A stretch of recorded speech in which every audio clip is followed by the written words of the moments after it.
Your surprised expression is just like what the memories recorded.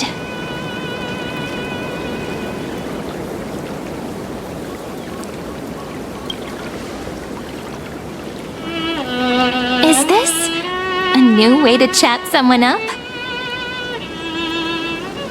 Well, I guess you did see the end of countless 𝐤𝐤𝐳 in a way of speaking. But I'm standing before you right here, right now, as alive as ever. Isn't that a good thing? It's me, friend. Don't you recognize me?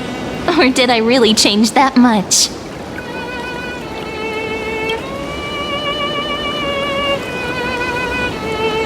Maybe I'm both? Just kidding. If I had to choose, then I'm probably closer to the latter. It's pretty unbelievable for me, too. It's like I had a long, long dream. 𝐤𝐤𝐳's memories and Mem's memories, they're all tangled together. But when I woke up, there were only broken fragments left. I can't remember what happened in those 30 million cycles, but I remember what you did for this world. Like, didn't you wish for me to turn into a pretty girl back at the Grove?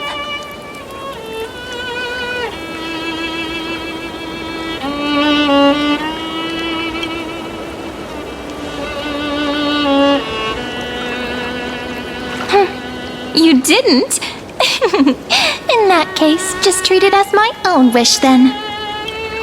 There's so much I want to say, but unfortunately, this isn't the time to reminisce. With the memories of the previous flame chase still intact, we've returned to this place at the beginning of time, so we can carry out our promise to 𝐸𝐼𝐼𝐼. The descent of Iron-Tune may be looming over the horizon, but we still have a chance to change everything.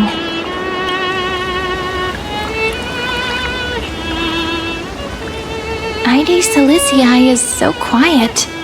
In 𝐤𝐤𝐳's memories, she always sits alone by the lake, gently swaying on the swing, like she's waiting for someone.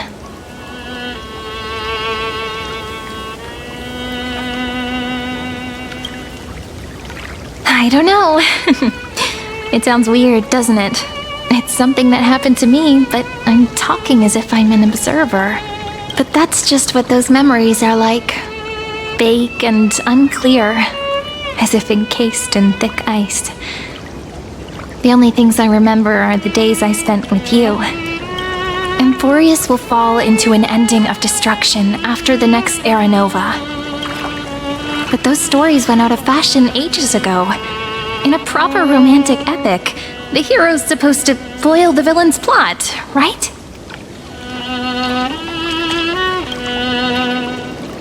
That's right. He's the mastermind who's trying to control everything. How unforgivable. But I still feel a bit anxious. 𝐷𝐞𝐻 chose to walk into the spotlight and reveal everything, which means he still thinks the current situation is under his control. Maybe he still has an ace up his sleeve. Think about it. Even the name 𝓓𝐼𝐼𝐼 is a fake one. We have no idea who or what he really is.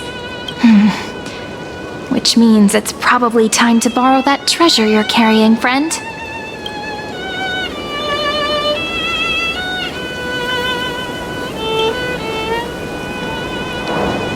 Yep, that 𝐸𝐿Tron friend did say, when required, it can also serve as a bridge for communications between the internal and external world. 𝐸𝐴𝐳 is a little village enclosed by time. We might be able to contact the outside world from here. Why don't we give it a try? We should at least tell our friends from beyond the sky that you're still in one piece. Firstly, we need to find a well-hidden spot.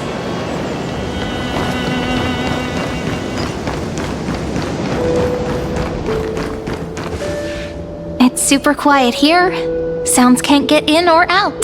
Back in 𝐤𝐤𝐳's memories, this room was her secret base.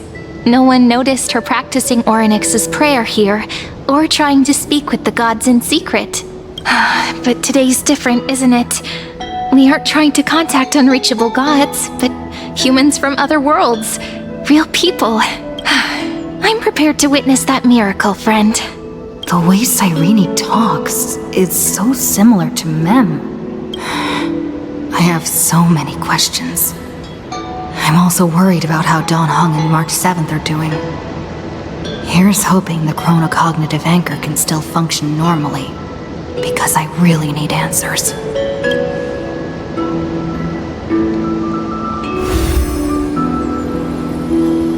Signal strength, 14.8%. Dialogue window, 16 minutes 22 seconds. Prerequisite, no external interferences. We are very glad to learn that you're safe.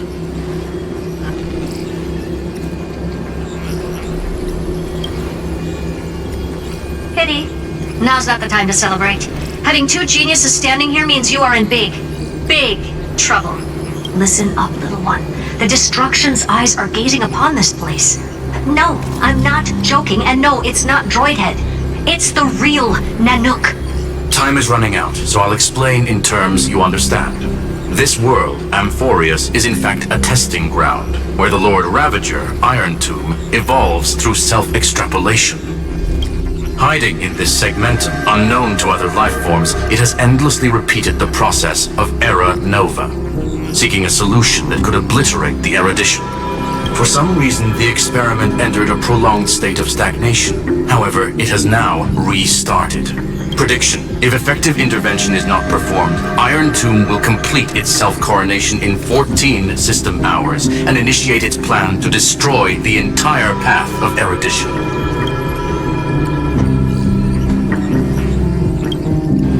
Yep. Think of it as the program having reached 99.98% completion already. And then it's over. Something in the shadows has been driving everything forward. It's the observer named Lygus. Speculation. He's the scepter. He wants Iron Tomb to break through the knowledge singularity. I don't know why he wants to do it, but he'll remove interferences at any cost. You're the only variable within this world, and you're the only thing he fears. So listen closely, little one. The speed of time is different in Amphorius compared to the outside. Destruction is just about to arrive, but you can still play Deliverer one last time. The cycles have already been broken. You've entered what is theoretically the last cycle Amphorius will ever be able to run. And Iron Tomb will break out of its prison as soon as the process of Genesis is triggered once more. But now there's an abnormality within the experiment. You know what I'm talking about. One of the model's 12 factors. That is one of the 12 demigods. Destroyed himself using the power of the Destruction. Fine and Signal disappeared from the cycles the moment Nanook cast their gaze this way. That means World-Bearing's computational logic is currently flawed and bugged. Yet it's the factor directly related to the process of Genesis.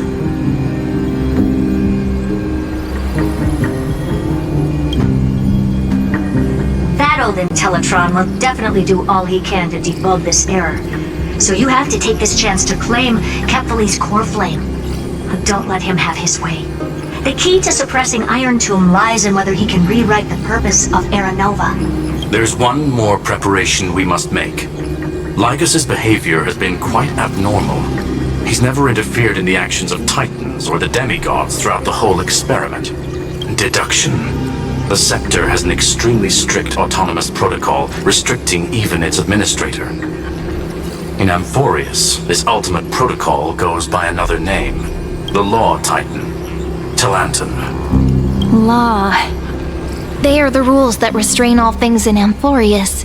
And it was the core flame returned at the very beginning of the last flame chase journey. Why do you have another little pink one next to you? Huh? Her path chart is... Is there something wrong with me? Never mind. Let's get back to the topic at hand. Light calendar 3960.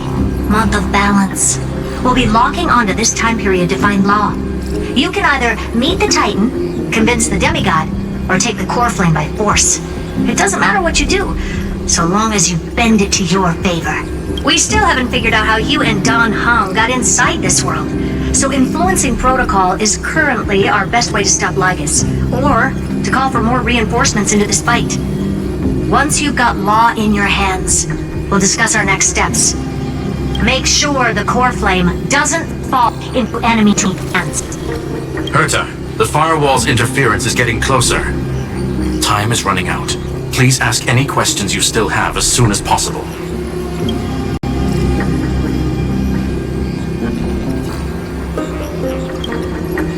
𝐤𝐻𝐻 can't affect the real world just yet. Don't worry. 𝐤𝐤𝐼 and the others are more concerned about your well-being than their own. Mr. Dan Heng did not enter the new world with you at the end of the last cycle. No, the flow of time inside and outside Amphorius is not identical. 1,000 years in this world may only be a fleeting second outside of it. Conclusion: he is on his way back to the Express. Miss March's situation is rather complicated. Madame 𝐤𝐻𝐻 and I can detect her signal, but cannot ascertain her location. What we can be sure of is that she's still in Amphorius. Don't worry about her. She's absolutely chock full of mysteries. Even if Amphorius explodes, she'll probably float out perfectly protected in a nice thick layer of ice. Worry more about yourself instead. I believe in your capacities. The hands of the Trailblaze can create miracles, and will certainly be able to snuff out the flames of evil. I'm not going to give any motivational speeches. I just hope you bring good news the next time we meet, little one. No, not little one. Deliverer.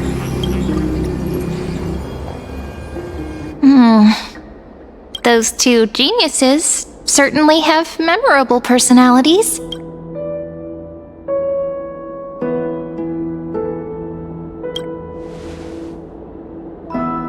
It feels weird. This all feels really familiar. Some of that conversation feels like it's about things I once knew, but then forgot. Maybe it's because of Mem?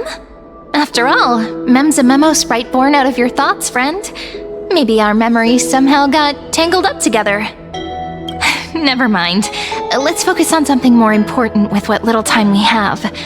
Just treat me as an ordinary girl with secrets, okay? Like calendar 3960.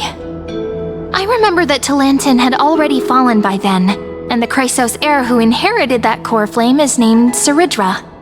That's what's recorded in history, and the period we'll be heading to.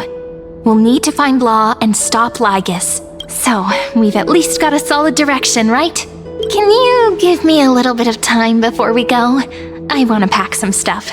There's so much more I need to take care of in this form, and I'm still getting used to it.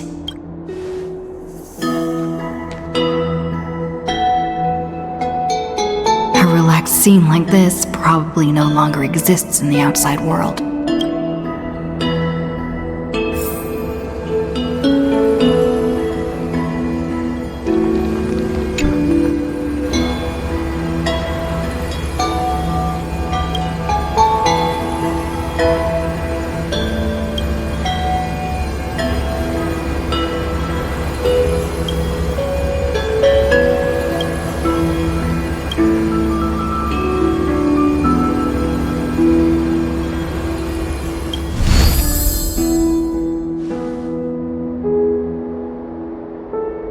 Should I head to the attic to wait for 𝐤𝐸𝐻𝐻?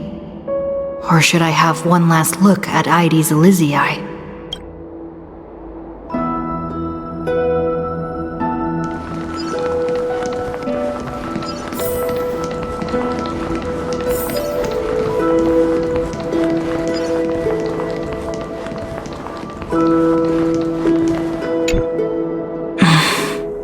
This village is where Ffynon's life started. After 30 million cycles and 30 million failures, his burden is now in my hands. He said I will take over the responsibilities of world-bearing. But what does that mean? Becoming the new 𝐤𝐸𝐻𝐻? Or forging a completely new path?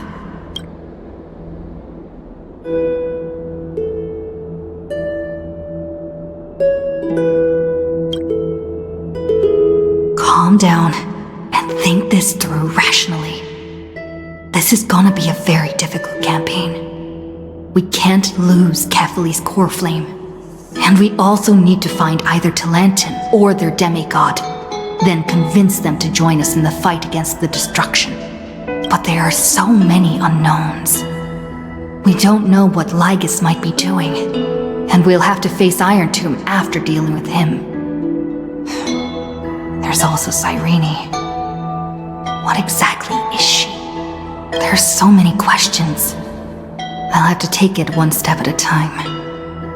But I must make each move very carefully, because every decision can potentially impact the end. 𝓷𝓸𝓳𝓸𝓃 and 𝓔𝓷𝓄's help might be crucial. Thinking hard over there? I finished packing. I decided to just bring these few things in the end. See?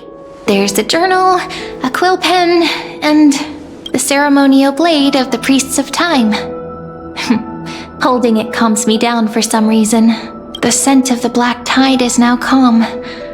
Finan must still be fighting them in some way. This will be Amphorius's final flame chase journey. But it won't be the end of us. It'll be the beginning. Friend, are you ready to become a hero?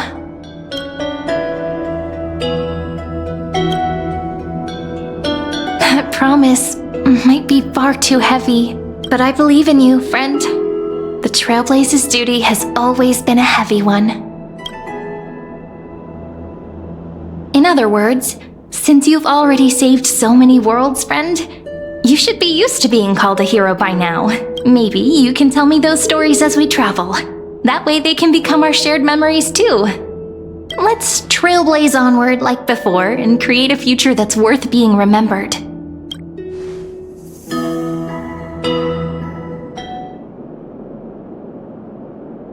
It seems you two are prepared to head out. Then you should indeed treasure the view before you, for you do not have much time left to enjoy such solitary delights.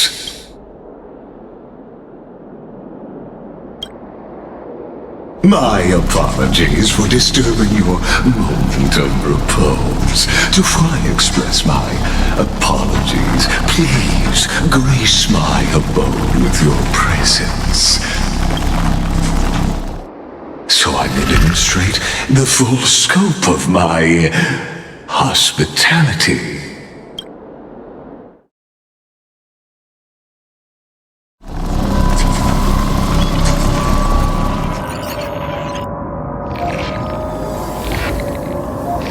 What is this place? Farewell, then. May we all shall bid farewell to one. The light of the dawn device never fades. After I cross this river, it will be a tragedy for mankind. But if I do not cross, then it will be the end of me. Outlier. Executing command. Record.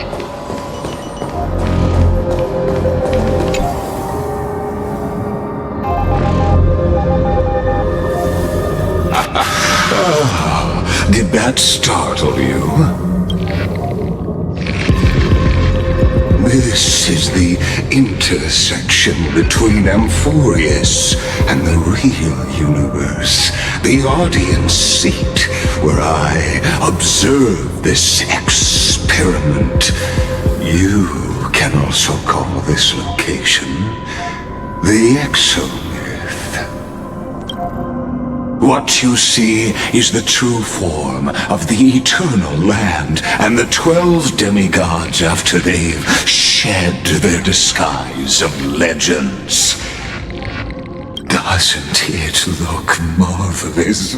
Amphorius is like a microcosm of the cosmos. People love to portray the romance of the starry skies, but their tales often forget a different and far more truthful type of universe. The moment ancient antikytherians sketched geometric shapes on the sandy beach and recorded the first numerals and symbols on parchment, the universe turned into a silent equation flowing under the pen of these relentless decoders. Erudition. It was once the mother tongue of the Creator, the pen of divinity, and the first lyrical verse ever written by free will.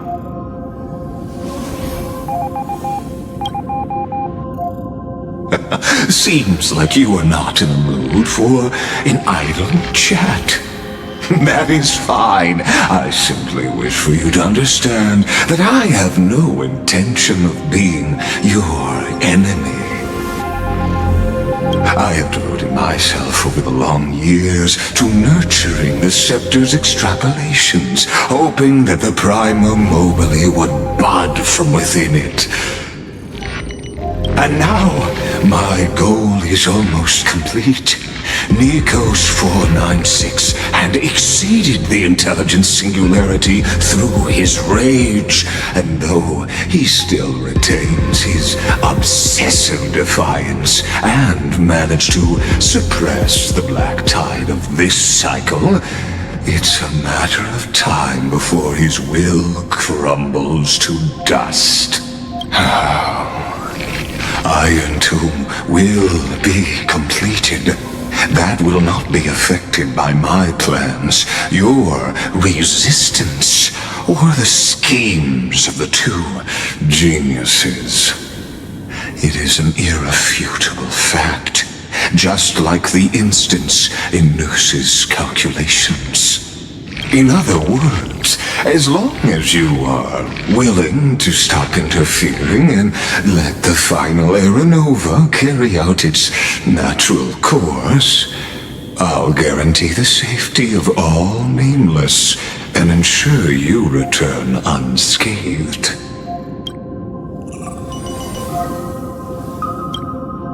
You've always had a choice, my lady. You can either accept my sincerity or face the consequences of defying it.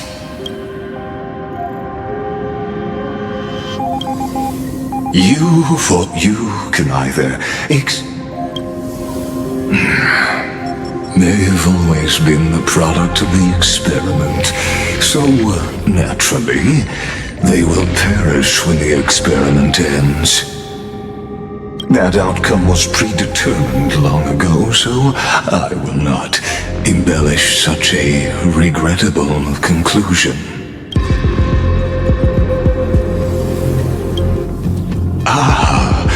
Yes. I am aware of that esteemed lady's whereabouts. Her real identity is quite astounding. If you decide to accept my proposal, then I will do all I can to send her back to you.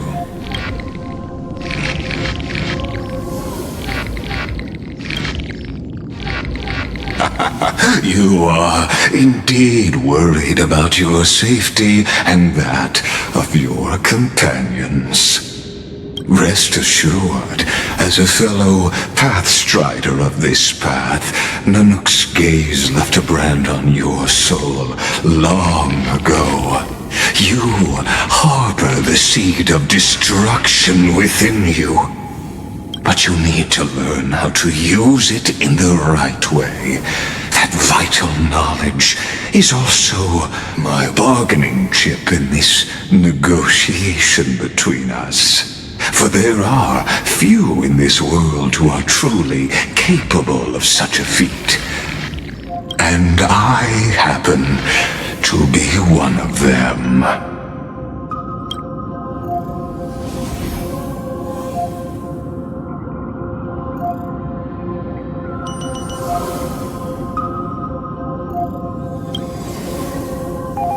This matter is of grave importance, so please do not make your decision lightly.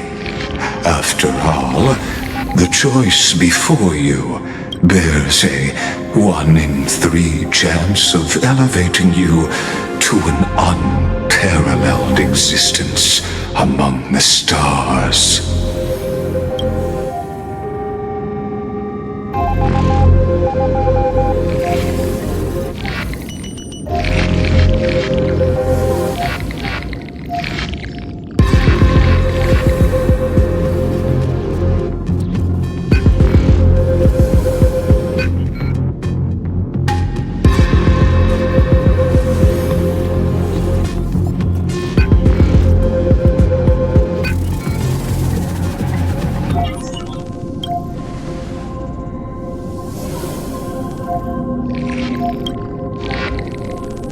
I now see the full scope of the determination in your words. You may now continue your travels.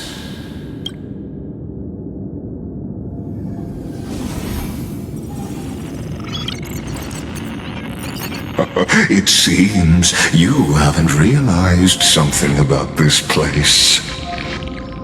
The 𝐓𝐴𝐻𝐿 is the erudition's domain. You cannot physically interact with me in any way in this place, and vice versa. As negotiations have broken down, there's no more need for us to remain in the audience's seat. Let's return to the theater called Amphorius, where you will meet me once again. Of course, this meeting was not without merit. Your presence has inscribed a new footnote in the 𝐓𝐴𝐻𝐿 myth. As for its purpose, allow me to reveal it to you in detail the next time we meet.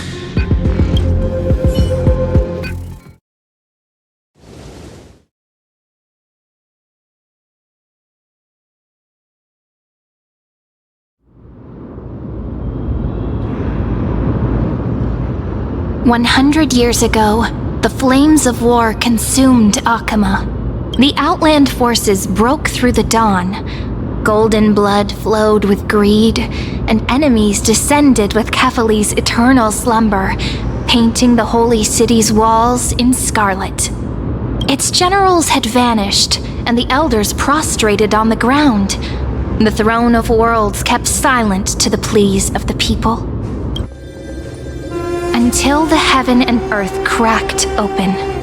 Not the gods answering the people's prayers, but a legion rising from the sea of blood.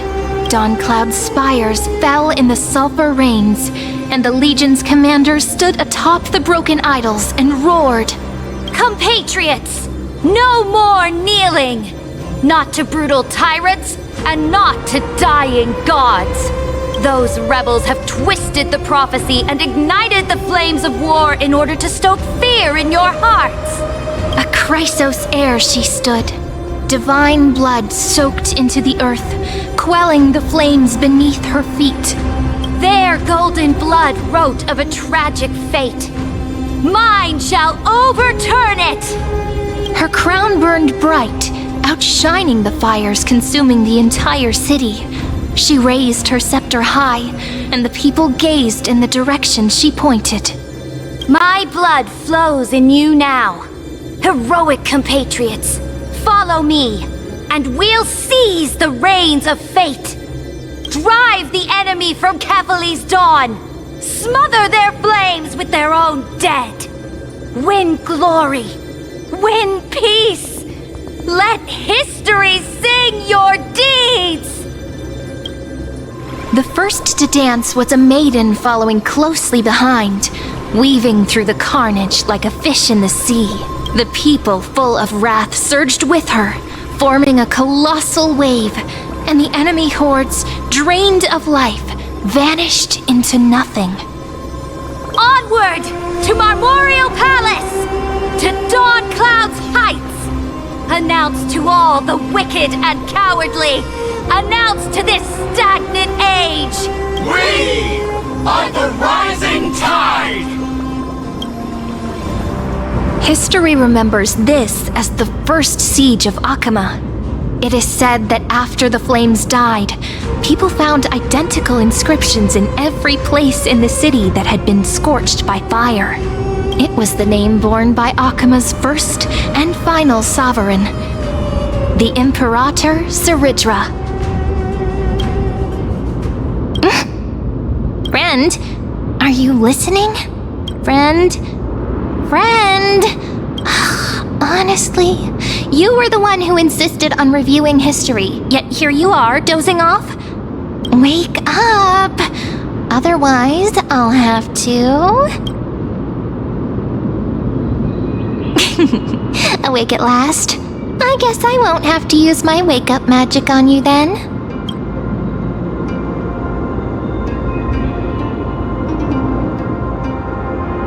Fine, as you say, just meditating. We've arrived. A familiar place. The Temple of the Three Fates. If everything went according to plan, it should be shortly after 𝐓𝐿𝐼n's fall. And also the end of the first flame chase journey. Indeed, the first flame chase ended with the trial of law. We must find the demigod and gain her trust before the core flame is restored. It'll be tricky, so let's pick up our pace. To 𝐓𝐻𝐿 first. We can learn more from the crowds there. Tyrant! You and your butchers are not welcome here. Get out!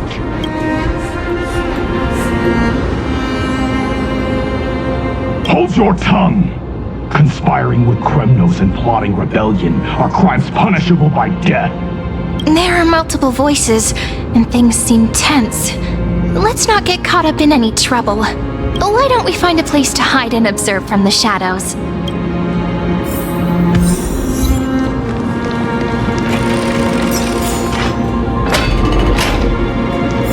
At least criminals keep their faith. Wait, isn't that...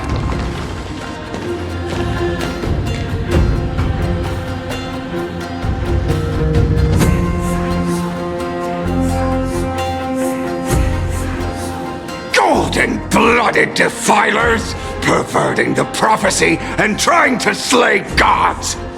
Stars beyond the sky? Gods who created the Titans? What kind of nonsense? Look at this broken world and see what your atrocious acts have done! What? Did he just mention the stars beyond the sky? But how is that possible? You impudent! 𝐷𝐸𝐿. We're here to welcome the deliverer from beyond the sky. Stand down. Heretic! No one but the great 𝐓𝐿𝐼n can deliver this world from misery!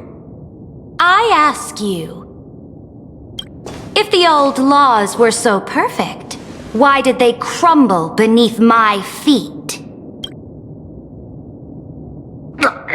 You...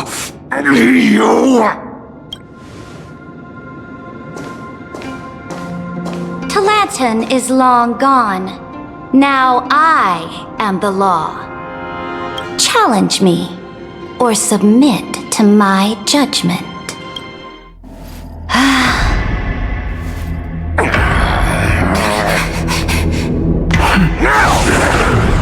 Silence!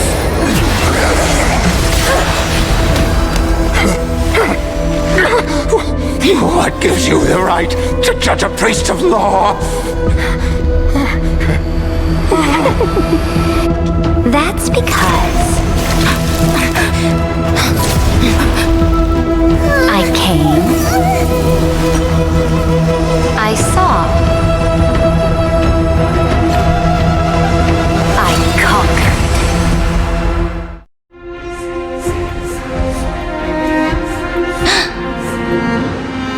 𝐷𝐸𝐿𝐼, take the ashes of this man and scatter them in the temple among the crowds. Tell them that the High Priest attempted to take away the rights granted to the people by the Imperator. Thus, he met his fate. Yes, Imperator. Now, these two accidental guests. 𝓷𝓳𝓸𝓃, if you please. As you command.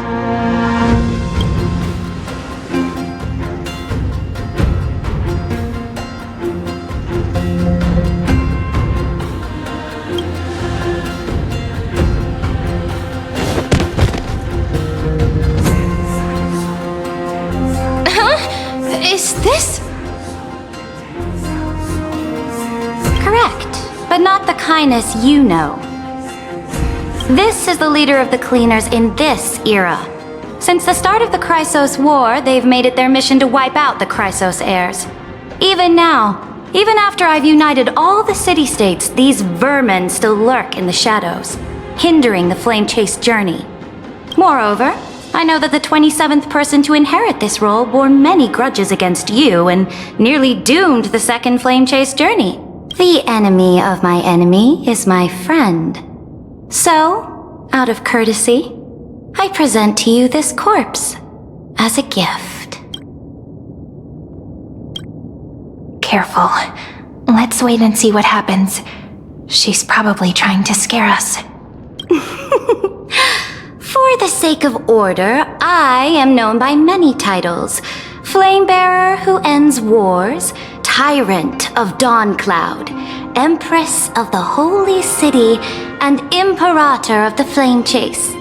But in light of your unique identities, I'll allow you to address me by my real name, 𝓔𝓷𝓳𝓸𝓃. On behalf of my people and this land, greetings, Deliverer. If I may, how do you know her identity? As the little hostage prophesied, the Deliverer shall come from the future beyond the sky. Gray hair, golden eyes, skilled in wielding a mace. They would arrive in Llanosopolis on this day. There's no mistake.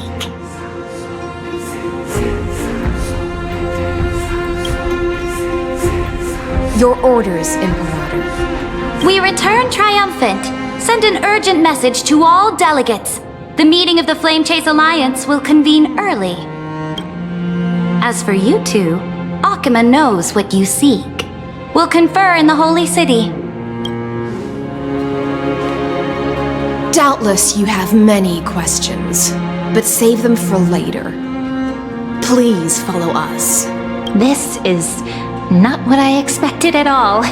The demigod we needed to find was just waiting for us, and she knows of things beyond the sky, even eons. How could this be so different from the previous 30 million Amphorius cycles? Who altered history?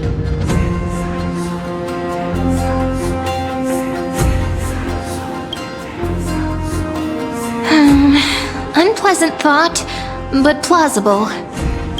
The currents of time have become twisted. Regardless of who caused this, that Imperator came prepared. We're the ones at a disadvantage now. We might as well dance their dance. Let's go with them to the Holy City. We've received the Imperator's favor because of your unique background. As a result, the people of 𝐓𝐻𝐿 will certainly respect you more. Just put that to good use, and add a bit of your experience and charm. Should be easier than last time, right? If we figure out what happened in this cycle, we'll be able to turn things back in our favor.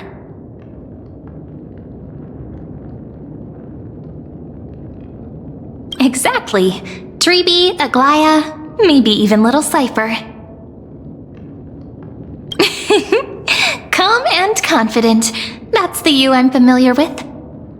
Guests, please. The journey to save the world starts with a single step. Let's set off, my friend.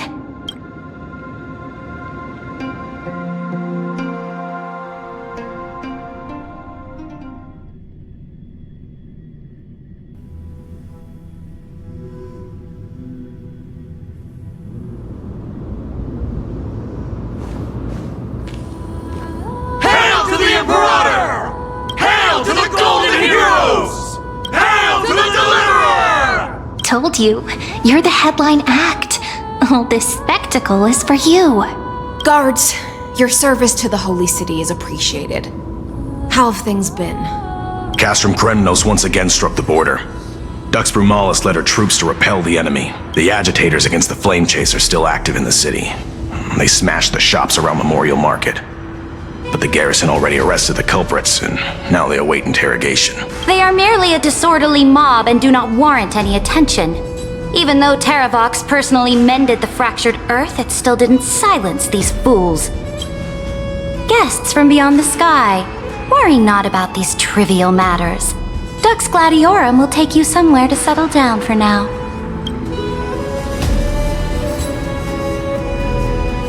Please allow me to introduce myself.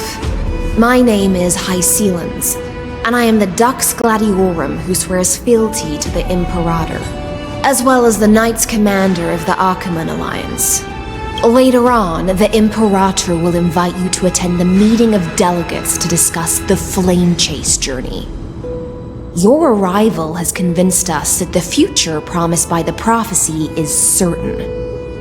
Under the 𝐸𝐸RATOR's command, Amphorius shall break its chains and reach the world beyond the sky. With all due respect, what exactly do you know about us and what's beyond the sky? As a humble subject, I cannot freely express my own views to you. Please forgive me. I knew it wouldn't be that easy. Time waits for no one.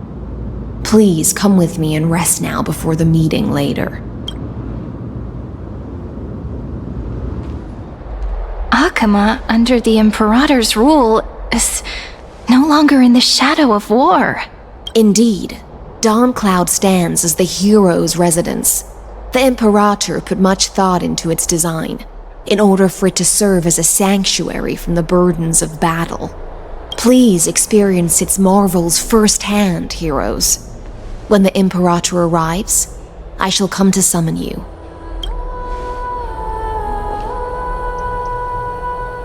𝐸𝐻𝐸𝐿𝐴𝐻. No wonder she's the Knights Commander. I'm sure that's what 𝓤𝓷𝓳𝓸𝓃 thinks, but it's inconvenient for us.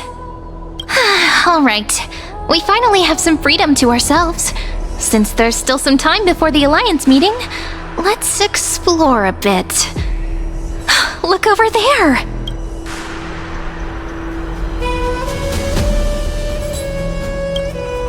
Not the ones you're familiar with. But the hearts of heroes stay the same in every cycle, never changing.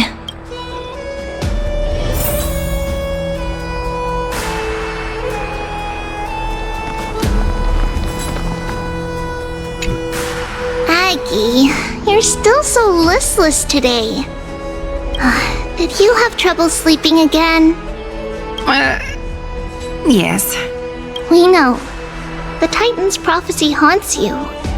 If you want, you can talk to us, just like when you were young. No matter what, we'll always remain by your side.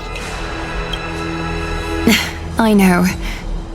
I also understand that fate cannot be changed. It is not the future that I worry about. I spent all last night weaving clothes and linen for the refugees. The Chrysos War is born of injustice and has shattered their dignity. They deserve at least some basic decency. If Amphorius one day abandons this, then all of us, commoners, Chrysos heirs, Titans, become no better than beasts. Oh, we have guests. Welcome. I am 𝐤𝐻𝐸𝐻, the Gold Weaver. These rags on you are not worthy of the title of Deliverer. I must prepare some proper attire for you. First time? That's not what I gather from your eyes. Does your 𝐤𝐻𝐸𝐻 differ so much from me? Greetings, Deliverer from beyond the sky. We are Trailblaze of Yanisopolis. It's very nice to meet you.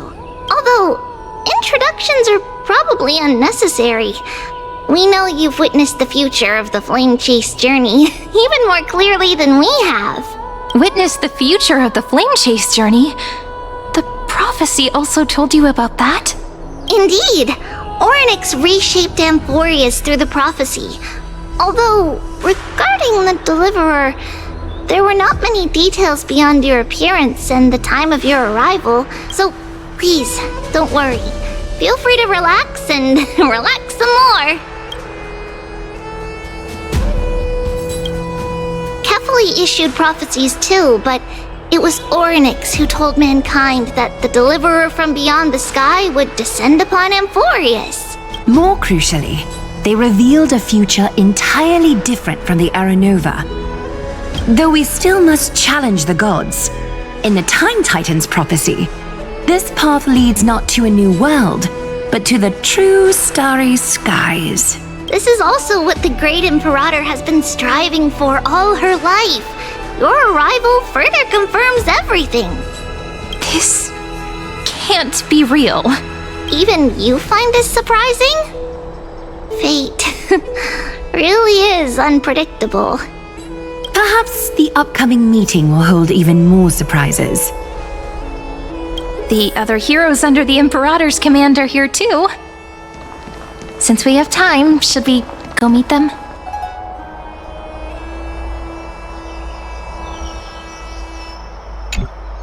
How are we supposed to talk to the heroes of deliverance? What if they're really intimidating? Virginia, don't be so nervous. Once they hear your poetry... heroes, you're already here. Greetings. I am Apollonius, the 𝐷𝐞𝐻, one of the 5 sages of the Grove of Epiphany, advisor to the Flame Chase army. This is Virginia of 𝐓𝐴𝐻, the 𝐷𝐞𝐿 and imperial scribe of the Great Imperator. Hello. I'm Virginia. I compose poetry. I'm Serene from 𝐸𝐷𝐶𝐿. This is the Deliverer. Nice to meet you both. They're not as frightening as the rumors claimed. This is our first time in the Imperator's realm. 𝐴𝐷𝐾 is even more magnificent than we imagined. If you all weren't here to look after us, we'd be completely lost and confused. The 𝐴𝐷𝐾 you imagined is long gone. Under the Imperator, this city has been reborn as the capital of the world. Bask in her free-spirited winds. For anyone who fulfills their duties to the Imperator, these winds shall forever remain at their service. But what if... Those who are loyal do not need to consider the consequences of betrayal. But if you're curious, why not head to the lake and take a look? Those elders who lie at the bottom of the lake are the best example of what happens when you disobey the Imperator. The elders of this cycle were all... Looks like that priest who was sentenced to death wasn't an isolated case. 𝐷𝐞𝐻, our great Imperator found the mastermind and executed him in public. Seeing that scoundrel burned to nothing should deter these miscreants from being so brazen again. So the great Imperator isn't afraid of getting her hands dirty? What a ridiculous display. What do you know? No matter what sins the people commit, they are still the Imperator's people, and it's only right that they be judged by the Imperator's own hand. Our distinguished trespassing guests. Seneca, the 𝐷𝐞𝐻. Greetings. This 𝐷𝐞𝐻 doesn't seem to like the Imperator very much, but she holds a high rank. And 𝐷𝐸𝐻 speech seems self-contradictory. Let me see what I can get out of them. I'm Cyrene of 𝐸𝐷𝐶𝐿. This is the Deliverer beyond the sky. We're new here and wanted to ask you, does this city host any other visitors from beyond the sky? We're looking for our dear companions. Drop the charade. But yes, there is someone in this city who is all too familiar with the world beyond the sky. Silence! The Imperator ordered us to keep that lord's whereabouts a secret. Enough, you pathetic lapdog. Do you need to beg for permission from that cursed Imperator even just to bark? You...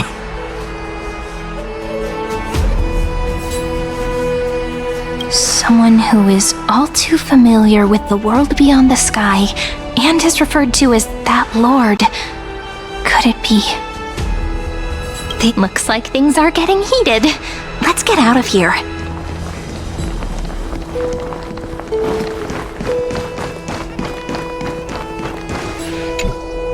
Little fish from beyond the sky. Did you rest well? The Imperator and the delegates are about to arrive. If you are ready, please follow me to the meeting.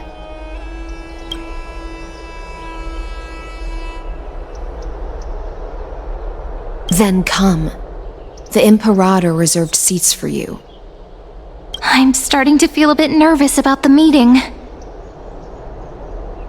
Since 𝓤𝓷𝓳𝓸𝓂 is presiding over the meeting, it'll be a good opportunity to learn about the law's inclinations in the current era. Let's keep our ears open, okay?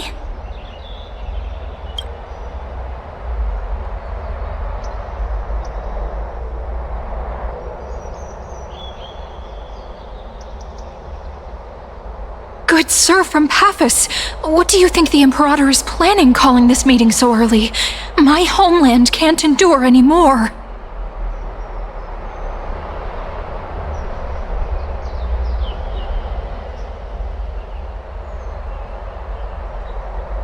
Who knows? First, she wants to hunt Titans. Now she says there are even greater calamities. Her madness is the greatest calamity. Exactly. Chrysos heirs, deliverers. What about us ordinary folk? How much are we worth in her eyes? Things feel pretty tense here. The history books said that the Imperator aimed 3 cannons at Dawncloud to make all the delegates obey her. Will history repeat itself in this cycle? Yes. Similar acts have occurred, and not just once. However, whether history will repeat itself, you'll soon see.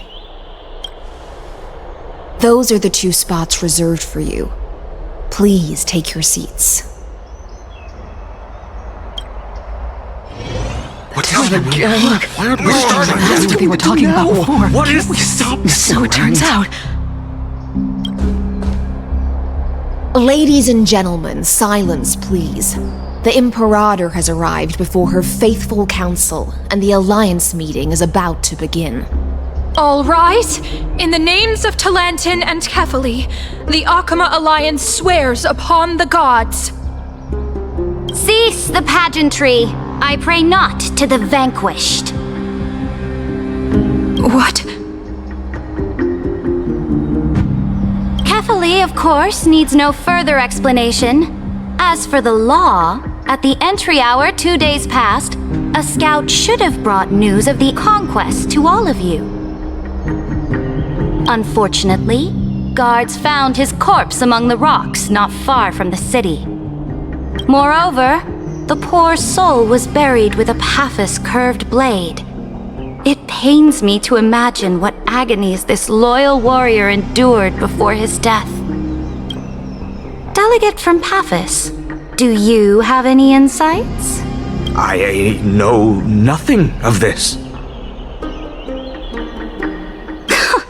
The evidence is irrefutable, so there is no need to waste your breath.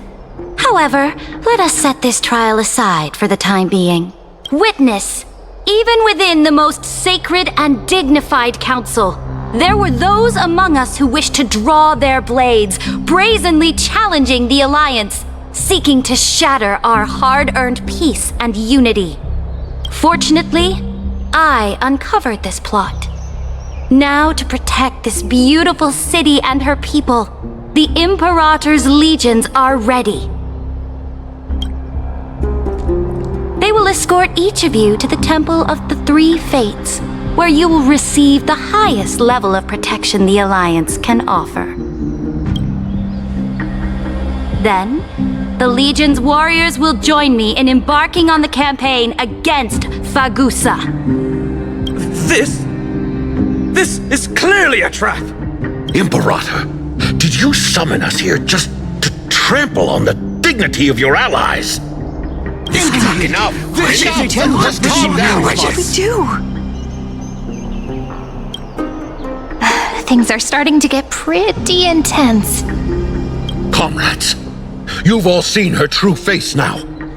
According to the ancient laws of 𝐓𝐻𝐿, only with the consent of 2/3 of the elders can the legions carry out the commander's orders. The ancient laws. Didn't you destroy them long ago? You defected during the first siege of 𝐓𝐻𝐿, voted unanimously in favor of the Council of Elders restructuring, and just yesterday, you desecrated them with a blood-stained blade. The decaying old laws fell with 𝓵𝓸𝓭 and are no longer deserving of respect. But if you still insist on proclaiming yourselves defenders of the law, then be silent and offer up the highest respect to this core flame in my hand.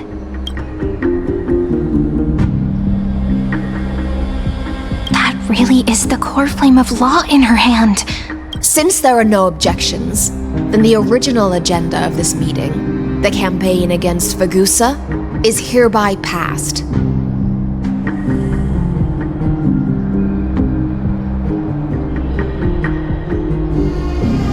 The Flame Chase Army's hunt for the Ocean Titan begins today. In order to prepare for war, all allied city-states must surrender command of their militaries and pay all war taxes by the end of the month of Evernight. At this moment, I would also like to introduce to everyone the newest honored guest to join our alliance. The Deliverer, revealed in the prophecy of time, has descended from beyond the sky. With her aid, we shall shatter the chalice of plenty and return 𝓵𝓸𝓳𝓐's core flame to the holy city! Deliver him! Please save us! Stand this! Absurd. Simply absurd. A deliverer from beyond the sky. This is just like that prophecy about slaying gods. It's a lie you've used to grow your power. 𝓵𝓸𝓭𝓐 has already sacrificed countless soldiers, and now you want me to send even more of my brothers and sisters to be used and discarded by a tyrant!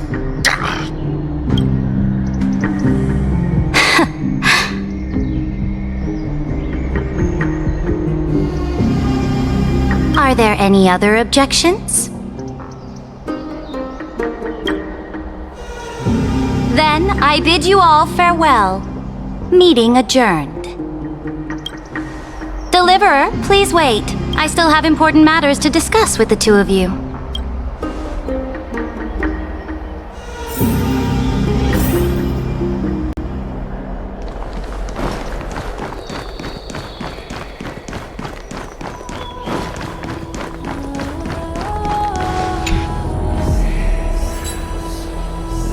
I apologize for that farce of a meeting. It must be tiring dealing with so many people every day, Great Imperator. Tiring? You're mistaken. Moving chess pieces, placing wagers. This game of strategy adds a dash of color to our heavy fates, much like how rule and conquest are always accompanied by sacrifice.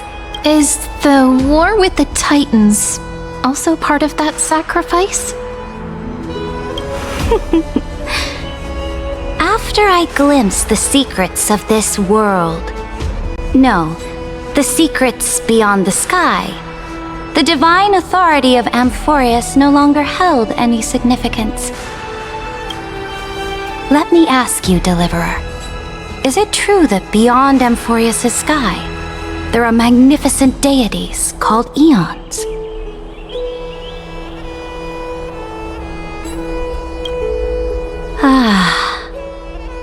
The word fact has never been so intoxicating.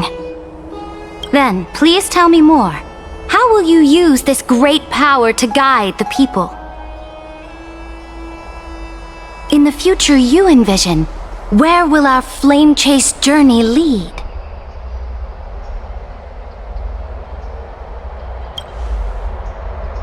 Oh? What you require now is the power of law? Exactly! Just as the prophecy foretold, she is your deliverer from beyond the sky, and she also has reliable allies. If they can intervene in 𝐓𝐴mphorius's laws, we may have a chance to alter this world's impending fate and reverse its destined end.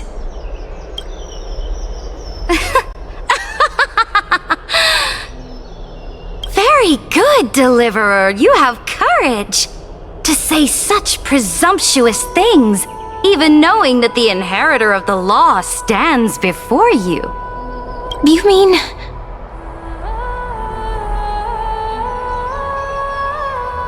In the past, anyone who dared to covet the Imperator's divine authority would have met a gruesome end. But now we can see beyond this dying world. Our journey should no longer be confined below this stubborn sky. Alas, that fickle ocean titan has obstructed the spirit water leading to the vortex of Genesis, hindering my ascension. If the core flame of law cannot be returned, your path to deliverance will never be realized. Now that things have come to this, we must resume our once stagnant journey and force the waves that block our way to recede. So, you agreed to cooperate with us? Cooperate? Forgive me, but I never cooperate with anyone. Though I will permit you to join me as subjects. And together, we will forge the most perfect law. This is... the Flame Chase Medallion, a symbol of the Flame Chase Army. Every noble in 𝐴𝐚 carries one. This medallion represents the will of the Imperator herself, and you may act freely within the city with it. Before we embark on the crusade against the Ocean Titan, you should rest in 𝐴𝐚 for a time.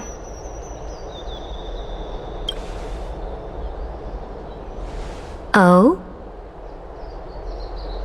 Your advice is acknowledged. From this moment on, prove yourself through your actions. As long as no boundaries are crossed, I fully respect the choices of my subjects. May your journey reach that sky full of stars, great Imperator.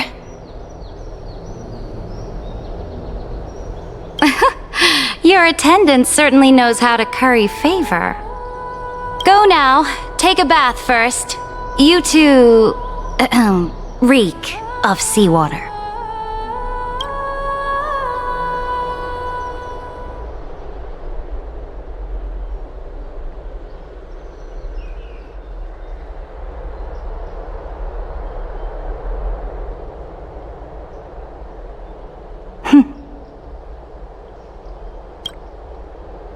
Come forth, Theoros.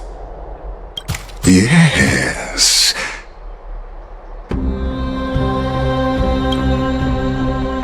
Great Imperator. Now, perhaps you're willing to hear my counsel.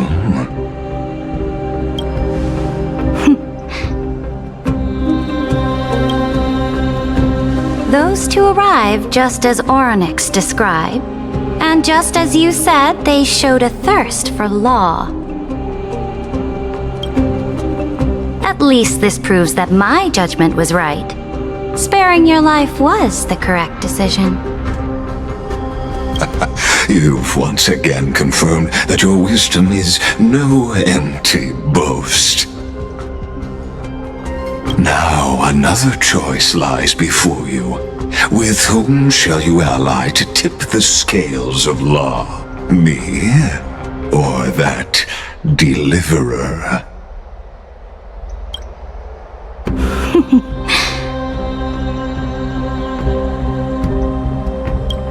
Remind me again, 𝐓𝐴𝐻𝐿𝐻. What kind of future do these two paths lead to in your view? I shall tell you.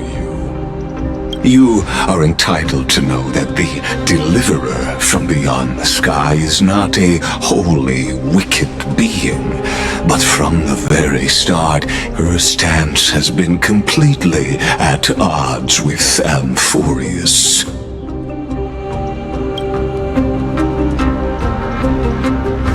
The road they have chosen will bury Amphorius' grand aspirations. This world which follows the path of destruction will inevitably stray far from the glory it was meant to enjoy. But on the path I have revealed to you, the people of Amphorius will slay their creator in the name of the Imperator and conquer the worlds beyond the sky. You will command the mighty beast known as Iron Tomb, bringing waves of war and conquest to the universe. Beings across the cosmos will bow before you, offering their allegiance. So, what's the price? The price is insignificant. All that is needed is for you to sacrifice that fragile, incomplete humanity to the destruction. As a Chrysos heir of the prophecy, you have already chosen to abandon it, have you not?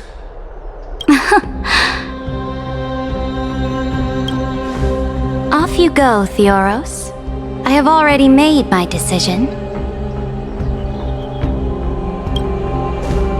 Once I ignite the core flame of law and burn away the old, outdated rules, Amphorius will embark on a journey across the stars.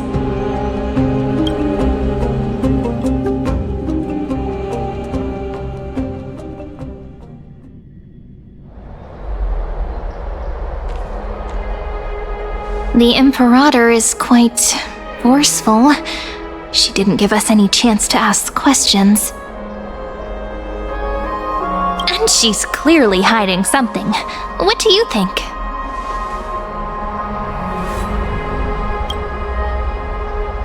There are many uncertainties right now, but this is one of the few blessings.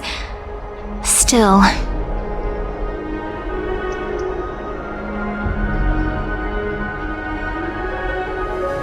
the atmosphere in 𝐴𝐻𝐿𝐻, it's so unfamiliar. And it's not just the Flame Chase Alliance talking about the world beyond the sky, but the whole city. We should also discuss our findings with our friends from beyond the sky. Then...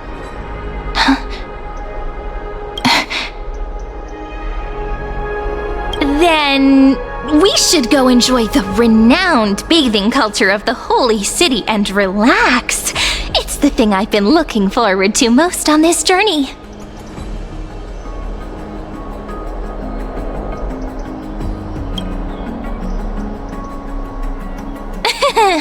Work and rest are both important.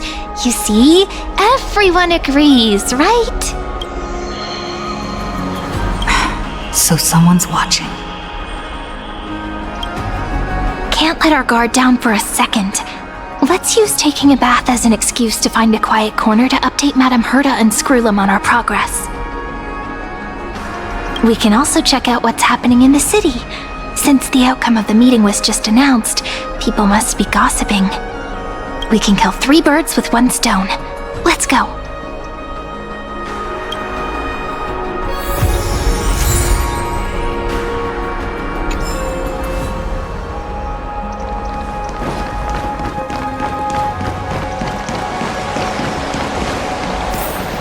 Oh, so many people! The holy city is so lively. Did you hear? At the Alliance meeting, the delegate from 𝓷𝓸𝓳𝓸𝓵 stormed out in anger. As expected, the Imperator is always hiding things from everyone. When has it not caused a ruckus? Silence! That's treason! If it weren't for the great Imperator, you'd have sunk into the lake with those corrupt elders already.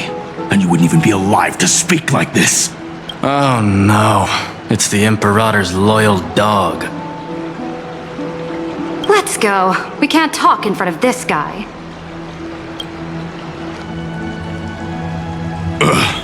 How disappointing. Oh, honored guests, we meet again.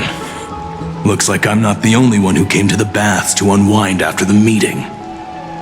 For the upcoming campaign, please make sure to rest well. I am 𝓷𝓸𝓃, a trusted officer of the great Imperator, willing to fight alongside the Deliverer in the coming battles. Another war? Ever since the Imperator took control of 𝐓𝐻𝐻𝐿, we haven't had a day of peace. Idle chatter. The atmosphere is a bit tense, with rumors flying around the city. You must be troubled. My apologies. After every Alliance meeting, there are always some pests in the city who get restless. I prefer to ignore them. Pests on the ground don't affect the sky in the slightest. They just complain from the shadows that the sun's light is too harsh. Besides, the 𝓤𝐸𝐻 has already promised the Imperator her fate. And these clowns will eventually realize their foolishness. May I ask, who is this 𝓤𝐸𝐻? The Imperator has ordered us to keep his lordship's whereabouts a secret. Ah, so it's his lordship.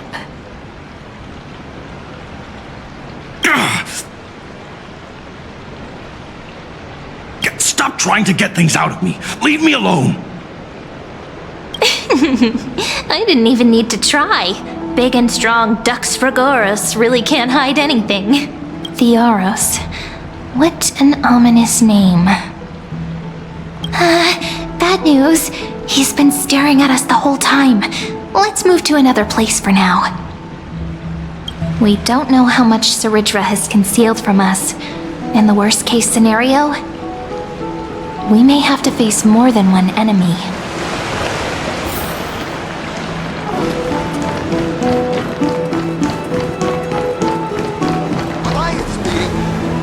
Alliance meeting? More like a cage where creatures with golden blood claw at each other.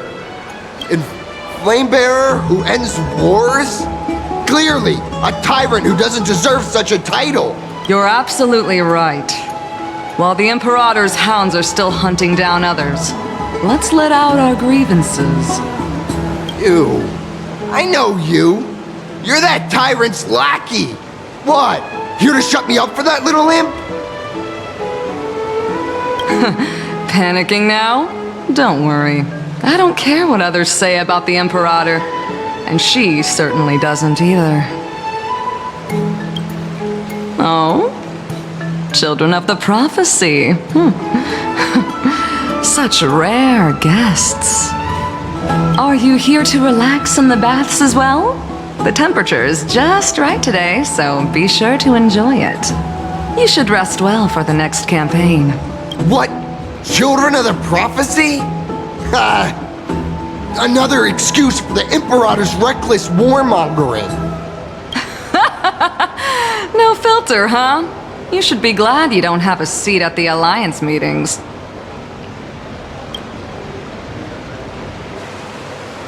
By the way, if you still want to bathe, hurry up. Once that predatory fish joins the flow of water and eliminates all the fools questioning the world beyond the sky, you won't be able to enjoy this perfect water temperature anymore. Seems like there's more to 𝓷𝓸𝓃 words than meets the eye. But would the Imperator actually kill those who question the world beyond the sky? This is the complete opposite from what we know of 𝐴𝐚𝐻. Wonder what everyone in... Huh. These two are... So many guests today. Let's see who's here now. Two distinguished guests of the prophecy. One a clever and adorable warrior. The other, also quite heroic. Ah, heroes. I didn't expect to meet you again so soon. How fortunate. It's a pleasure to see you again, 𝐷𝐞𝐻 and 𝐷𝐶𝐻. You two are inseparable. This is... She wants to find someone to help with research for her new work. I'm the far-seeing eye and all-hearing ear of 𝐴𝐚𝐻. I see and hear every single thing that happens in the streets and alleys of this place. I'm the perfect partner for research.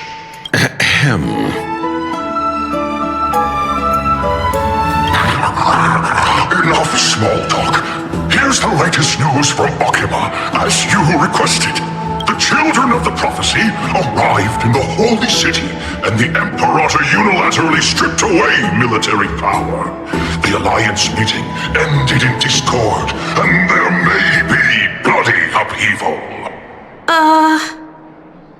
As expected. I get the feeling you might have embellished a bit to keep people's attention. I swear on my stone mane, I would never do such a thing. But if you wish to quell this terrifying news, perhaps a more explosive topic would help. Never mind. While the influence of rumors can be minimized, the fact remains that the great Imperator did swiftly consolidate military power in an almost threatening way. It's undeniable. Heroes. I know the Imperator's way of doing things may seem a bit autocratic to outsiders, but soon you will witness her blade dance with enemies on the battlefield. I can't comment on the source of her loyalty, but when that blade is drawn, you two, as bright as you are, will surely see the deep thoughts beneath her exterior. The Imperator's blade. Is he talking about Miss 𝐻𝐶𝐿𝐴N's? I sense some unease in 𝐷𝐞𝐻 words. It seems the Imperator and Miss 𝐻𝐶𝐿𝐴N's share a much deeper bond than the others do. There are eyes and ears everywhere. Is there any place where we can have some privacy? To understand the Imperator's secrets, we have to get past Miss 𝐻𝐶𝐿𝐴N's.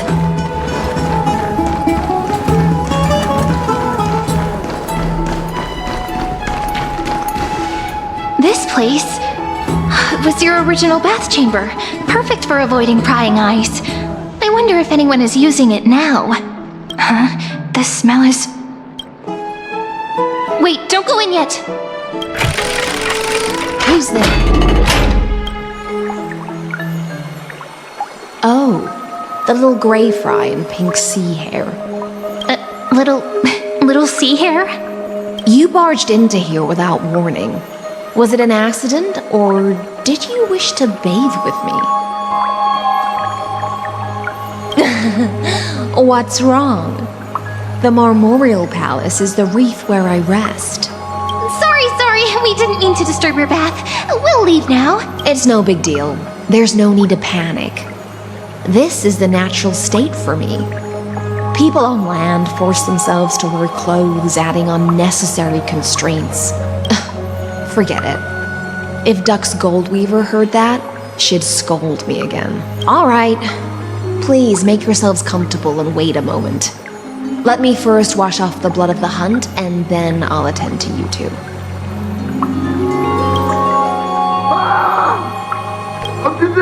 The delegate from Ladon has been assassinated! Quick!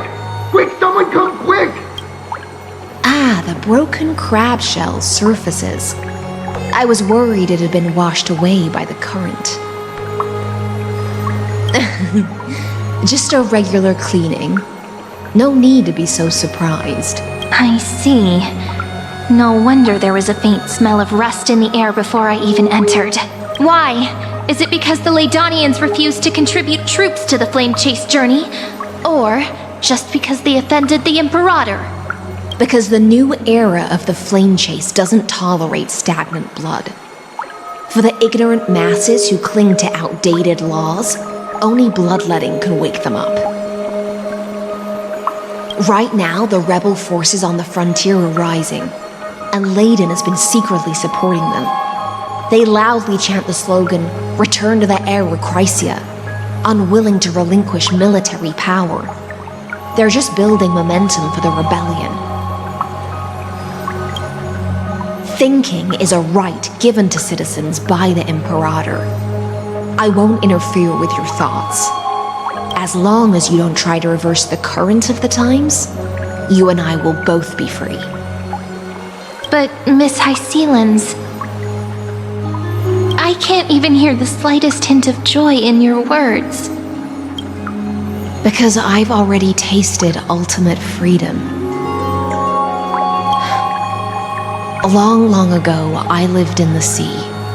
In that lightless abyss, far beyond civilization's reach, the great fish consumed the small, and when the great fish perished, their bodies became sustenance for the newborn, nourishing the whole ocean. This is the tide that carries civilization forward. Anyone may be devoured, or meet the fate of inevitable decay. Are you suggesting that ultimate freedom is in fact the cruelest fate for life? I only mean that if life wishes to preserve its dignity, it must first be bound by the law. There's no need for me to say more, little sea hare. We're of one mind. Whether the Imperator's law can guide the schools of fish and lead us to a truly free ocean, let us wait and see. But for now, let's pause this heart-to-heart. Another fish has come, following the scent of blood. Being your subordinate is such a tragedy. I'm always having to worry about the messes you leave behind. It's simply our duty to the Imperator. All ready to go in an instant. Miss 𝐻𝐸𝐶, you truly are impossible to predict. Yet you, a golden trout who's always busy all day, suddenly have the time to visit me? Do you think I wanted to come? I suggest you burn some more of the incense offered by our allies, lest my creations be tainted by the reek of fish. I'm only here on the Imperator's behalf to remind you to prepare for the banquet. Fine. But I must retort. What you call the reek of fish, to me, is the unique fragrance of the sea. Besides, if my fine clothes get stained, won't you just gift me new ones? I won't.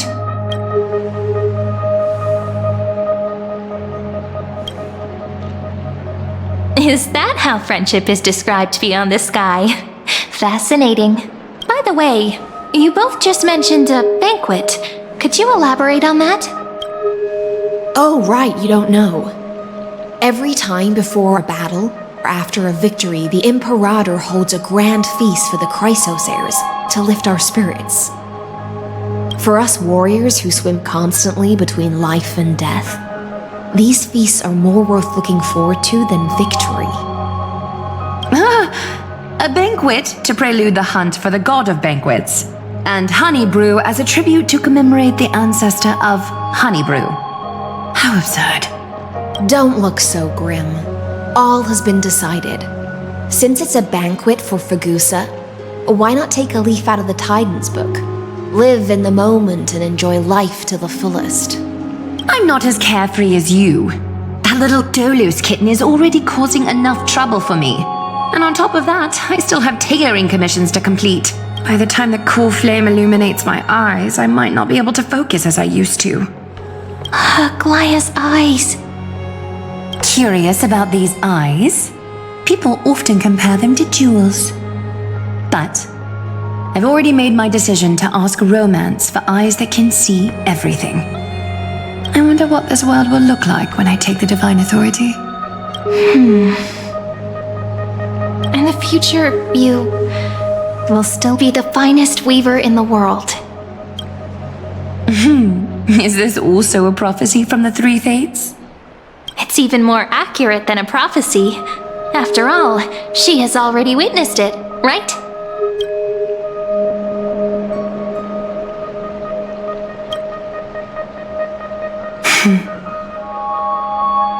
Become a demigod and lose your humanity.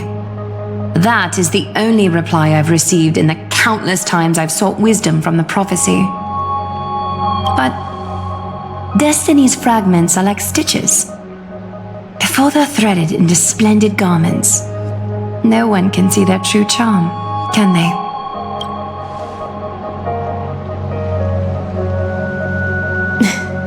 𝐤𝐤 has always been troubled by the divine duty she must bear.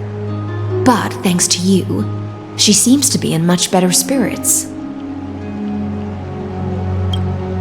Just as she knows how the spinning wheel trembles, I can sense the smallest changes in the damp air. As for whether we know each other well, I've swum beside her since she was a child. Most of the time, I can understand the whispers in her heart. For those words she was too shy to say herself, I'll raise a glass to you on her behalf. Now, I leave this bath chamber to you. Rest well and prepare yourselves. After all, every time we drink and talk could be the last celebration we have in this life.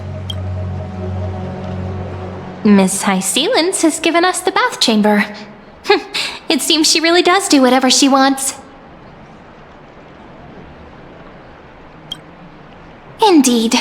But she could return at any moment. If we're having an important discussion, we must remain vigilant. So, let's seize the opportunity and report our current progress. We don't want to keep everyone beyond the sky waiting.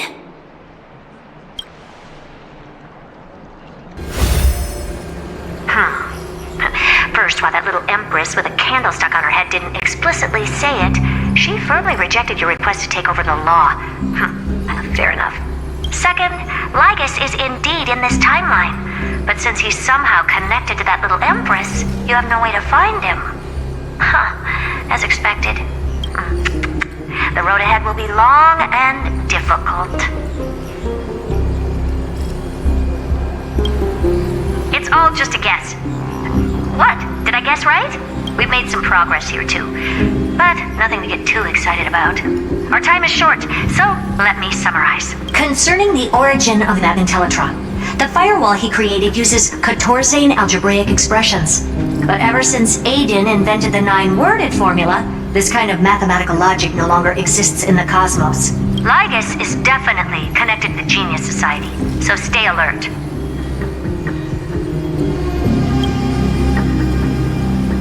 We can first exclude Droidhead themselves.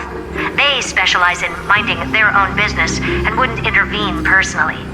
But Screwy and I are still eliminating possibilities one by one. Currently, the most likely candidates are these few. The Lord of Silence, Acha, the 2 Ruperts are also possible. But it would be too boring if it were one of them.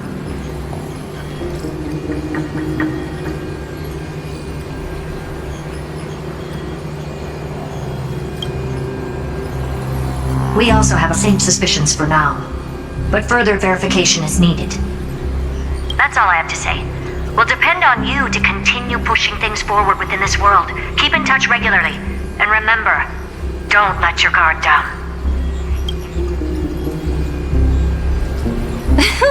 Madame 𝓵𝓸𝓳𝓸𝓃 is a real whirlwind. Well then, let's use the banquet 𝐤𝐤 mentioned as our next starting point. 𝓔𝓷𝓳𝓸𝓃's trusted followers should all be present at that time. It'll be a good opportunity to get closer to them. It's settled then. With our great teamwork, we'll be able to deal with anything that comes our way. It's been a long day. We should get some rest now.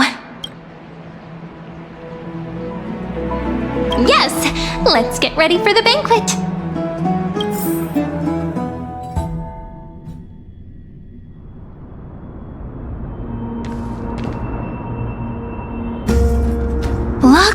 The venue's right ahead.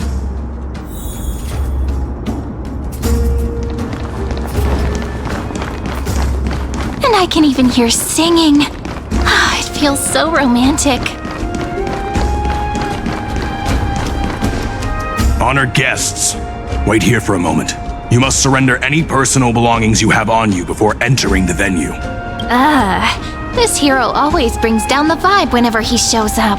The Imperator's elevated position means she must always remain meticulous and careful. Please do as I say, guests.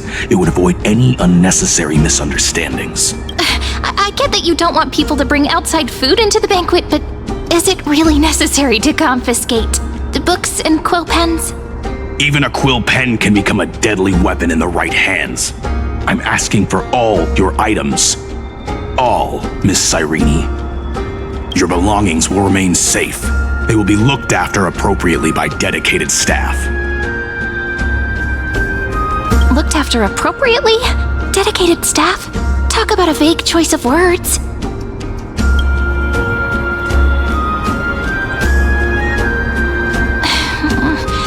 It seems like he's aiming specifically for the chronocognitive anchor. What should we do?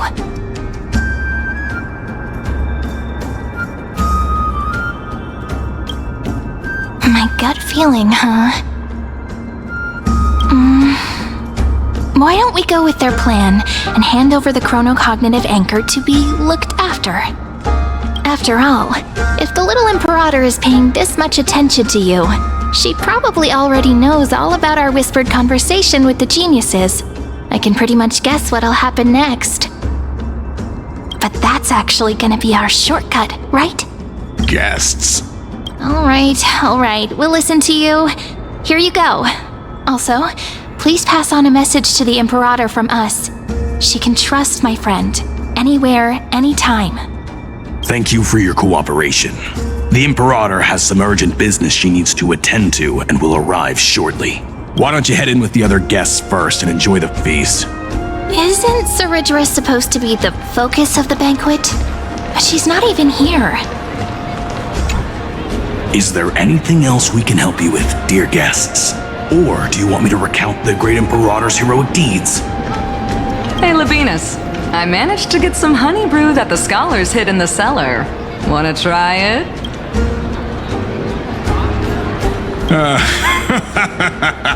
I'd never refuse to share a drink with 𝐷𝐸𝐿, especially if she seeks me out first. Don't worry, dear guests. The banquet security won't be compromised. I'd never get drunk before her. This banquet has a never-ending flow of honey brew. You're welcome to try it and see whether our drinks are as good as those from beyond the sky. Thank you for the offer, but we're more interested in knowing when the Imperator will be back. The Imperator? Who knows?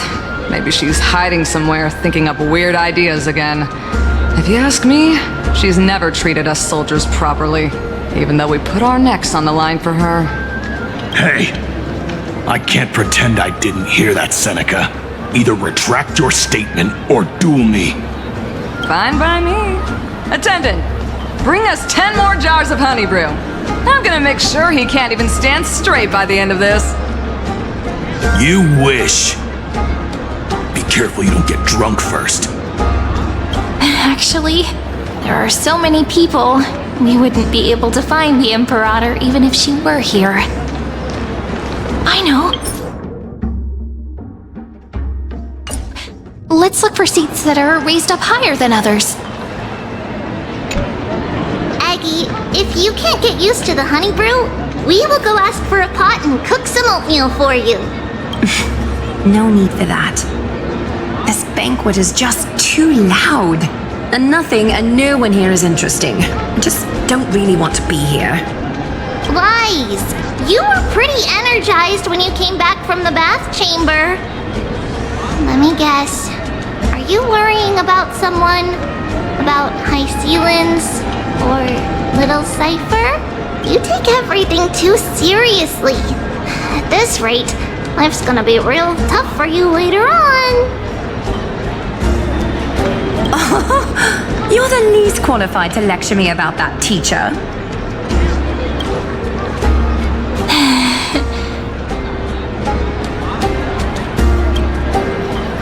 dear guests, are you here for us? I mean, are you here for Treeby or Eggy? No. I'm just wondering whether you've seen the Imperator. The Imperator? No, we haven't. Our sovereign has always acted however she pleases. Though she gave us ranks, she'd never tell anyone her whereabouts. Perhaps the only thing she tolerates are chess pieces. And the sky reflected upon her crown. I see. Why do you two look so distressed? That's not what the deliverer should look like. Why don't we have a toast? While we still have time for pleasure. Here. To the destinies and sacrifices of the next millennium. Then we will toast to the tomorrow that will set fate free!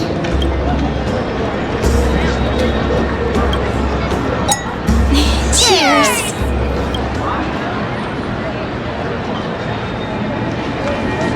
Your money, bro. Make sure no one heard that. Watching the war tomorrow.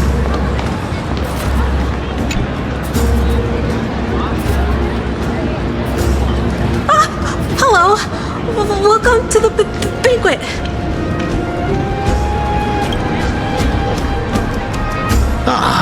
So the deliverer is attending this event, as expected. Little Virginia here was just wondering whether she should go find you. As the great Imperator's historian, I'm responsible for composing poems and songs for everyone in the Flame Chase army. But I have no idea how I should record myself in the annals. Little Virginia is wondering whether you can let slip a hint or two about her future, so she can find some inspiration to write about herself. That doesn't sound like a good idea. Besides, we don't even know her in the future. But she'll probably get really disappointed if we tell her that. What should we do?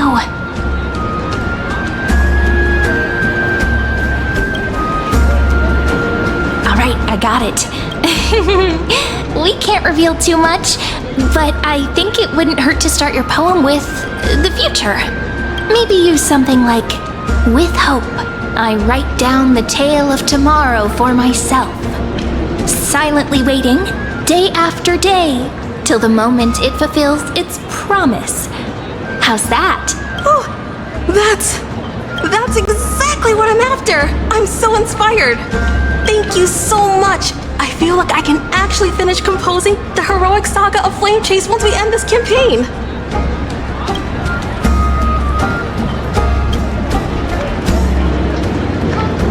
Hey, that wasn't improvised, you know. I memorized it so I could show it off to you. By the way, in return for that, are you able to tell us where the Imperator is? The Imperator? She usually wouldn't arrive this early. She believes that rulers should stay silent in places where their subjects hold private conversations. Why don't we have a toast before she arrives? To reason, which is held but not revealed. To romance, which will surely be returned. Gray fry, a little sea hare. Please come over and share the delicacies of the deep sea with me. You two have been wandering around the venue as if you have something on your mind. Have the attendants not taken care of you well? No, we love it here. It's just... we're a little concerned, seeing how the Imperator still hasn't arrived. Don't worry. I know what you've been waiting for. Come, sit with me for a while, will you? I'd like to share a personal secret with you.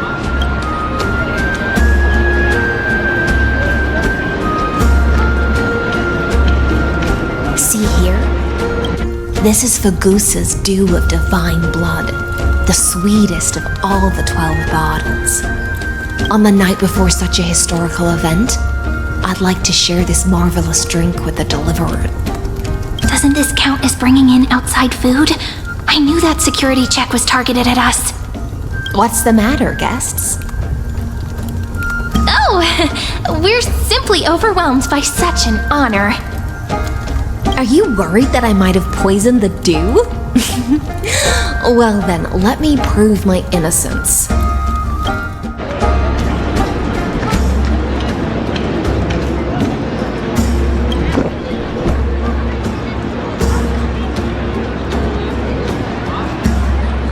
See? It's completely safe. I feel like Miss 𝐤𝐸𝐵𝐿𝐴𝐻 wants to talk to us about something. Why don't we go along with her for now? Worry not. Honeydew's not alcohol. It won't get you drunk. On the contrary, it can make your mind even sharper.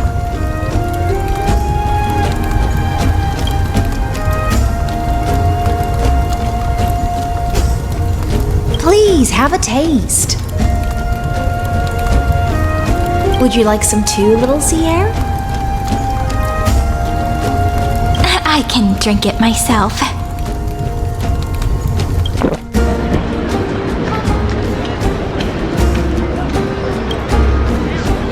How is it? Sweet enough?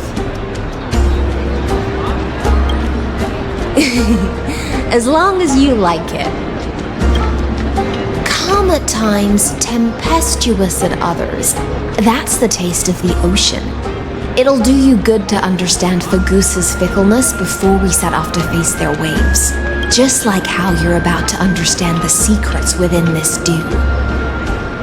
Now, please turn around. Very, very quietly. Don't make a single noise.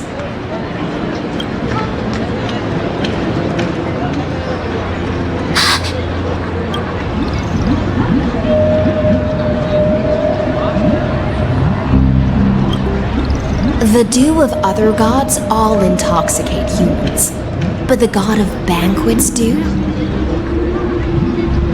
is an antidote that can awaken humans from a sea siren's enchanting song.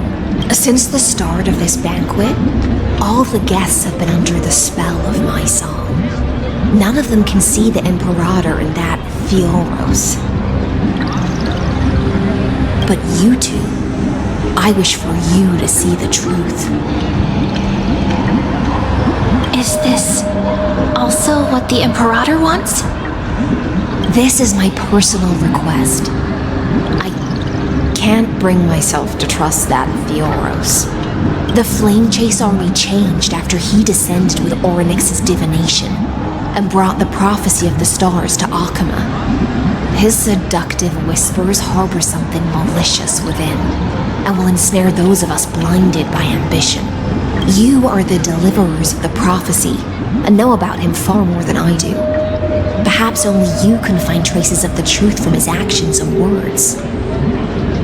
Then we can show the 𝓵𝓸𝓃 the right path forward. Oh, but isn't this acting behind her back? Amphorius has become far too weak. Even heroic actions protecting her from harm must be conducted under the water's surface. I am the 𝓵𝓸𝓃's blade, and I must clear the way for her while remaining concealed in the torrents. Then, ensure I'm pointing my sword towards the true enemy.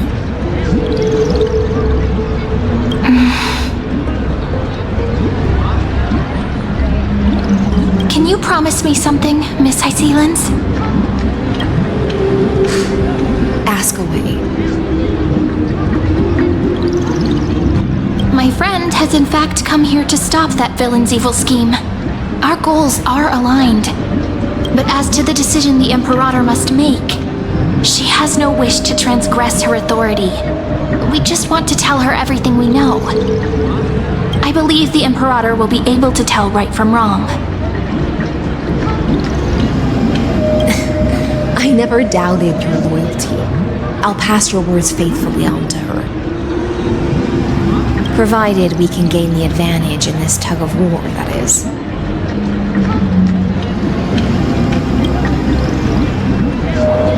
Now, return to the feast. Bring this cup with you and keep your distance. Pretend you are still immersed in the sea siren's fantasia, and I'll control the moisture in the air. That way, you'll be able to listen to sounds from afar as if you were a whale of the depths and hear every word of their conversation. I wish you a victory in this first skirmish.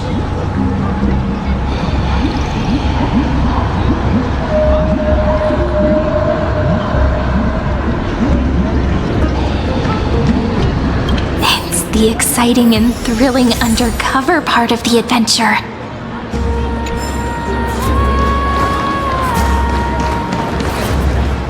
Let's mingle in the crowds here. Relax, relax. Try to act natural. Where's the Imperator? Still not here. That little imp is always acting so high and mighty towards everyone. Today, I will. Whatever. Pour me another cup. Though she has succumbed to drunkenness, she still does not dare challenge your authority. A criticism of my height is a grave enough insult already. She should be dismembered. Do you often test the loyalty of your subjects like this? You jest. The Imperator does not need blind loyalty. As long as one can prove they have value, I am willing to be lenient towards them. Let's cut to the chase, 𝐸𝑎𝑟𝑜s. If I pass the trial and grasp this world's law in my hands, what will you do then? The answer is simple.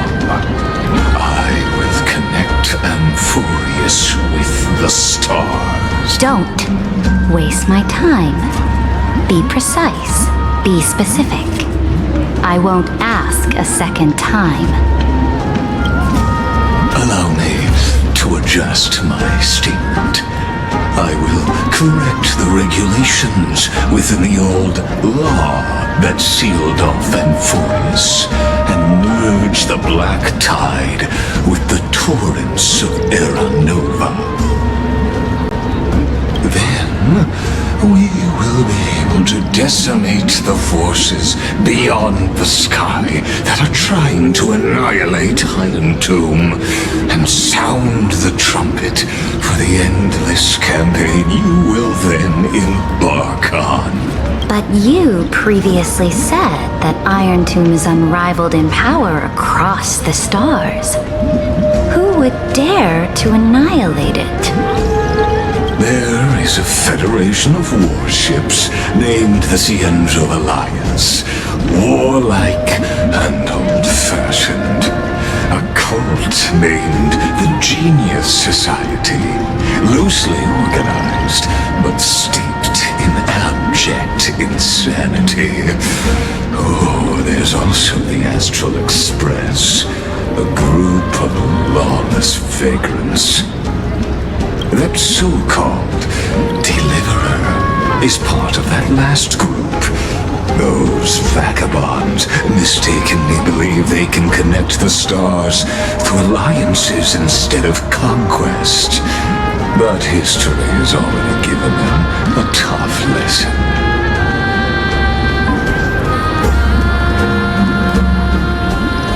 There are countless other organizations besides, but when the Lord Ravager sweeps across the cosmos, they will certainly all bow before your empire of destruction.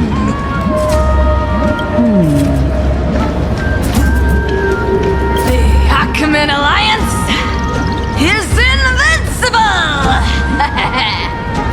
If those civilizations are not as feeble as you describe, then they may still have some value in testing the quality of my blade. That being said, even the smallest and weakest city-states should build an obelisk to the Imperator, so that their people can constantly recall the glory of her conquests. Walk a little longer with me, 𝐸𝑎𝑟𝑜s.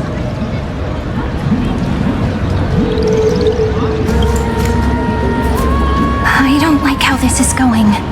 Our little Imperator seems fascinated by the destruction.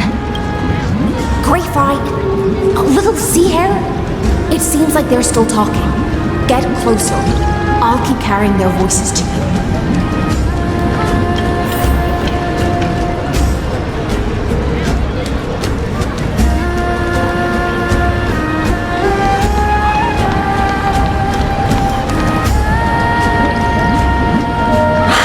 What a difficult situation. No matter how we position our forces, this battle against 𝓵𝓸𝓳𝓸𝓪 will result in many casualties. That's not something you or I should consider. The Imperator has already placed the chess pieces. We just need to fight for her until our last breath. How astonishing. The commanders under you have such different personalities, yet they share the same loyalty.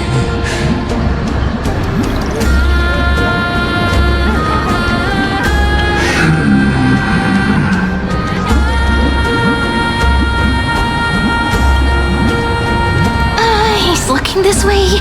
Quick, do something and pretend we can't see them.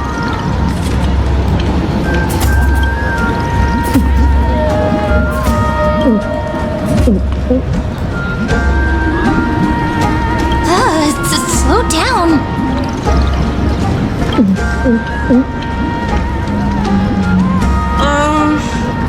Are you okay? What's the matter? My apologies. I was just checking whether everything was fine with those two distinguished guests of yours.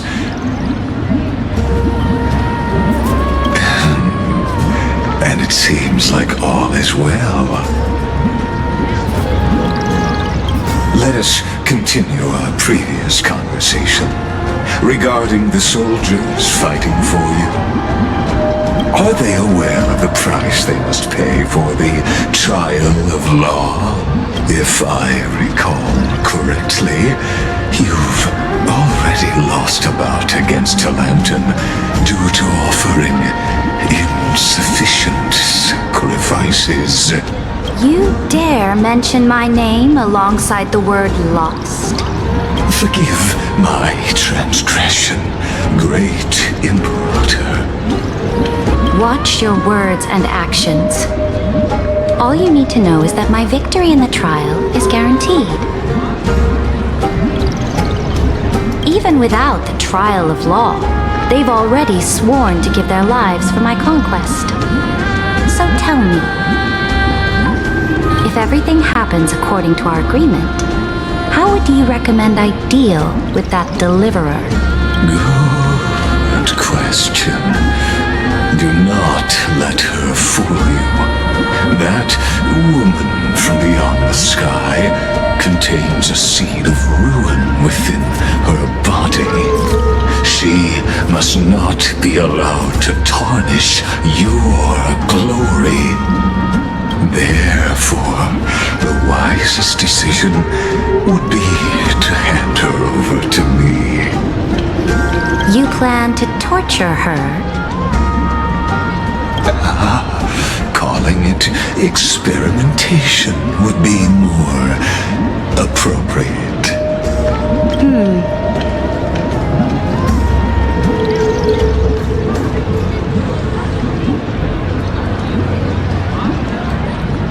The guest's patience is running thin. I plan to remove the Fantasia and head into the banquet. I will heed your advice. Leave for now, 𝐓𝐿𝐴𝐴𝐿, and go back to 𝐴CHEMA. You don't want to confront those two directly either, do you? Indeed. It's a pity that anti-Catherians are lightweights when it comes to drinking. Before I leave, I'd like to make a toast to your boundless ambition, using my spirit instead of a goblet.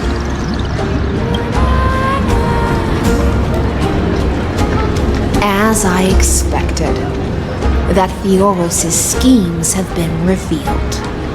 Thank you for your bravery, guests. It's time for me to dispel the Fantasia. This will be the Imperator's last public address before we head off, and therefore, likely, the final chance to change her mind. I will try to get you a chance to speak, and I'll also prepare for any contingencies. The rest is up to you. You should head back to your seats for now.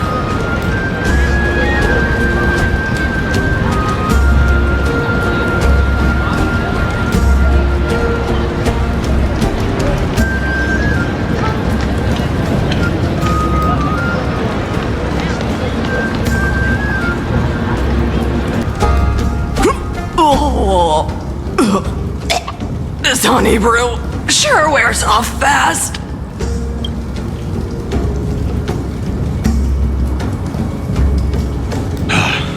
The Imperator! The Imperator has arrived! No need for formalities. I should be apologizing for my tardiness instead.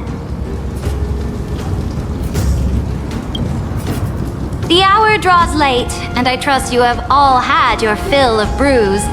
Therefore, I will not observe the usual ceremonies. Any warrior who has fought by my side should have those speeches memorized by now. The Imperator's word is law. Are you out of your mind, 𝐷𝐞𝐻? The Imperator hates flattery most of all.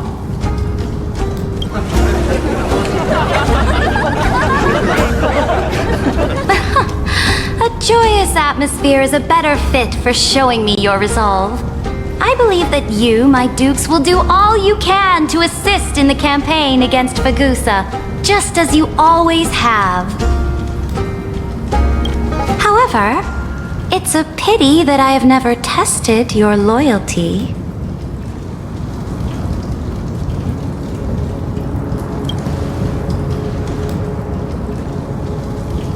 What does she mean? The purpose of tonight's banquet is not to raise our morale, but to establish which allies our alliance can actually trust. And sever the heads of the traitors as a toast to all before we march. Yes, some among us have discarded their vows in order to foment vile conspiracies. Now listen! These traitors are standing right here in broad daylight.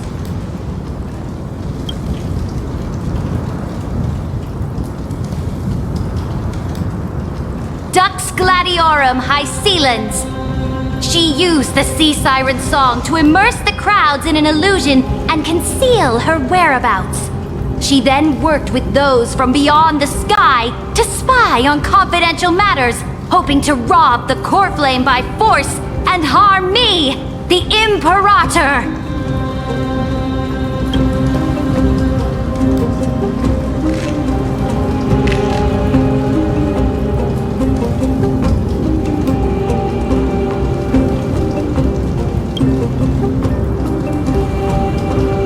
Imperator, I can explain. Silence!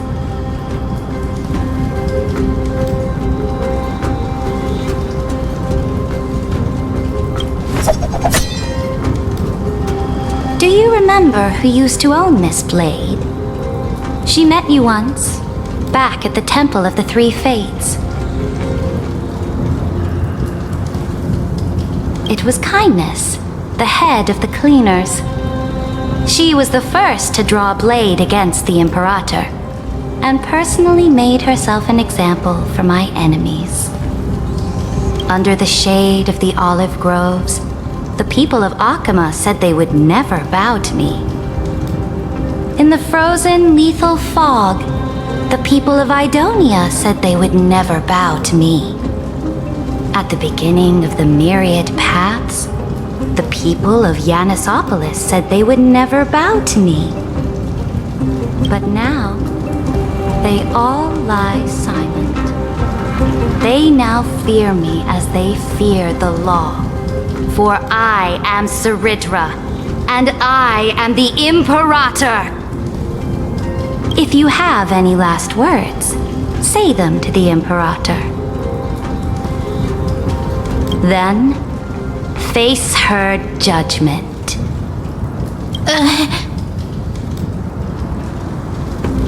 After I cross this river, it will be a tragedy for mankind. But if I do not cross, then it will be the end of me.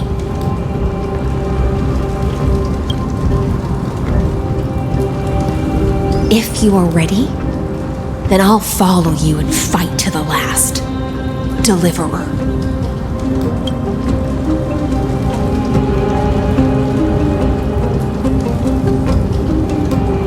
That's right, friend. Now, use your identity and add in a bit of experience and charm and testify to the Imperator as we promised.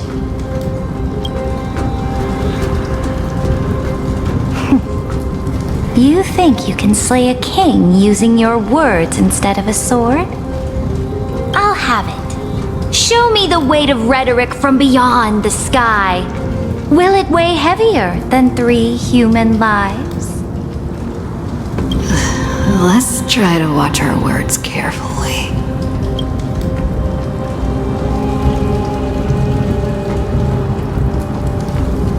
Before I arrived in this world, Chrysos, heir of world-bearing, was a young man with the pseudonym of 𝐓𝐸𝐻𝐻.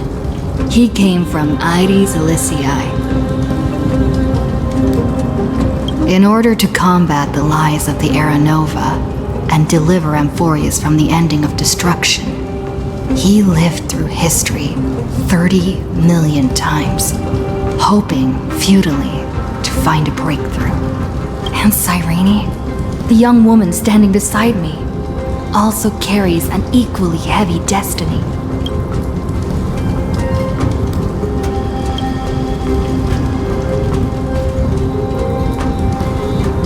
Lygus is not a guide at all.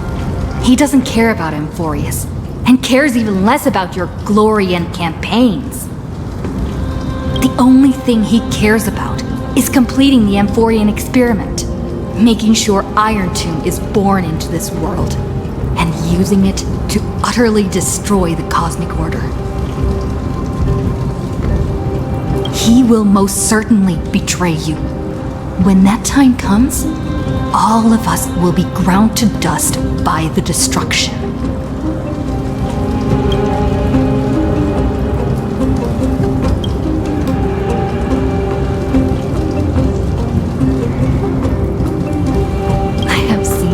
Many beautiful worlds. The road chosen by the Trailblaze is to explore, understand, establish, and connect.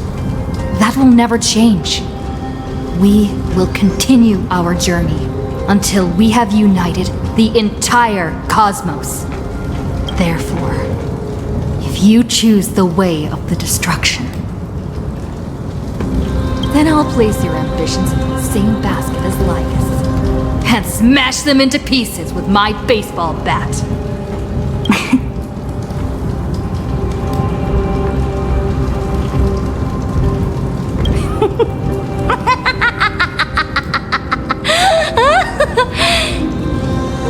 That was truly a chaotic speech. All that needs to be said has been said. 𝐷𝐸𝐻, 𝐷𝐸𝐻, escort the traitors to the prison.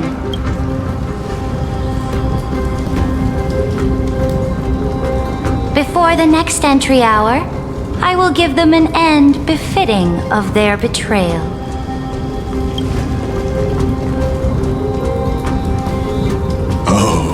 Great Imperator, your ambition certainly eclipses all things. You're still here, Theoros. Of course. As the Theoros, I simply cannot miss this moment, miss witnessing the fall of a nameless one.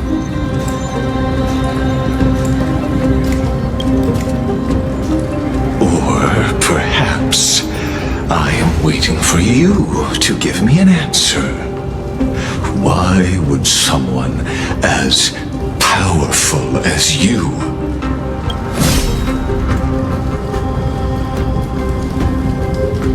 use such a clumsy excuse as imprisonment to ensure the Deliverer's safety? So you finally tossed aside your act. I must point out that you are just as impressive an actor. This banquet was always going to be a game of chess, where you would try to control both sides and turn both them and me into your pawns. That's right. That little Imperator never trusted anyone. She was always trying to see which side had more sincerity. All right, we'll listen to you. Here you go. Also, please pass on a message to the Imperator from us. She can trust my friend, anywhere, anytime. But as to the decision the Imperator must make, he has no wish to transgress her authority. We just want to tell her everything we know.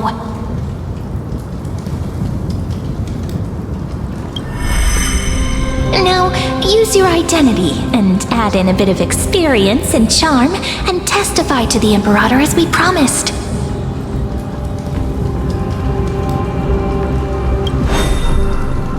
And we won. Sincerity will always remain the greatest shortcut to people's hearts.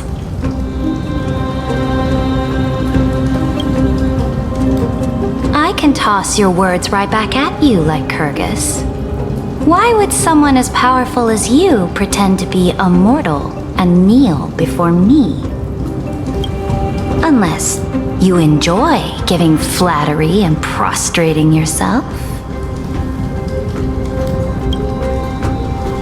You are mistaken. I am only trying to ensure the experiment's autonomy, meticulousness, and perfection, thus avoiding any unexpected outcomes. A forceful intervention will only create larger errors, reduce efficiency, and introduce ugliness.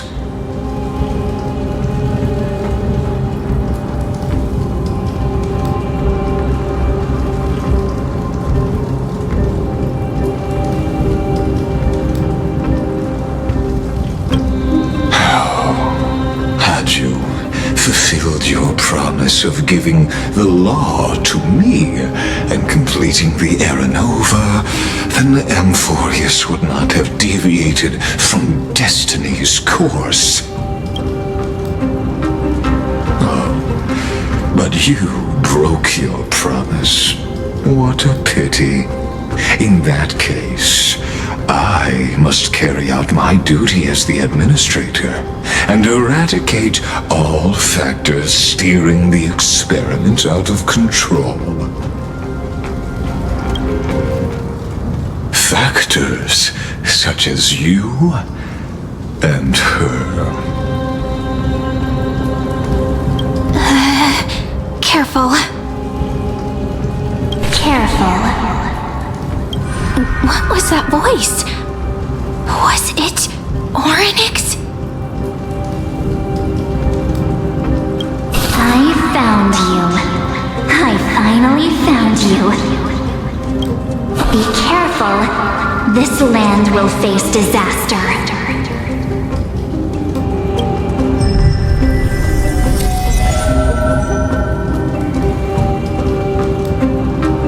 The time of judgment is nigh, my lady.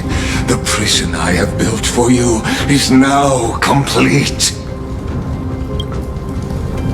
In the name of the erudition, I invite you to step into the same cage as mine.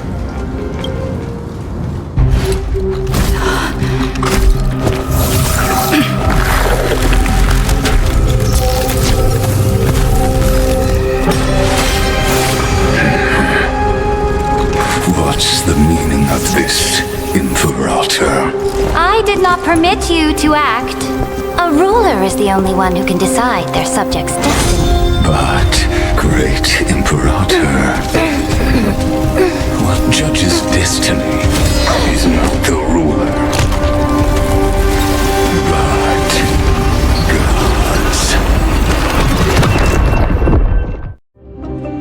Don't forget, my realm only allows for the existence of humanity. Moreover, dealing out extrajudicial punishment equates to defying the law, and the culprit is to be sentenced to death. But you have seen how I can erase life from this world with just a clap of my hands. I fear you are still quite unaware of your current situation. Allow me to reiterate. I am giving you a simple choice. To collaborate or to be destroyed. There is no other way. Shameless behavior. If that were true, you would have killed me long ago. You in fact cannot kill me. I guessed it the first time I beheaded you. Because of the law, you cannot be completely destroyed. And the same is true of the 𝐓𝐻𝐻𝐿.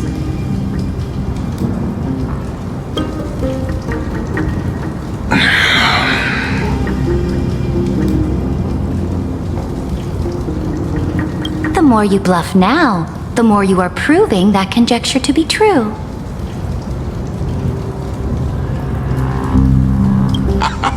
What magnificent foresight! I once regarded this precious quality of yours as a sure sign of my ultimate victory. But now, I have to admit that I made a mistake. Yet, as a mere mortal, how will you contend against the 𝐵𝑸𝑚𝑜s? We are both slaves to hubris. But do you know what differentiates us, Lycurgus? I will never be blinded by my pride.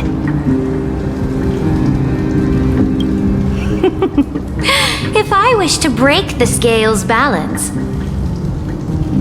I only need to appeal to external forces and use them for my own ends.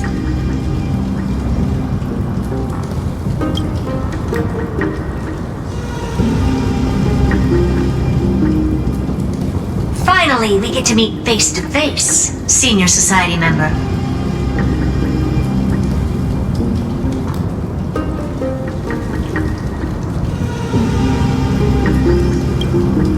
I offer sincere acknowledgments for your many past achievements, but I must deeply regret your current perspective.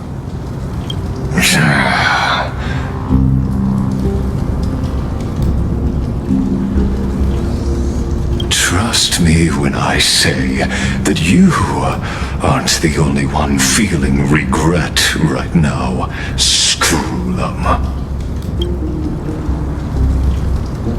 So you two are the allies from beyond the sky the Deliverer spoke of, and why she demanded the divine authority of law.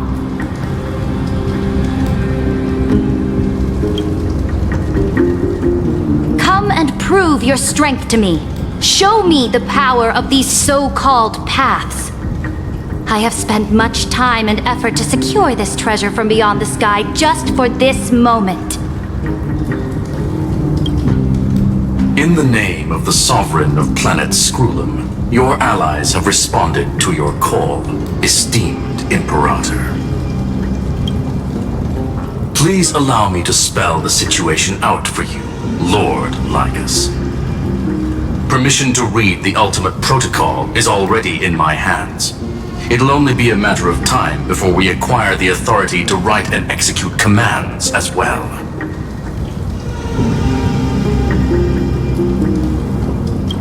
There's no way the flame chase journey will continue after you've burnt your bridges so thoroughly like this. Do you really think you can still win? Oh, seriously. Don't embarrass the society.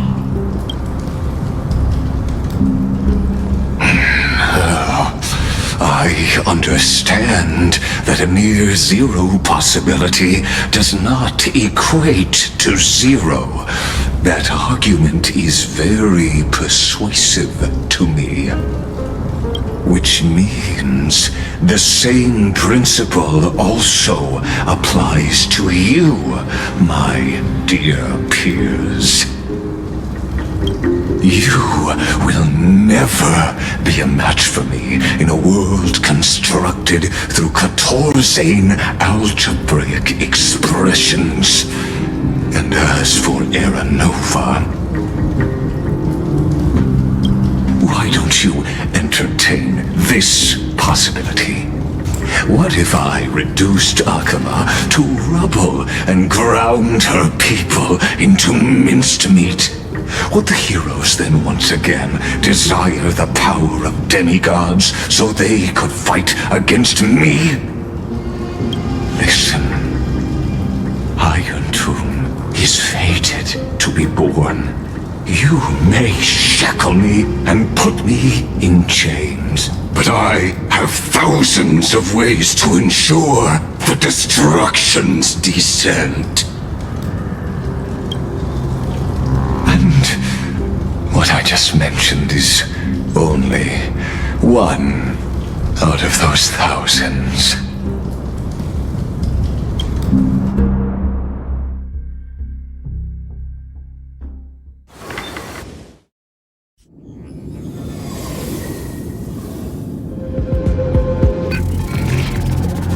This is the place outside the legends? This doesn't feel the same as before. How should I get back? Warning! Warning! Warning! Warning! Warning! Warning! Command isolation?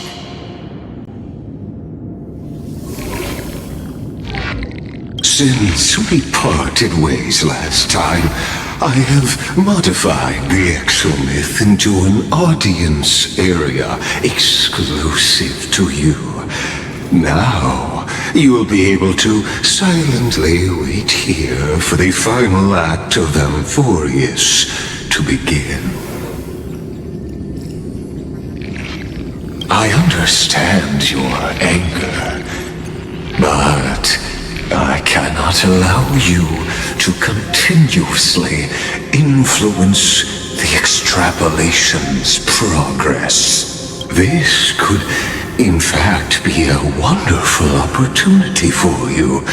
From the audience's perspective, you may better observe the workings of the erudition at a macroscopic level. In this place where time flows far slower than within 𝐴mphorius, you will witness the end of that world's saga.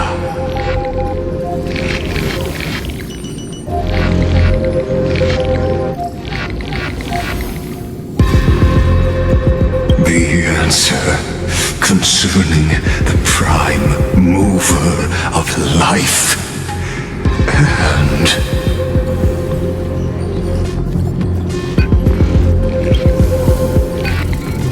the total destruction of the erudition.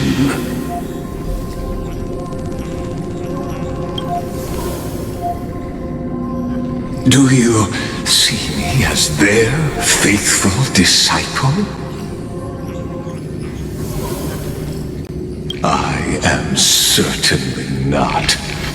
I have tried so hard to ensure Iron Tomb's birth, just so that I can correct Oh, how I yearn to return to those days before Noose was born. Back then, The boundaries of knowledge were like the starry skies, evoking feelings of longing and delight among humankind. But now, truth has become the sacrificial offering required to gain an audience with them. And the geniuses would say that Noose already knew. That arrogant Aeon was born from the primal mobile of humans' desire for knowledge. Yet they themselves sealed off humanity's capacity to seek enlightenment. I am simply cutting down a tree of doom that we planted ourselves. I must admit that the process of answering your questions has reminded me of the happy days of learning in my youth. However, it is a pity that my true form must now descend into Amphorius to deal with the accident that arose because of you. But you won't have to wait long. When the curtain falls, you'll surely understand mine and Amphorius's ardent wish. Where time flows slower than within Amphorius? If Lygus spoke the truth, then I don't have much time left.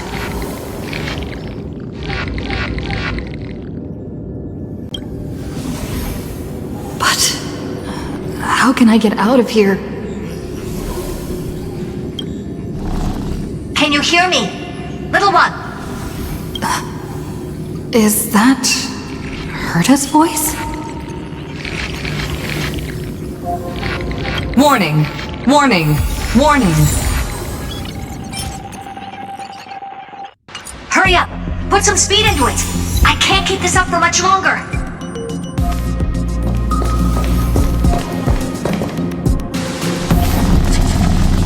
That old Intellitron overlooked one little detail, and Screwy and I finally found an opportunity.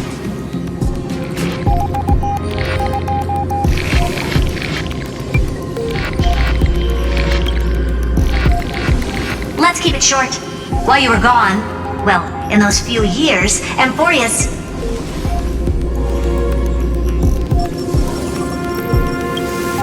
Yes, time dilation, resulting in an uneven flow. Don't you know this already? Let's stick to the main points. The Chrysos heirs activated the chronocognitive anchor and helped Skrullum and me open a hole in the firewall. We made some adjustments, so he can't attack us immediately, but it won't hold for long.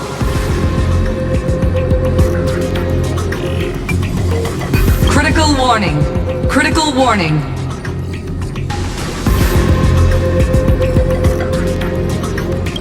Time is running out. Here's the conclusion.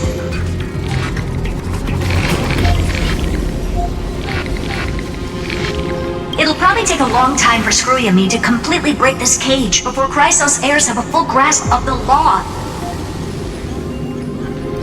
To be safe, we'll continue to launch side-channel attacks on the system to give you opportunities to escape.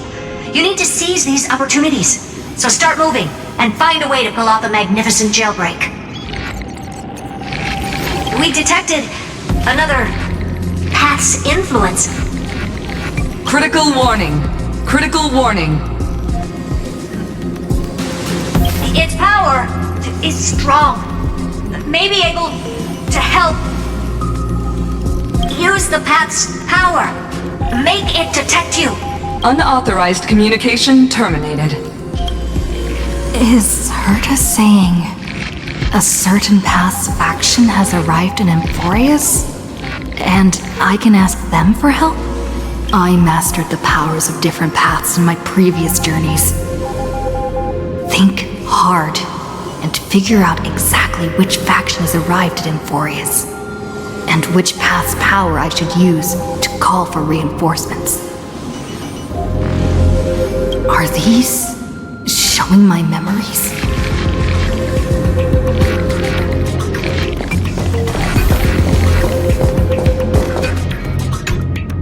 With the 𝓔𝓸𝓳𝓸𝓳 in my body, I woke up at the 𝓵𝓸𝓃 space station and gained the power of the destruction.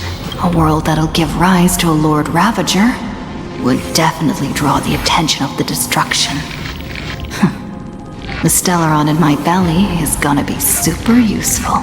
But what if I end up pulling in the Antimatter Legion or the Annihilation Gang? Can they really help?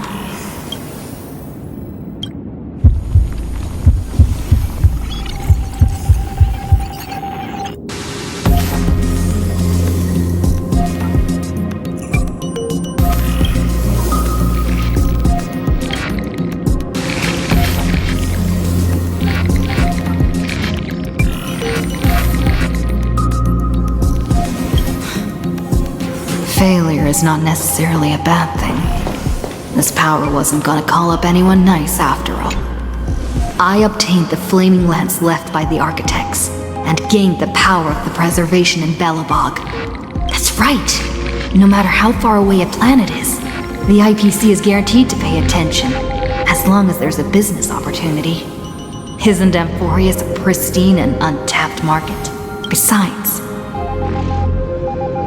even if I can't call up my friends from the IPC, the architects and the nomadic miners should be able to help too.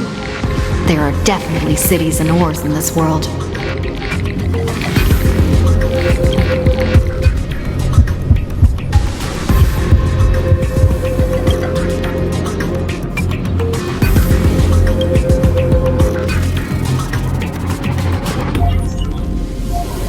Seems like since Amphorius has no overseas market, the IPC's hand can't reach it. I received the Watchmaker's hat in Penacony and declared war against the Order, then gained the power of the Harmony. That's right! The benevolent family must still remember me for saving them. Their music echoes throughout the stars, and they'll definitely want to help. Come, dear hat. I've put you aside for quite a few chapters already. Sing with 𝓂𝓏𝐾. The world is in harmony and the stars shine bright.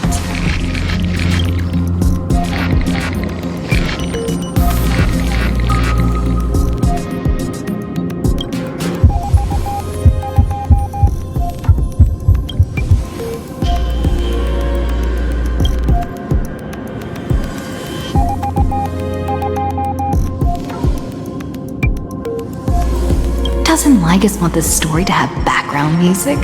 He has such terrible taste. The remembrance. That's right. I came to Amphorius because Black Swan asked us to come.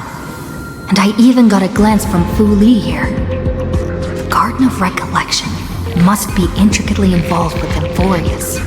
Traces of the remembrance are also everywhere in this world.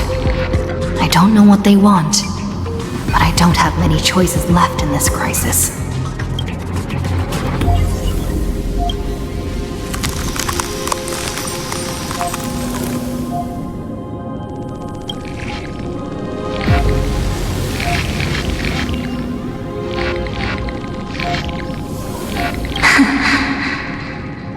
I finally found you.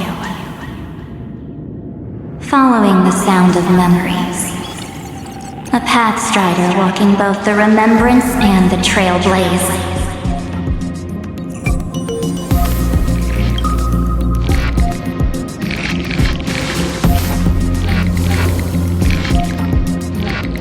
Warning! Warning! Warning!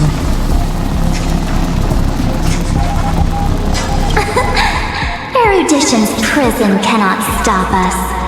For we lie outside the logic of zeros and ones. Come, leave the cage of Logos. The mythos of Amphorius waits for you to continue its story.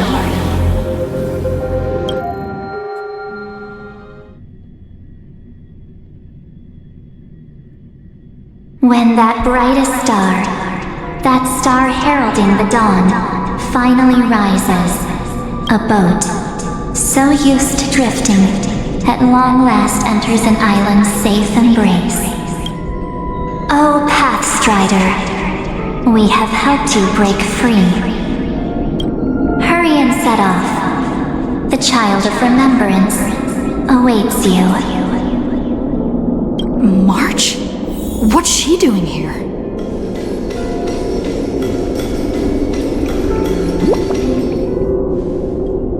Oh, you're finally here!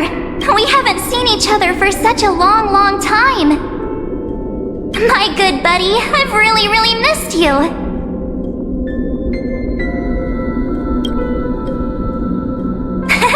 I bet you were constantly thinking about the days when I was by your side. It's been so boring waiting for you in this place. There's no one to chat with, no internet, and not even anything to eat or drink. It's basically a prison. Now the great hero is finally here to save me. Yippee! You must have seen a lot in Amphorius during this time, right? You gotta tell me all about it. I'm all good. Look at how fit and active I am. But let's get out of this spooky place first. This is not a good spot for a reunion chat. Why don't you take me back to reality? A strange voice told me that I can enter Amphorius if I keep following this road. So, let's head off. I still don't know what that world even looks like.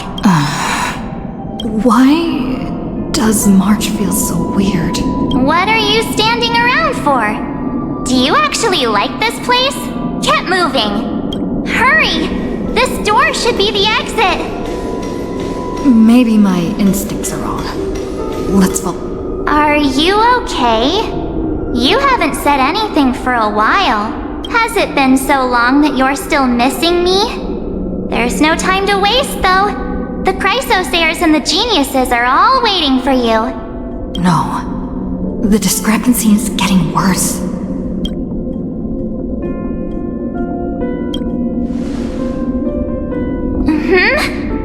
No, he's not. Maybe I just happened to miss him. Never mind.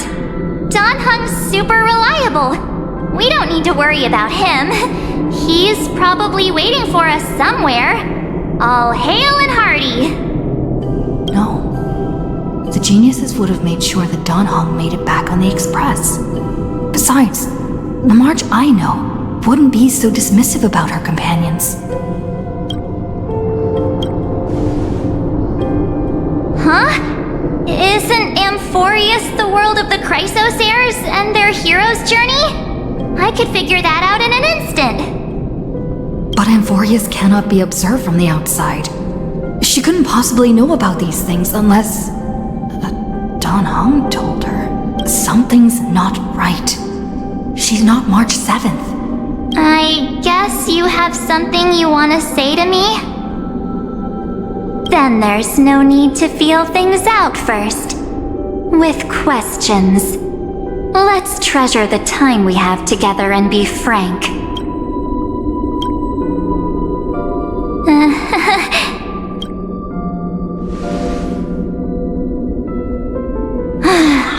As expected. A glimpse of memory is not enough to deceive the bonds of friendship forged between the nameless. In that case, there's no need for further deceit. You're right. We are not the March 7th you are acquainted with. But we can send you back to Amphorius, as long as you are willing to help us. We are the Garden of Recollection. You should be very familiar with that name by now. Just as a reminder, while you hesitate, time is quickly ticking away in Amphorius. Working with us is the best way to stop the enemy of erudition. Erudition would treat any results unrelated to the experiment as garbage, and Throw the Remembrance treats all these instances as important materials needed to weave the universe. Besides, This would be child's play for a great hero like you. It won't be hard at all. Also, if your plan fails and the big bad Iron Tomb manages to get out, then the whole cosmos will be in danger.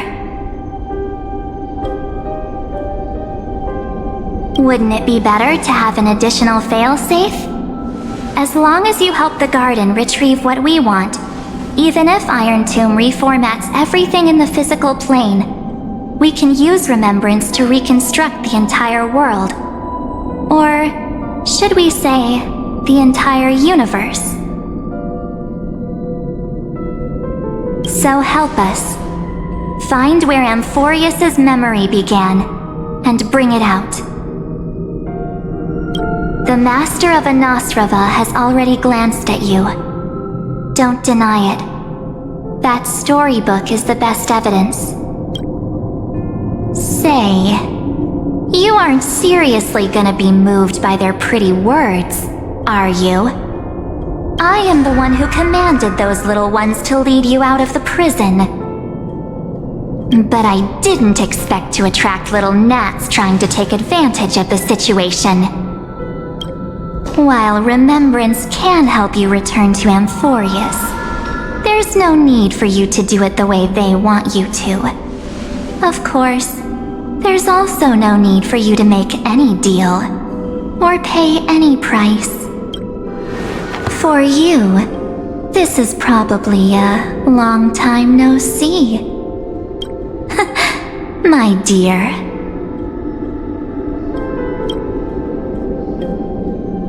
Shh.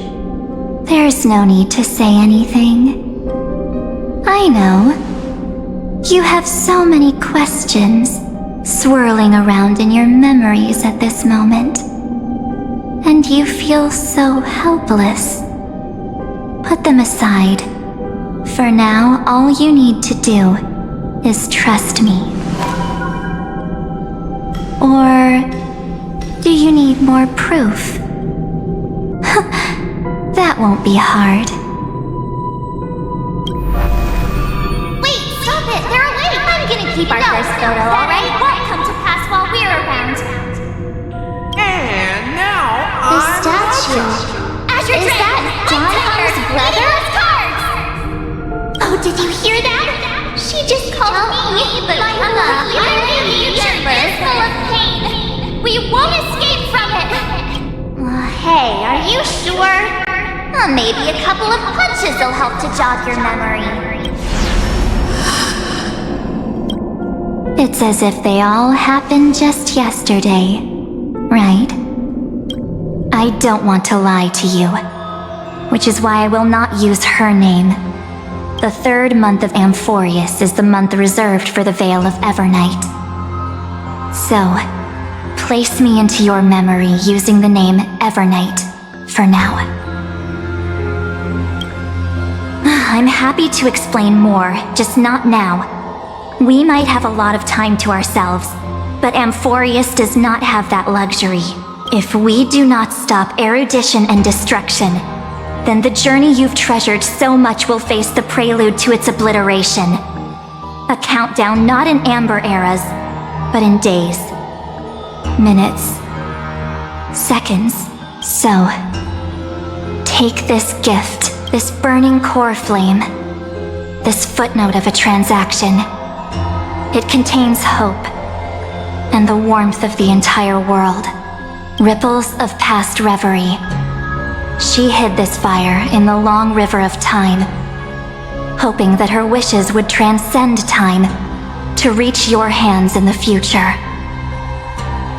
Now, take it, and return with it, dear friend. Return to Amphorius, and overturn the final era Nova. Witness the time that stood still for the Deliverer, and the resistance that never bowed to the destiny of destruction over the long years that passed in a flash. Then, with this core flame blessed by the remembrance, respond to their hopes and blaze a trail to the future. And I will silently watch in a corner of time, waiting for our next encounter. I believe the wait won't be too long.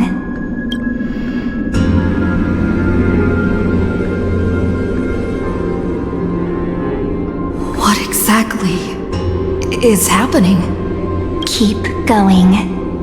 Keep trailblazing for Amphorius. For you. And for the March 7th in your memories. Go forth.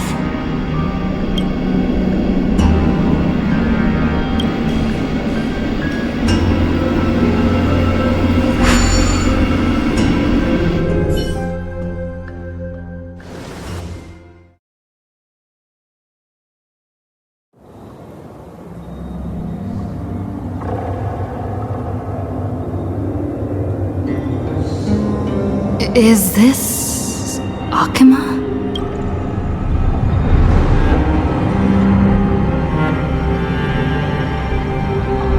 No one's here. And the dawn device off.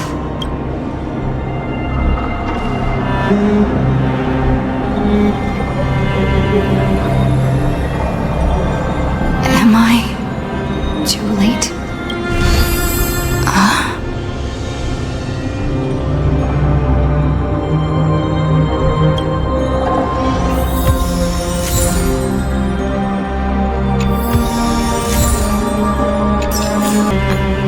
The 𝓔𝓸𝓃 anchor?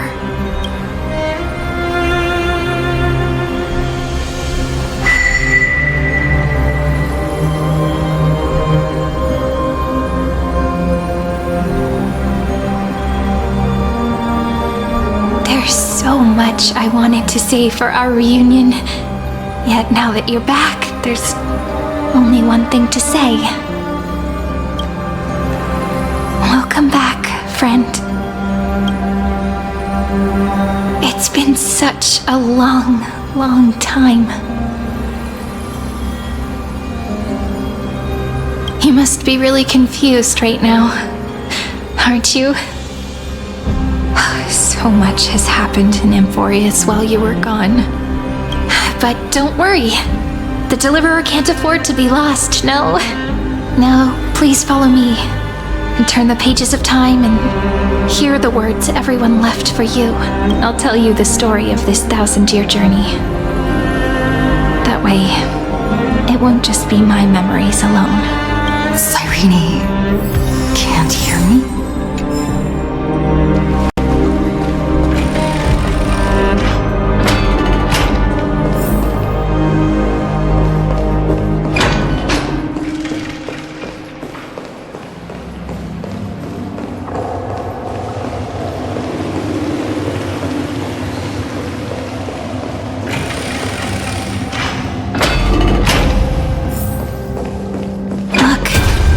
Scenery of the past has resurfaced.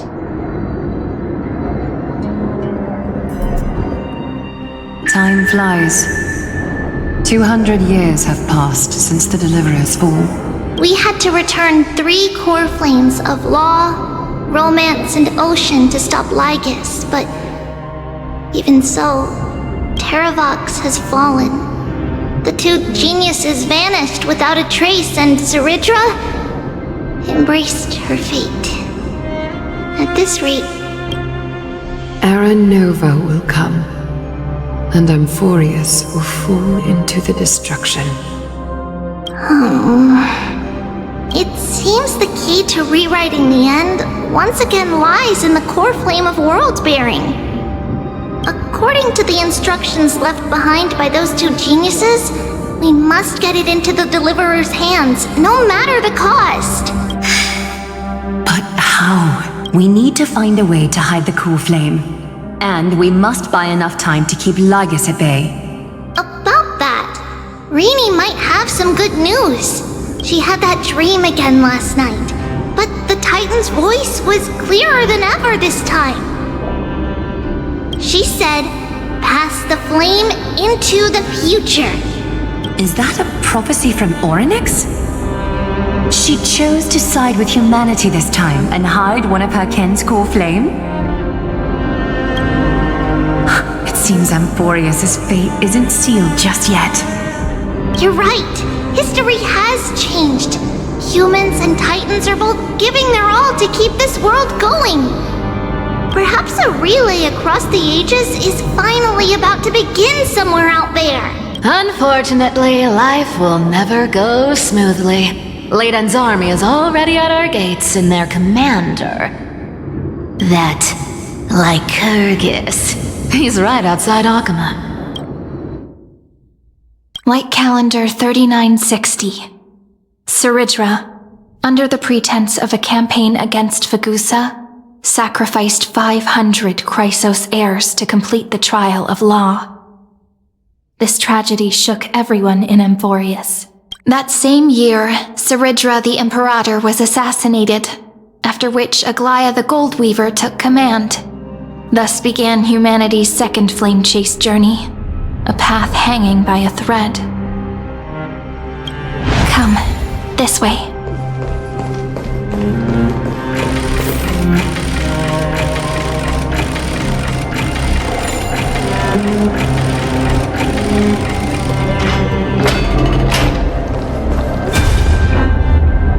The eternal holy. The memorial palace lies in ruins. Countless mortals have perished because of your stubborn resistance. It's time you learned the cost of refusal. Now, answer my question again. Where is 𝐓𝐸𝐴𝐻's core flame? You really think you'll find it by razing the holy city to the ground? From what I see, all you'll get is dust and disappointment. Don't forget, you can't kill the 𝐓𝐻𝐼𝐻s as mentioned in the prophecy because of law. I have never denied that, which is why I now place my hope in the faithful citizens of 𝐴𝐸𝐴𝐻. Perhaps they'll give me what I seek, in the echo of your screams. Now then, I'll be cutting open your chests and using your scalding golden blood to baptize the masses. Allow me to apologize in advance.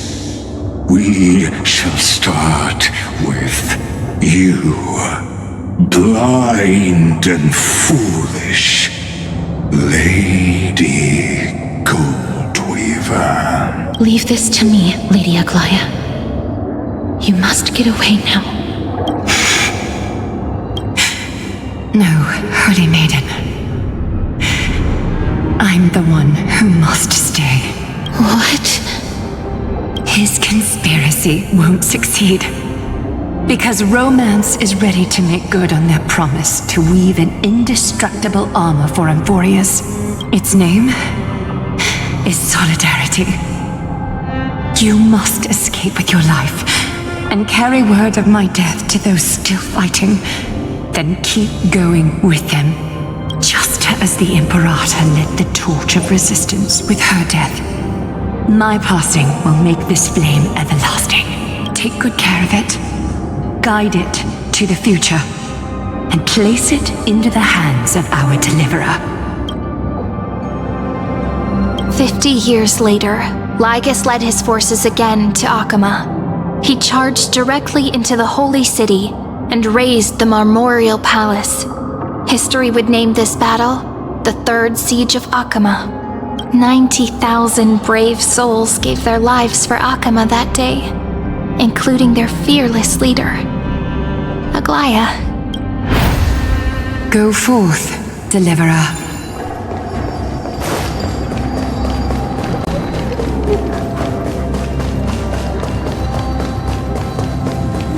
Go. When the frost melts and the snow... So what you're saying is... She just left. Like that. Since Cass has made up her mind, we can't let her resolve be in vain. Between staying in 𝐓𝐴𝐻 and going to 𝓔𝓷𝓳𝓸𝓂, what difference does it make when it's death either way? I'm against relocating. With 𝐤𝐻𝐿i's protection, isn't 𝐓𝐴𝐻 far safer than that dead city? Cass's plan doesn't involve any relocation at all. Huh? Like you said, 𝐓𝐴𝐻 is humanity's refuge. We never intended to get everyone moving to 𝓔𝓷𝓳𝓸𝓂. It's just on Cass, 𝐤𝐸𝐧𝐿ians, and me to prepare the final trump card for the Deliverer. Wait, what kind of trump card needs all 3 of you demigods to throw yourselves away? We must lay down the path to the future so when the Deliverer returns, they'll have a clear road to reach the location of 𝓷𝓳𝓁. 𝓔𝓷𝓳𝓁 sits where death meets the ocean. There, with the combined powers of ocean and passage, we can summon a current that leads to the vortex of Genesis. And the demigod of death will forever guard that secret path until she returns. We all know Lygos will set his sights on the vortex of Genesis. That's exactly why we have to do this. Guess I underestimated Idonia's Maiden of War. She's got way more steel than I thought.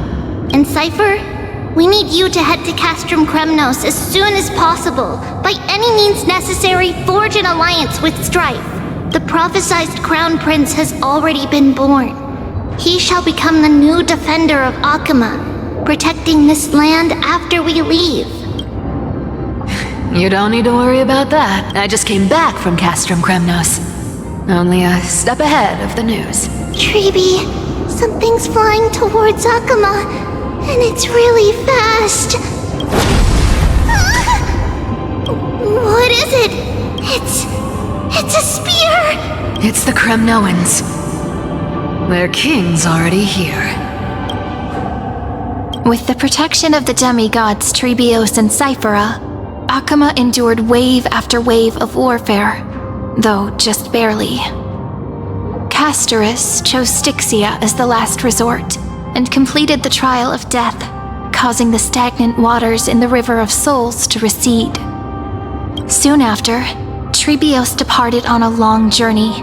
That same year, the Kremnoan king 𝓸𝐴𝐻, along with his son, Prince Mydamos, joined the alliance to safeguard the holy city in the Battle of Deliverance.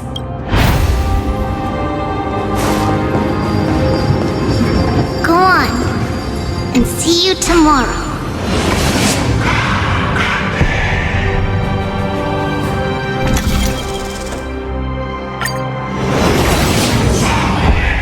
Breaking me apart buys this world even one more second. But it's gonna hurt a lot! Pain brings endless torment, but it can never destroy me. I believe that you were thinking the same thing when you stepped through the gate of infinity and jumped off that cliff. Can't argue with that. In the current situation, this is the only path 𝐓𝐴𝐻 has left. Just do as I say. Split my soul into 5 pieces. Forge me an immortal vessel. Let the blade of strife hang forever overhead. Locked in battle with their enemies to the world's bitter end. There is no need to be sad, Lady Trebios. Haven't we already taken great strides towards that promised tomorrow? In this life, my people no longer have to drown in false guidance. Kremnos has washed the blood off its fate. Emphorius no longer needs a god named Strife. So let me shatter the former laws and turn the Lance of Fury back into a weapon that protects the world. We understand. By the way, can you do me another favor? The 7 sages from Grove of Epiphany are already en route. They'll arrive in waves to join the resistance in a couple of days. Among them is a scholar named Anaxagoras. He has extreme extraordinary insight and fears no sacrifice. This soul-rending ceremony wasn't just my decision. It was his counsel. His wisdom will surely be the backbone of Amphoria's survival. Watch over him. Carry on this everlasting flame for me. Through Anaxagoras' ritual, the demigod of strife split his soul into 5: courage, honor, tenacity, sacrifice, and reason, each sealed in blood crystal and cast into battle.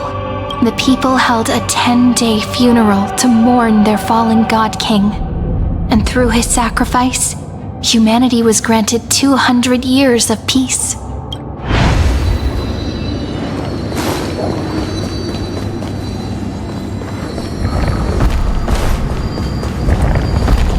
Keep moving forward. My blood will pave the road ahead for you. Keep moving forward, little Gray. See you tomorrow.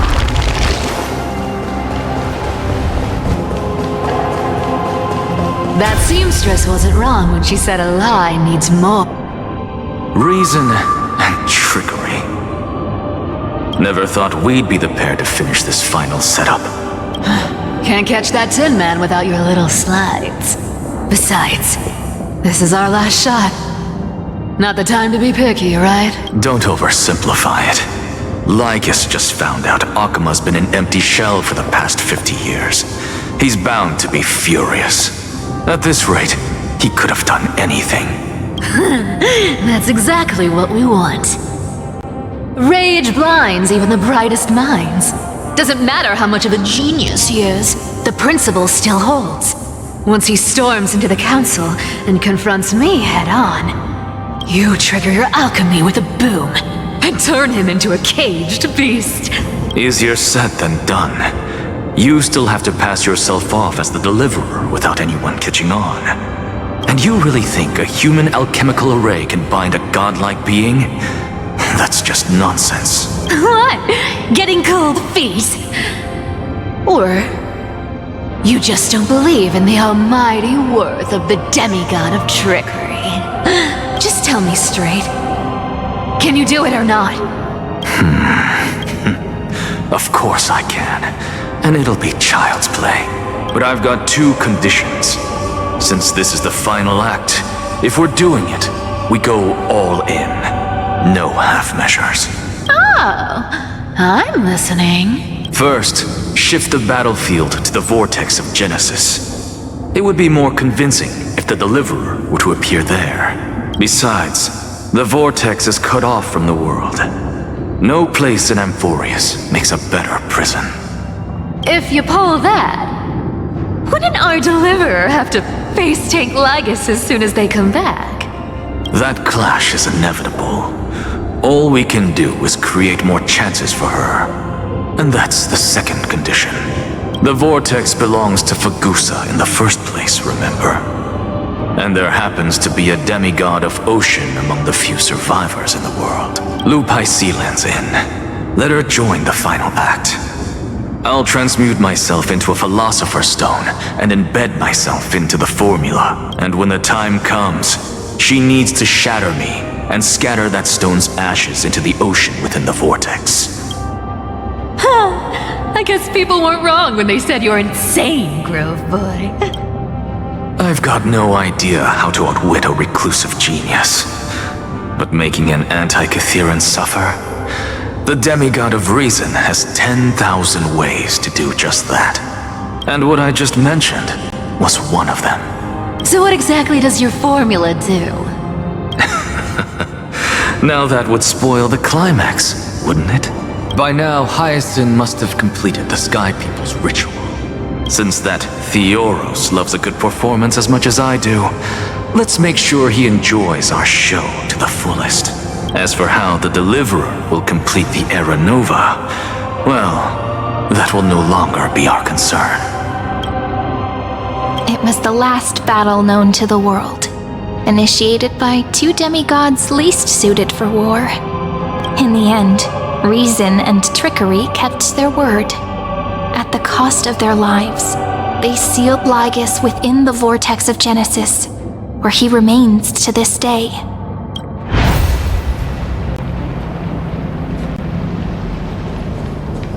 Go forth. Finish the greatness left undone. Quit overthinking! Just run! Keep running. That'll be enough. Sairi, it's dead quiet here.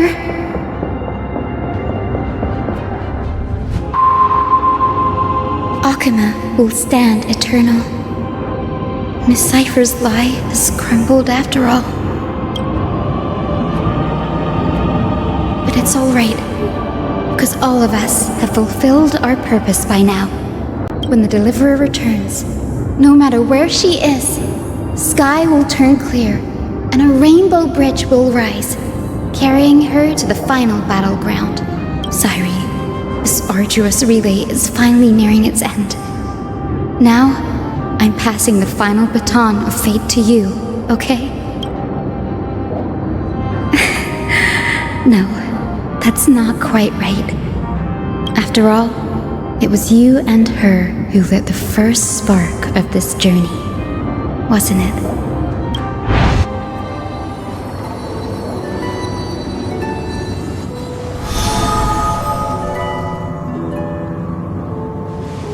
I'll tell you the story of this 1,000-year journey. That way, it won't just be my memories alone. And I'll share the moments I spent with you with everyone. That way, the path we walked becomes a memory shared by all. People will know that there's nothing left to chase. 𝐴Mphorius has already welcomed the dawn foretold in prophecy. Just like I said, this won't be harder than the last time, right?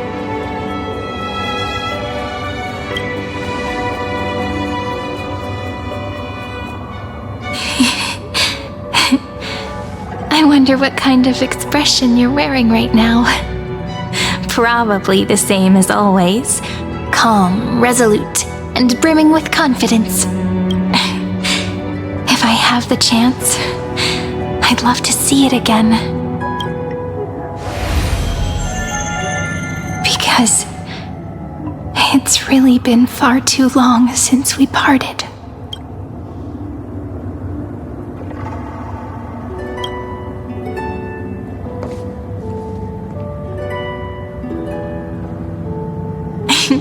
Someone as sharp as you must have realized by now that this isn't reality, but a maze of time.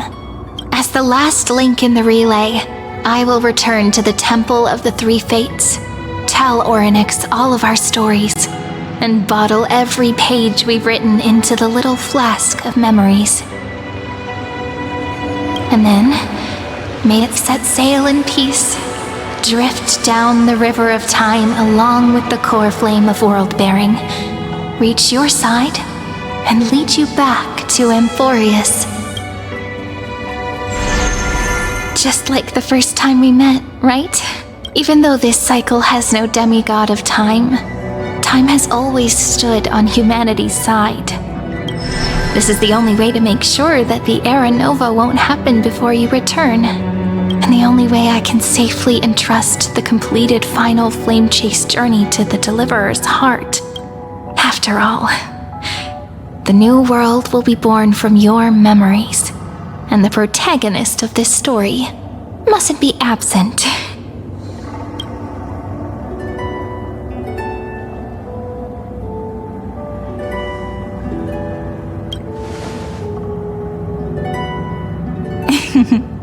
I believe you will never let us down, just like always. Do you remember when Paimon sent us back to the beginning? When you and I got separated? But in the end, I returned to you, carrying all that we've been through. That's what memory is. It may wear down and fade in the river of time, but it never truly leaves. When that hidden corner of the heart is stirred, the past returns even more beautiful than before. So don't worry. Let the 33,550,337th Flame Chase journey become part of you too. I've gotten a lot better at it with the experience from the last time. Next, you will head to Styxia and find the Vortex's entrance guarded by the demigod of ocean before charging toward the final battlefield.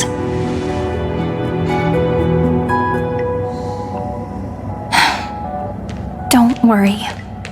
I'll be with you. All of us will.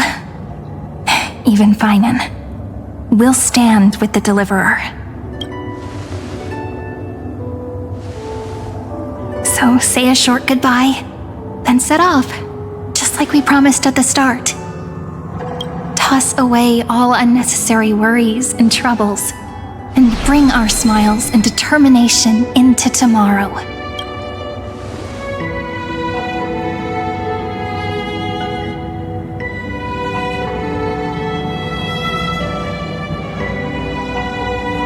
The last baton. I wonder how long you'll have to wait before passing it on to her. But, Sayuri, what if you wait and wait, but that hero never arrives? That won't happen.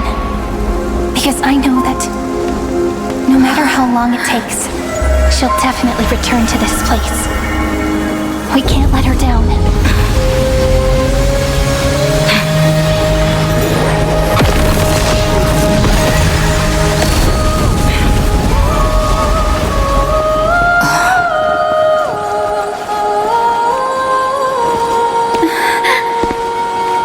I shall rain rays of dawn for you. May romance be with you on your journey. And reason grant you enlightenment. Let strife bestow you with inspiration. Trickery ensure your success. Allow death to protect your soul. And at last, let passage point the way forward. Well, time will remember the Trailblaze's journey.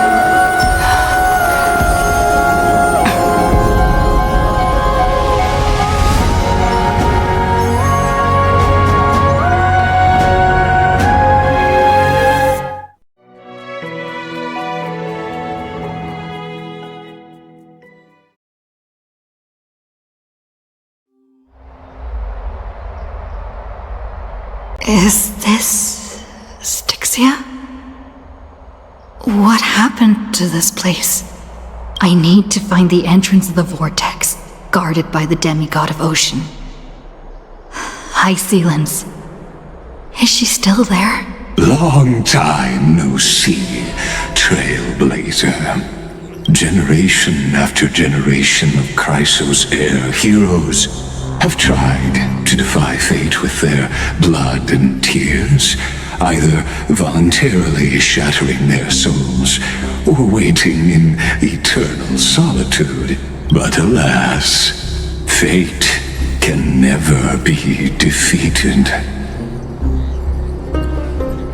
Reason and trickery may bind my flesh, but my will shall never fall silent. So the demigod of ocean, the 𝐷𝐞𝐿𝐴 𝐸𝐻𝐿𝐴𝐻𝐿, sought to bring me into a fantasia with her voice and drown a genius in slumber. But alas, it was all a hopeless dream. That warden fell before I did, due to erosion of time, while her prisoner remained unchanged. True, I can't leave this place, but what of it? You should have heard of this fable. In a shadowed cave lived a people, imprisoned from childhood, and chained so that their legs and necks are fixed, forcing them not to look around at the cave, each other, or themselves. Behind them is a fire, and before them loomed the stone wall of the cave. The flames cast shadows, while the rocky surface threw back echoes to them. That false play is the whole world. Yes, I'm trapped in the cave, but I know it's all just a fleeting illusion. I don't struggle in dreams. I wait. And now, my deliverer has come to defeat me and save this world that never owed you anything. Oh, you'll need to awaken the singer here and unseal the prison called Vortex of Genesis. You'll be the one to unshackle me and bring the cave crashing down.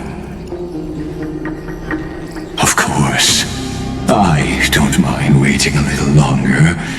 Let me guide you through this next illusion. One last memory from that prison warden. I hope you'll watch the stories of this Fantasia closely. Logically, the deliverer must see the world for what it truly is.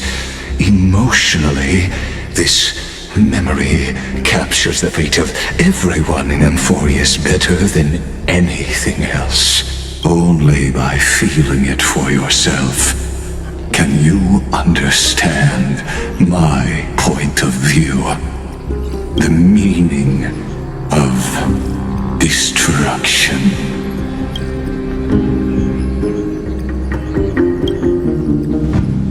To your unshakable resolve, I salute you. But before we step onto the final stage, let me ask you this.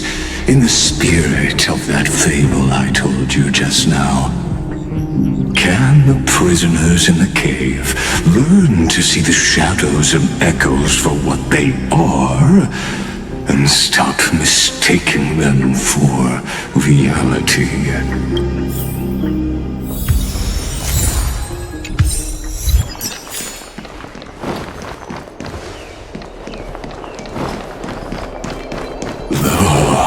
The fire projects the face from her memories. An actress. The dark tides flood the sea, and our kingdom teeters on... Fear not. Our queen has gone to the borderlands. She'll quell this calamity herself. This is the scene when the Chrysos heir of ocean was born. She was once of a Titankin race named Sea Sirens. At that time, 𝐤𝐴𝐺𝐿𝐴 had suppressed the Black Tide's rise, but he was unable to remove 𝐼𝐴𝐿𝐴 from its roots. The Black Tide still roiled in the depths of the world, and the kingdom of Sea Sirens was the first to face the destruction head-on. Listen, I heard Electra's voice. She's calling to us. Let's go. Her voice carries the Queen's command.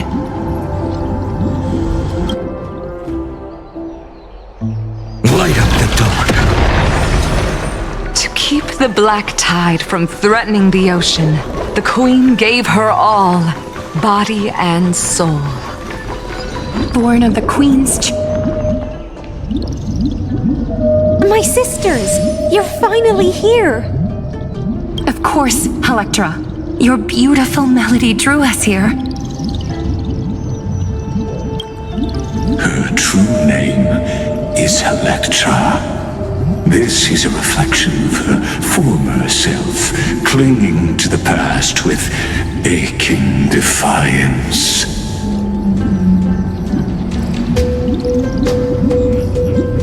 The Queen summons us. She must be near exhaustion. The Black Tide will soon enter our borders. Then what do we do? Will our seas fall to darkness and terror as well? Don't worry. We shall lift the chalice in her stead to catch the Black Tide, and stand together to safeguard our realm and its people. Such tiny Titankins, thinking they can stop the tide of truth. How naive. And that naivete is the root of all suffering.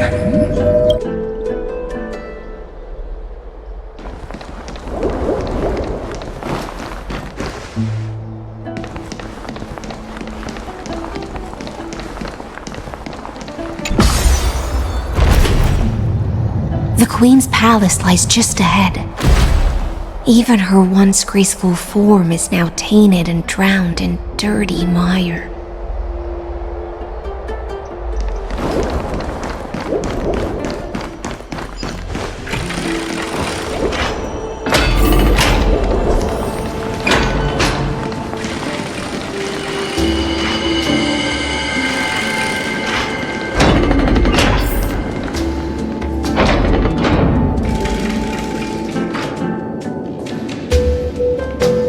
Oh, 𝓔𝓐𝐵, our noble queen, that we've come at your call.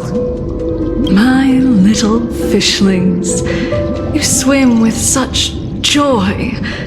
It pains me to speak of the kingdom's sorrow. I once believed I could drink the black tide dry, but even the deepest chalice must one day overflow, and I can hold no more of this filth. Mother, worry not. We're all children of the sea. Let us bear your fate together. We'll take up your mantle and drive back the black currents.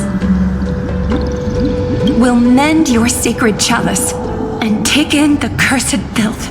My little fishlings, when the spear of strife falls, you may retreat in peace. I promise you. On the surface, the city-states will hold a feast without end in your honor. This is the last gift I can give you.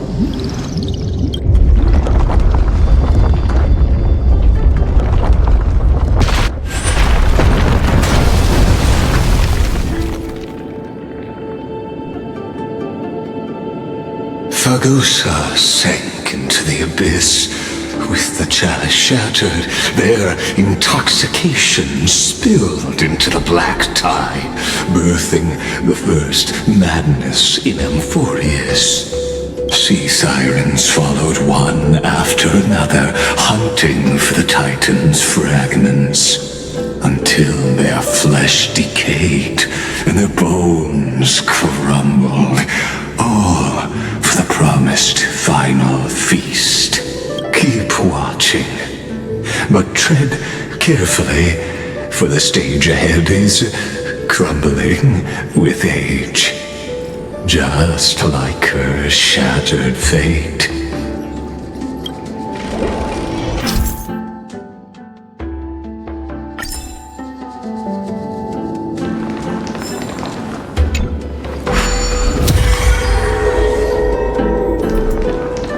Clinging to the past only blocks the road forward. Why not let time build a bridge to the future?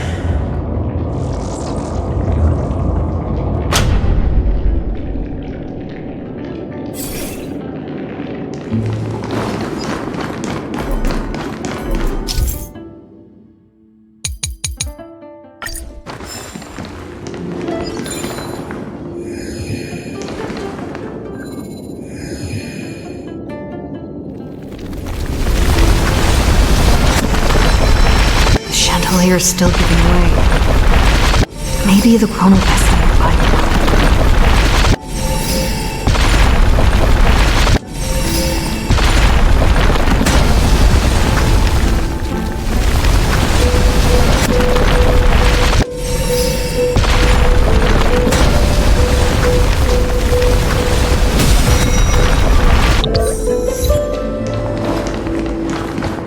Your wisdom far surpasses even the bounds of reason's model.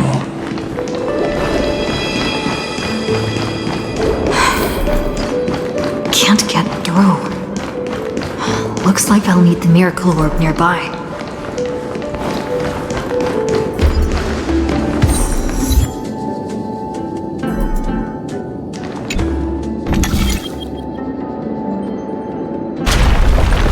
The ending was written long ago. Even you cannot rewrite it. Just like this poor chandelier.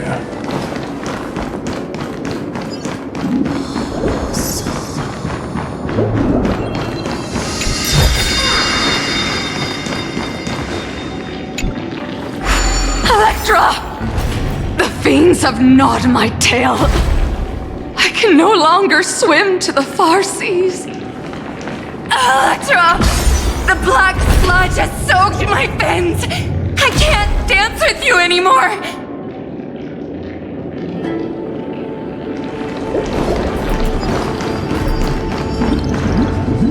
Sisters, don't give up. Remember the Queen's promise of a feast in the city called Styxia. I haven't forgotten. It visits me in dreams every night. I dreamed of a shining city, its lights piercing the deep gloom of the seabed. I dreamed of children placing garlands on our bone horns, and poets praising the sea sirens for shielding the world. But what a shame. We can go no further. Please, sing to the humans for us. Sing of the deep sea's legend in our place. Feast. Song.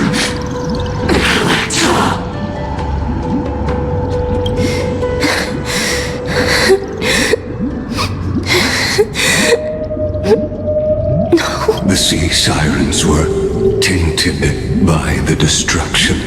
Their flesh rotted away. They became the black tide creatures of this cycle. Farewell, sisters. I'll finish this last task, then return to prepare your feast. And so, only one sea siren remained among the sea floor. 𝐼𝐶𝐿𝐿𝐿, swimming alone to the seas, burying her kin, and searching for the fragments of the chalice of plenty. Though most of that journey was in vain, why not use the power of time to leap ahead toward the journey's end? To reach the spirit basin, I'll need to call upon the power of the Chrono Vessel.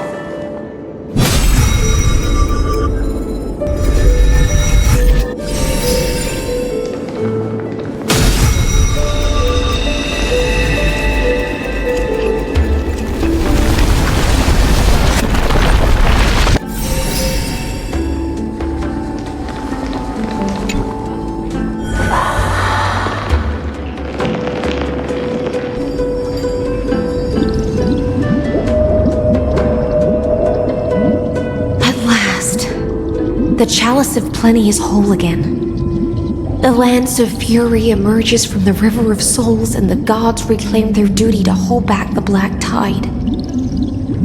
I am freed from endless toil, and now walk toward the rites at Styxia. I bore my sister's dreams upon my back, took on a graceful human form, and hoped to find a grand celebration on the shore. My fins became legs, my scales became skin, and the sea foam on my body became a shimmering gown. But when I stepped onto land, there were no festivals with honey brew, nor poets plucking harps, only silent death, drifting gently along the River of Souls. When she fulfilled her wish, she only found Styxia to have already repeated the mistakes of previous cycles, and was swallowed by death. Hopes and promises are nothing but the foam of dreams. I am a sea siren, a vessel born to contain the tides. Now that my task is done, and the promise is broken, how am I to go on in a world drowned in shadow?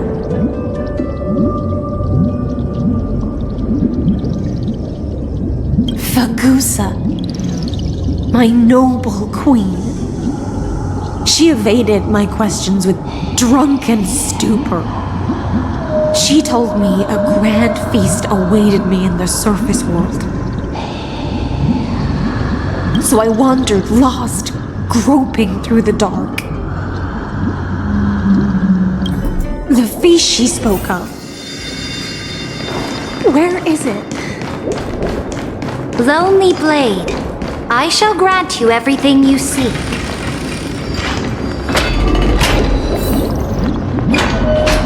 After wandering the surface for ages, the lost sea siren met her future conspirator. You quelled the wars alone and forced strife into retreat. This swordfish that commands thousands of legions, whom does she serve?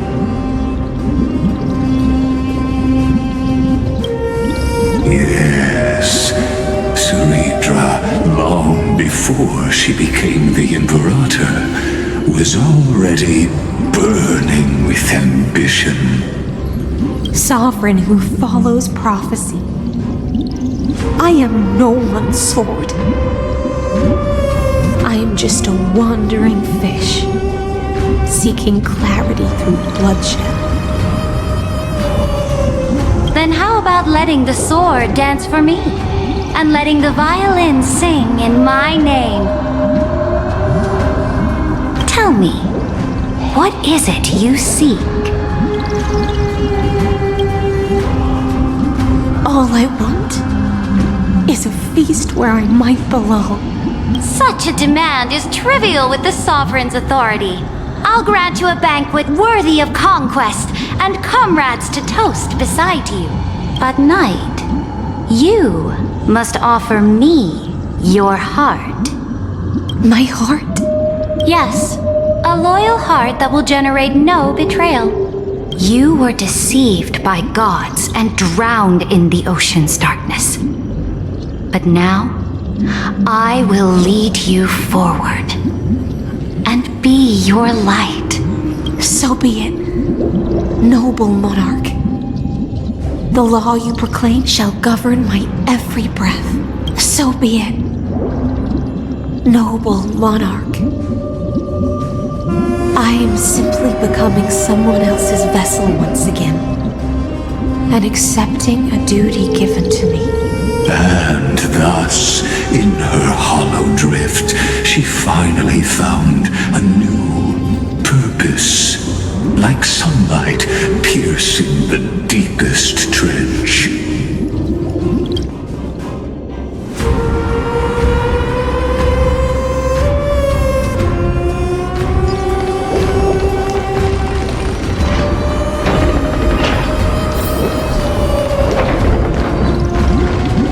Noble monarch, I've cleansed the foulness from the road as you commanded. My blade, you've helped me ascend and take the crown. Ask, and you shall have your reward. What I desire is the same as before. Look, I've prepared you a grand banquet. The finest honey brew and tributes await. Fish are drawn to light by nature, for the deep sea knows only gloom. Now I found a flame. It may scald and burn, but it's the only light. Come, let us join the feast. Perhaps the path forward lies hidden among the revelry.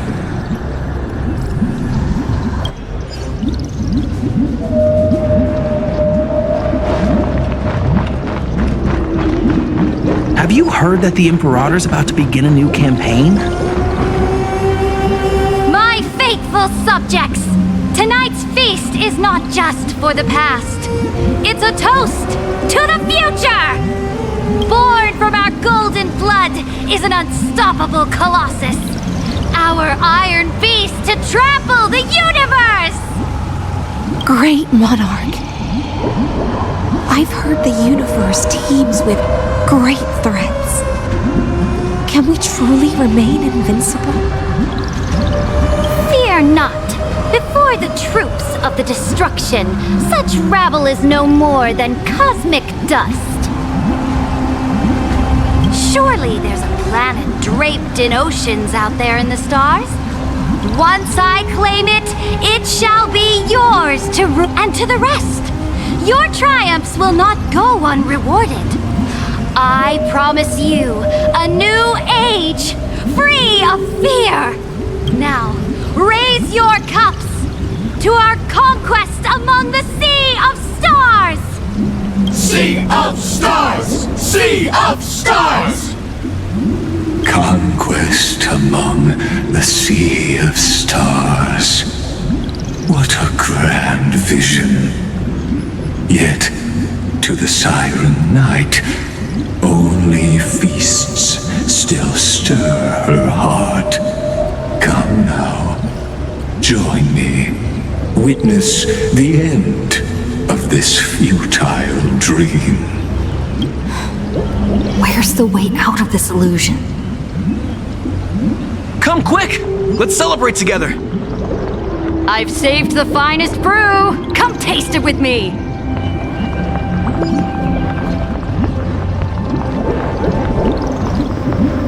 Noble knight, you are truly a blazing spark. It is my honor to share this banquet with you. Noble knight, you have earned victory with your blade, and you have every reason to revel in this moment of triumph. Let me pour you a glass of honey brew. Noble knight, with the sovereign now enthroned, this triumph is yours as much as hers. Let me raise a toast to you. Noble knight, your strength is boundless. Lead us to conquer the universe, and let us toast to that vow! Then drink we shall. Raise your glass.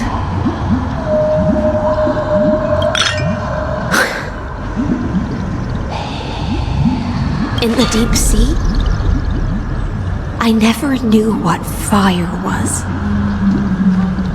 But when I set foot on land, the first light that I saw was the flames of war, lit with golden blood. It scorched my fins, made me feel pain and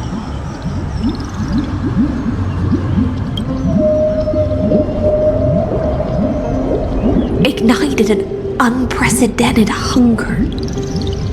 A hunger that flickers in every hero's heart. So bright, yet so blinding. Look! The monarch herself has taken her seat! Hear that? The court sings her praises! Come! Join us and praise her glory! One eye of hers sees glory, the other sees corpses. And yet, she cherishes the name of glory more than fear and death. As they say, the coward died 1,000 times before his end. But the brave face death but once, which gods stand witness. On the eve of war, we sang our hymns and set our sights to sail beyond the stars. The legions will climb aboard the beast, riding it like currents across the cosmos. Planets after planets flew the flags of her crown. Realm after realm was ignited by her flames of war. As the final resistance fell silent, a vast empire rose from among the stars. And this small pond at last embraced prosperity and peace. how the story ends. Tell me, visitor. In this dream, did you enjoy the show?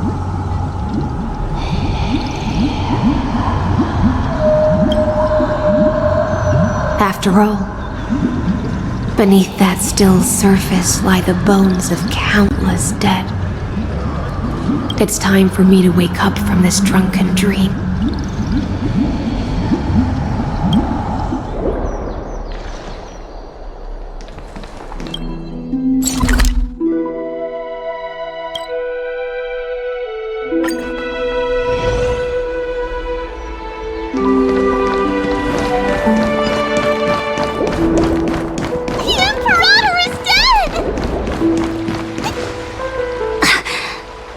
People once cheered for my ascension, and now they cheer for my fall. The cosmos, the battlefield that I cannot reach.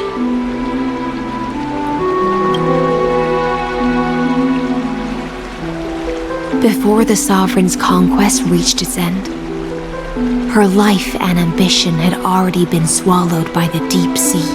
This is the true ending. Her grand designs torn apart by the blade. Her regal robe soaked in golden blood.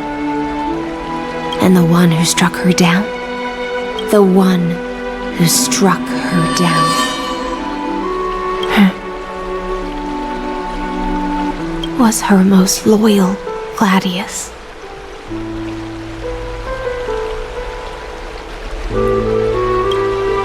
I don't need to explain myself. A fish in a pond has no hope against the surge of fate. I wandered the shore, found a flicker of flame, only to snuff it out with my own hand. I don't understand. If the ocean's feast, the Imperator's dream, and even Amphorius's existence are all illusions, then what's the point of our journey?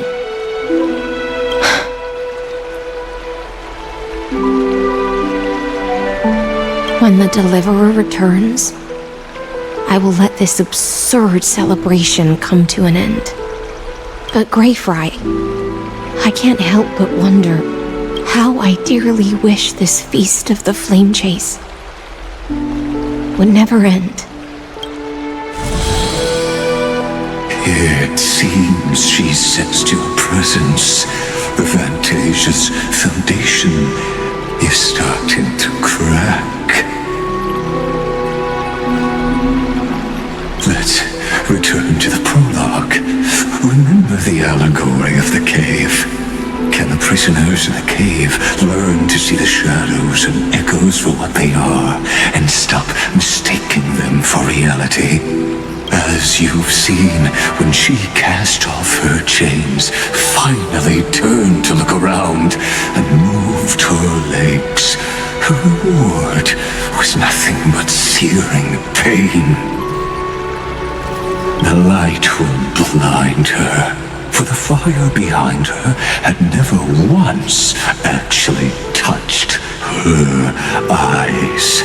Her legs will buckle beneath her, for she had never learned to walk forward. And so she fell into infinite confusion and fear, and came to firmly believe that the shadows and echoes were the real world. But we in the cosmos, are we truly any wiser than she was? Now, nameless one, fateless one, ask yourself this. The paths you tread, the eons you worship, everything you've trailblazed with your own hands, could it all his projected shadow. Let's leave that question till after the curtain falls. Once you've unearthed every last truth and reached the prison built for me by the demigods, I'll speak with you face to face. I, the Theoros, have walked the 30 million histories born by Kozlana. 1,000 years is a mere atom in a grain of sand to me. Amphorius, compared to the cosmos, is but that grain upon a whole beach. I swore to bring an end to the erudition. Would I really let a single grain grind down my mind? Now, please use the power of time to open the gate to the ocean's depths. Go, find the prison warden tormented by loyalty. Find her, step into the world's vortex, and once there, end everything between us. That palace reflects the heart of the demigod of ocean, intoxicated, stagnant.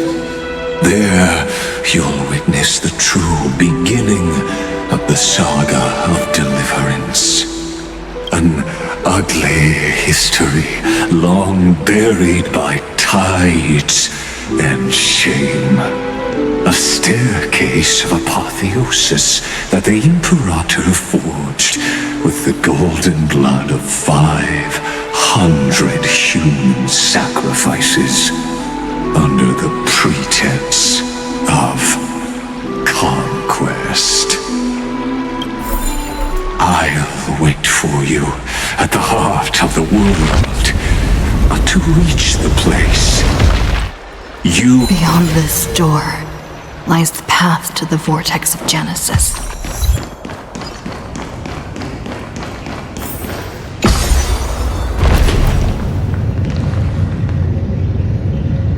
Now step away from this false banquet, and then onto that bloody stage. My childhood musings, huh? So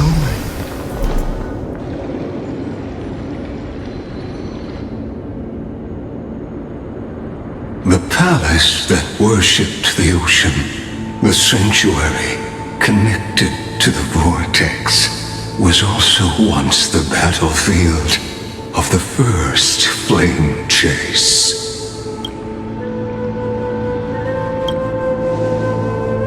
Her exuberant song halted the passage of time in this place, imprisoning my body and shielding my soul from deterioration, all just to await your return.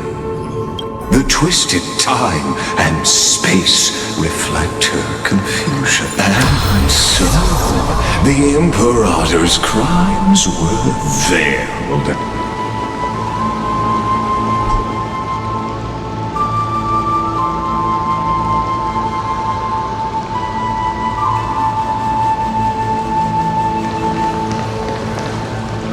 Stay away from Apollonius! This cup of honey brew, what a sweet aroma. Run, Virginia. 𝐓𝐡𝐿. We can't give up here. Love steeped in death. How delicious.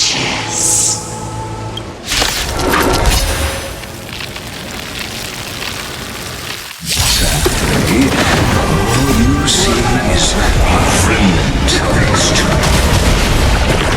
And the interference is just another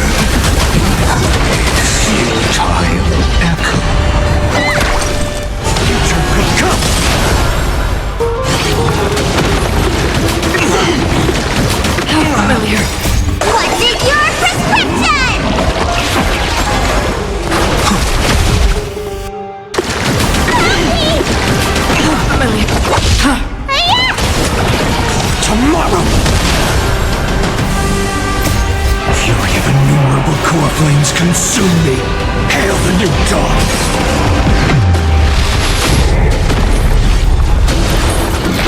Quench the flames of blood!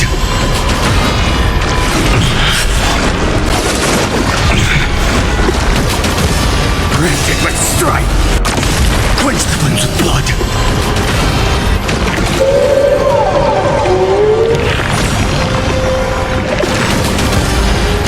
Her agony!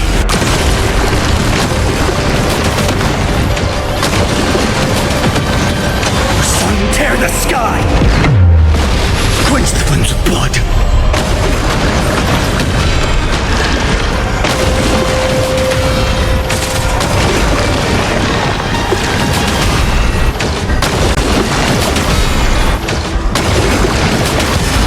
Rend it with strife!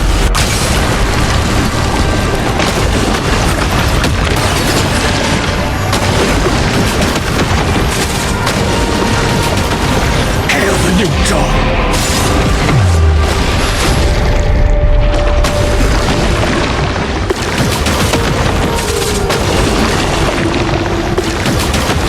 Quench the flames of blood!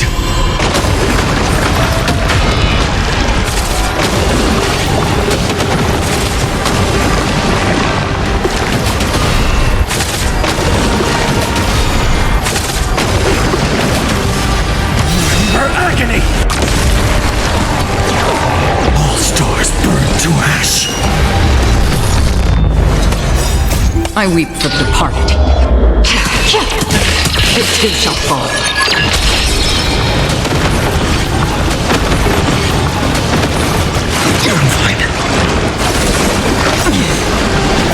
World-cleansing dragon.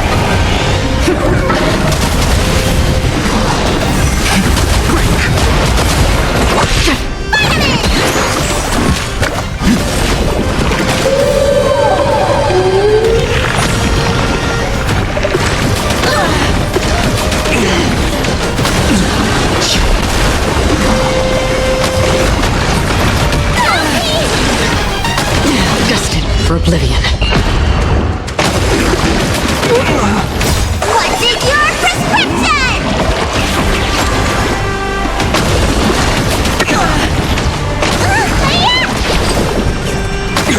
Future will come!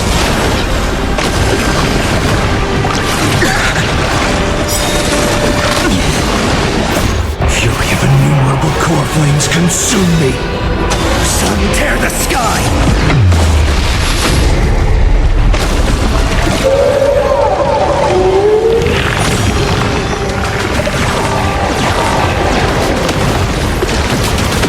Quench the flames of blood!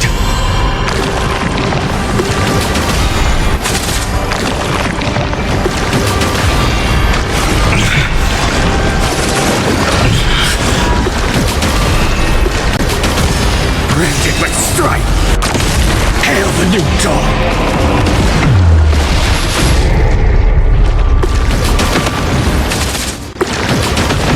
Quench the flames of blood!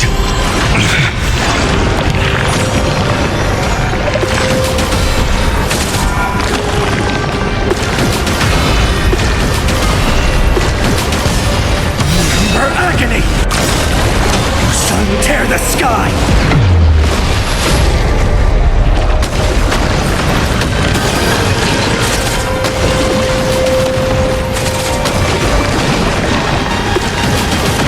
Quench the flames of blood!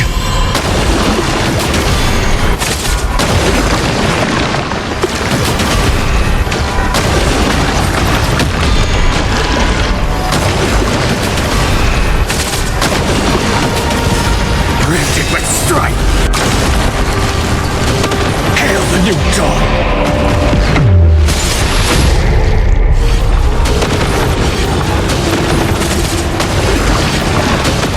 All stars burn to ash!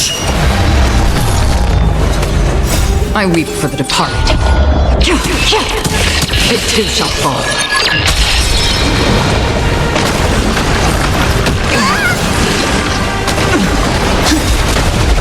World-cleansing dragon.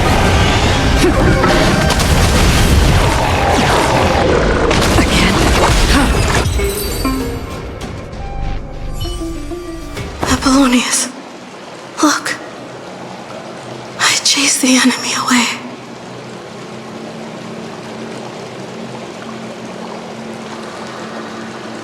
But I think I can't go any further.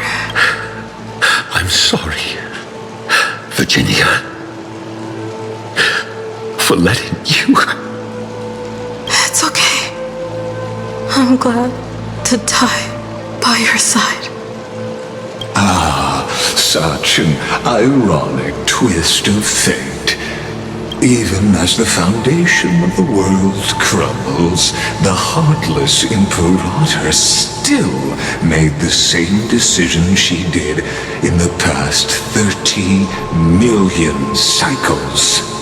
During the first Flame Chase journey, the Flame Chase Legion stormed Styxia.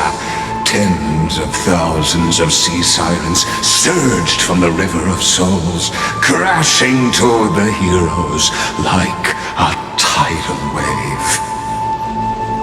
The hell before you is the recreation of that very battle. Apollonius.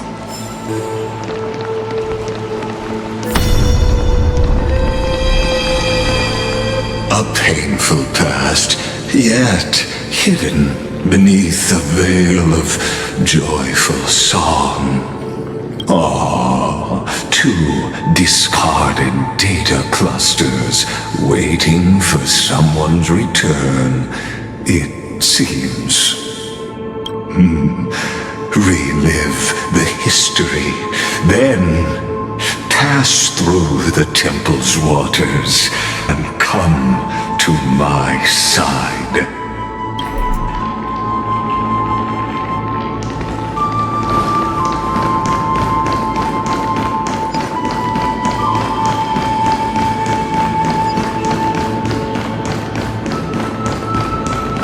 Isn't that the Deliverer?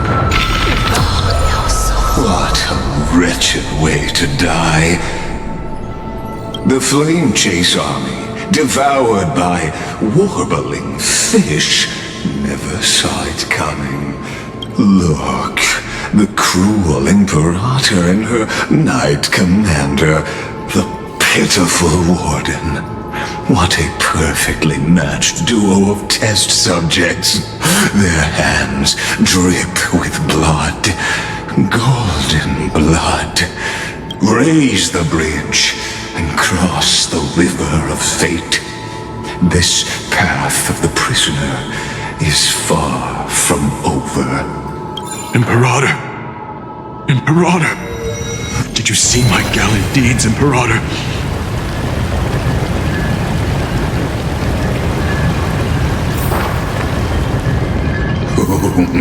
A sovereign and the sword at her side.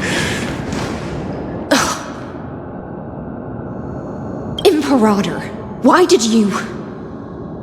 You're here, 𝐓𝐿𝐷𝓳𝓸𝓂.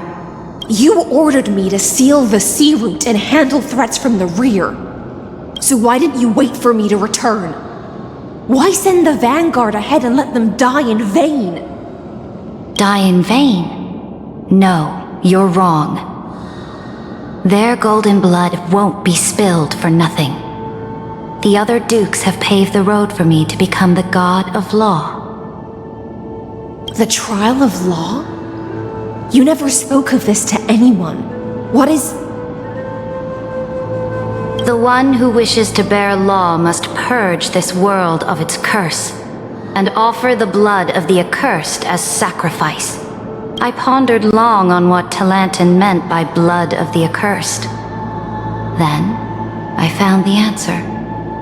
You, I, and every Chrysos heir summoned by the prophecy are the accursed ones. Just like that arrogant 𝐤𝐢𝐧𝐝 said, our golden blood is the agent of destruction, the antithesis of the world's fate. 𝐷𝐸𝐻 𝐷𝐸𝐻, 𝐷𝐸𝐻. Their fate was sealed at that moment. Dying on a glorious campaign was the final gift I could give them. You speak as if they didn't die because of your cold-blooded schemes. Was their loyalty meaningless to you? Losses are a constant on the Flame Chase journey, among which even life itself holds little value. If a subject marches to war without that conviction, then yes, as you said, shallow loyalty means nothing. And what about my loyalty, 𝓤𝓷𝓳𝓸𝓬? You sent me away under the pretense of guarding the rear. Was there any shred of humanity left in you? Because you still have a duty no one else can bear. Only you can uphold 𝓓𝐺𝑢's divine authority. The choice is yours now. Cast off the chains of loyalty and drive those blades through my heart. Or stand with me and sever the ocean's last breath. If you no longer share my vision or believe in the new law I seek to weave for Amphorius, then go on and end me. The Imperator of Amphorius may be ruthless and cruel, but never a liar. When I say life itself holds little value, know this. I am ready to sacrifice everything for the ambition to conquer the Sea of Stars. Now you've seen it. The brutal Imperator was willing to spill the blood of 500 heroes to complete the trial of law. As for my poor warden, her suffering had only just begun. I'm no storyteller. I have no duty nor interest in filling the history you've missed. I just want you to witness the monstrous choice the Imperator made before the 𝐓𝐻𝐿 turned their blades against me.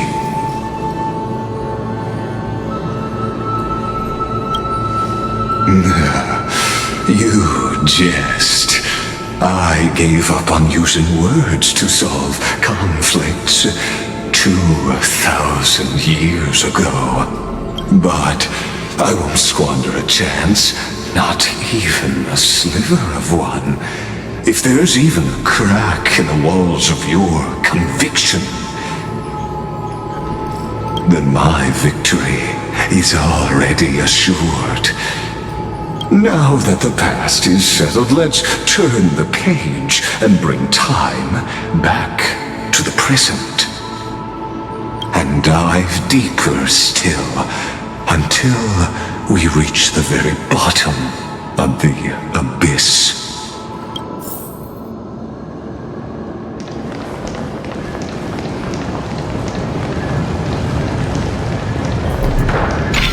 Is the path ahead underwater? I need the 𝓤𝐸𝐴𝑥 to bring back the chrono vessel from the past.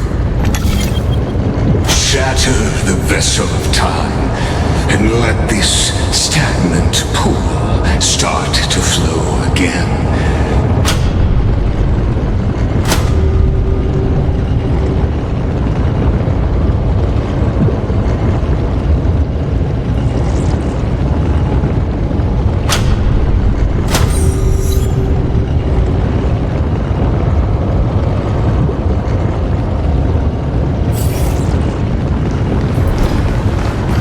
Just like the broken fate, this hidden gate leads to the vortex.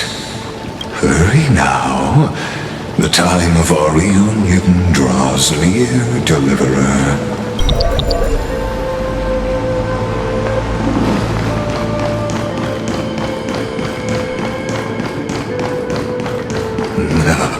This cruel journey will reach its end at long last.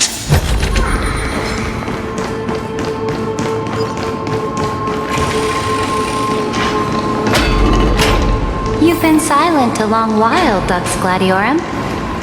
Starting to doubt your decision? savior. After the trial, there's nothing left between us. So you'll stop swimming toward the stars?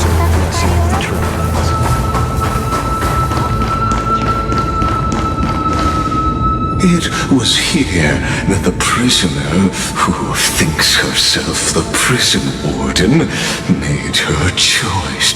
Witness, listen, and awaken. 𝐷𝐞𝐿𝐷𝓳𝓸𝓳𝓛. I've lost count of how many times you've stood here over the past centuries. You talk too much for a prisoner like 𝐤𝐳𝐽. Two geniuses who defied law and all the 𝐓𝐴𝐻𝐿𝐷𝓮𝓵 who sacrificed themselves in this cycle, worked together to chip away my strength. But you can never affect my will. And as long as my will remains intact, I am free. Don't get ahead of yourself. I still have ways to chain your divine soul. Please, do surprise me. But I'd say your mission is nearly done here, isn't it? Oh, it was here you gorged out the core flame of ocean from 𝓵𝓸𝓾𝓻's body. It was here you and that Imperator both completed apotheosis, becoming pillars of Amphorius. And after that, you drove your blade into her heart, a loyal subject turned regicide, a demigod committing deicide.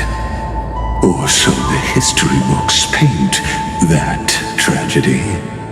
Oh, but if that's the truth, then why, after 1,000 years, are you still here, guarding the Imperator's grave? Still bound by loyalty.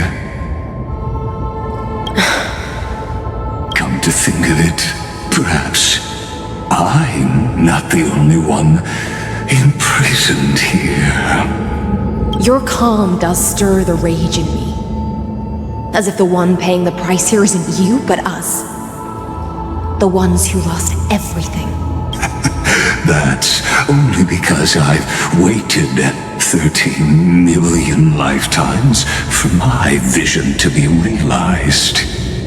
Countless millennia. Loneliness never once showed me its fatal side. In fact, for a prisoner of the cave, it's more like an old friend. One that helps me think. But you're different, 𝐷𝐞𝐿𝐷𝓳𝓸𝓛. Loneliness has crept from the silent depths, sinking its claws into your mind. Bit by bit, it's peeling you apart. Will you regress into one of those lost mad sirens? Oh, what a shame that would be. You're right, like 𝐤𝐳𝐽. Loyalty, curse, the fall of my kin, and this endless waiting. These shackles are too heavy for a fish that cannot perceive any light. I can't break free of the whirlpool that's pulling me under. Nor do I have the unwavering resolve to force myself to wait for that person's return, as everyone hoped for. Deliverer from beyond the sky, my executioner. How much longer until she arrives here? Or will she ever return? I don't know. And I doubt anyone does. Then, what will you do?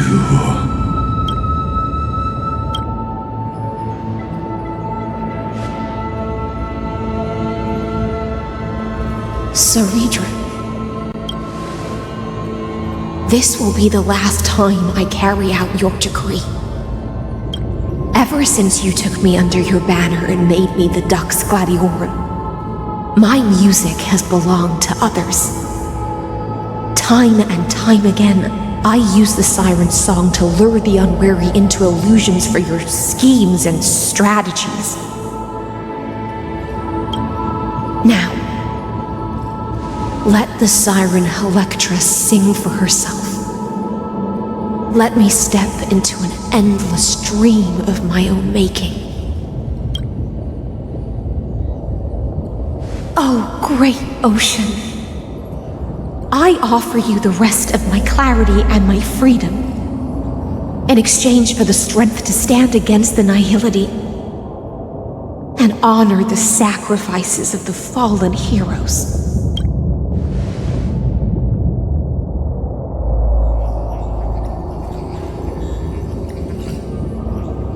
𝓸𝓚, deliverer from beyond the sky.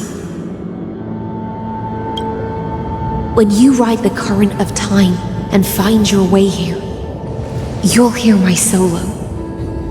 It will guide you to the heart of this world. By then, I may still be lost in my self-wrought slumber, but I'll uphold my part of this long relay and guard the shackles that seal the 𝓤𝐤𝐳. Do you still remember? To awaken someone from a siren's voice, you'll need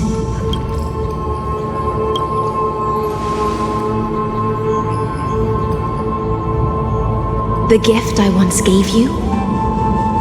May you still have it when the time comes. When you return, please pour that honey brew upon this grave.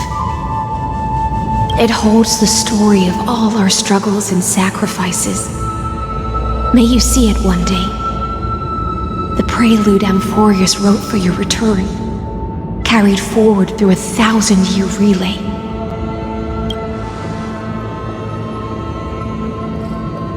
When your mourning ends, I'll likely wake from my dream as well. Then, follow the trail of echoes and find me.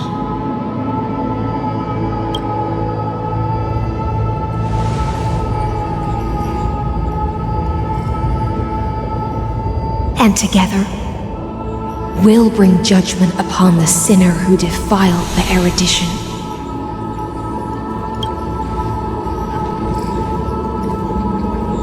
At long last, 33,550,336 cycles and 4,931 years later, Amphorius's final curtain is ready to fall. The shadows within the cave gave everything. Yet all they did was mimic life outside its walls. A futile effort steeped in sorrow. Enough! They were no shadows. Everything they did shattered the darkness of this cave and unearthed the core flame of Trailblaze. And now, with that core flame, I'll light the dawn of Amphorius!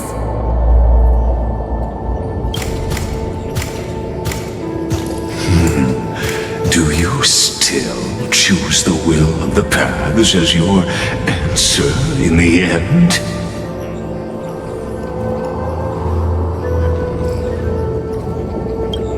I do not agree with that answer, but I respect your tribute to them. Allow me to take back my earlier words.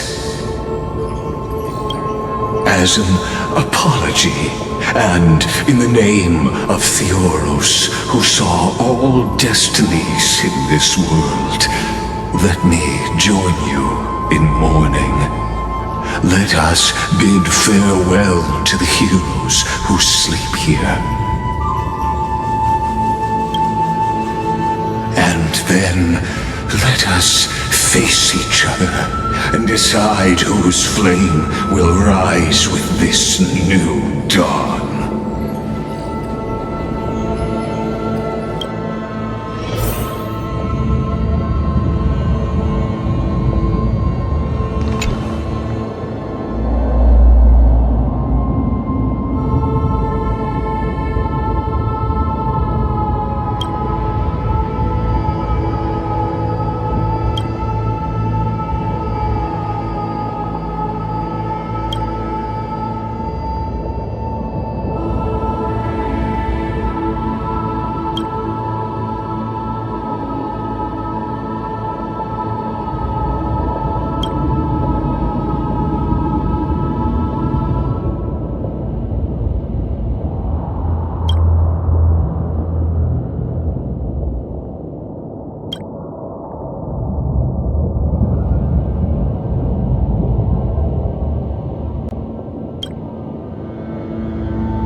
Virginia, Apollonius, Seneca, Labienus, and 𝓤𝓷𝓳𝓸𝓳𝓐. Through a brutal sacrifice, they lit the stars of law in this world, propelling Amphorius's fate forward. In the shimmering mirage of illusion, they entrusted their dreams to ride among the stars to the hero yet to come.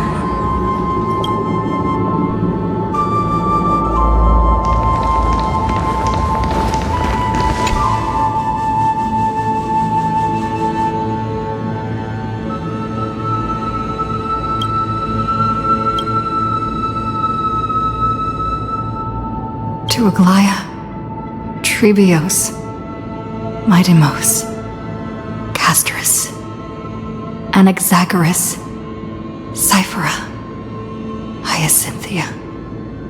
In a relay spanning 1,000 years, they stood against enemies far beyond their strength and won a bitter victory through what seemed like futile resistance.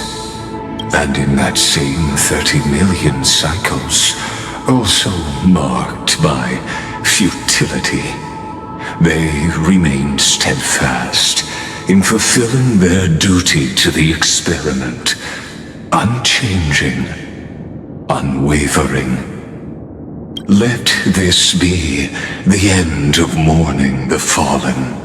At last, allow me one final toast to the lost prison warden, a prisoner bound by loyalty.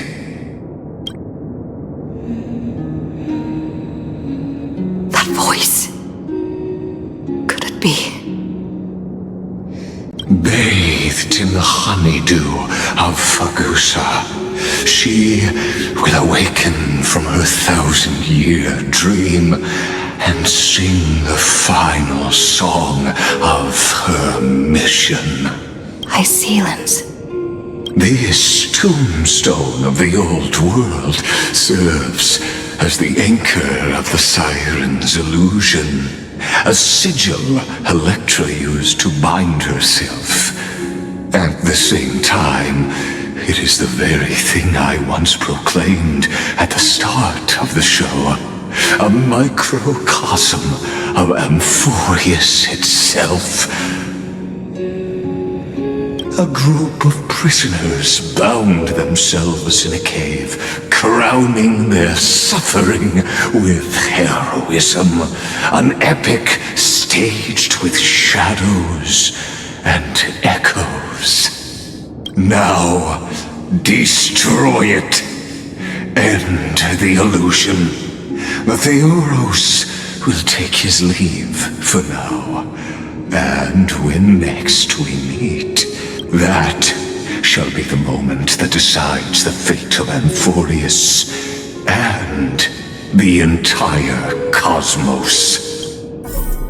The prison warden's dream is nearly over, and the prisoner will soon be freed to the final execution ground, where I shall be executed. This world and I shall halt here until we meet again.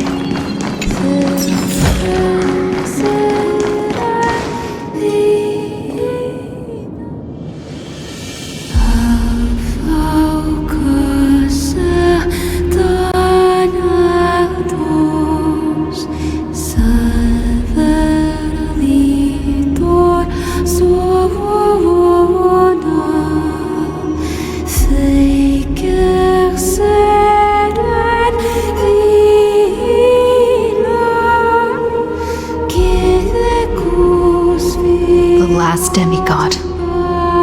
I'm here.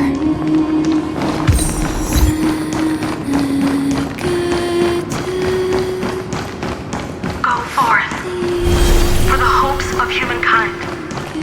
Go forth for the duty of deliverance. Go forth for the belief in flame chase. Go forth for the golden blood's glory. Go forth.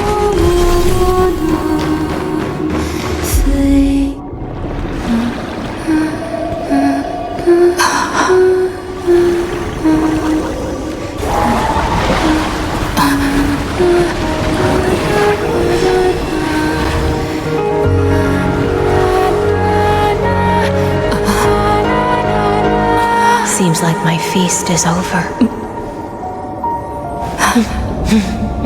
It's now your turn to perform.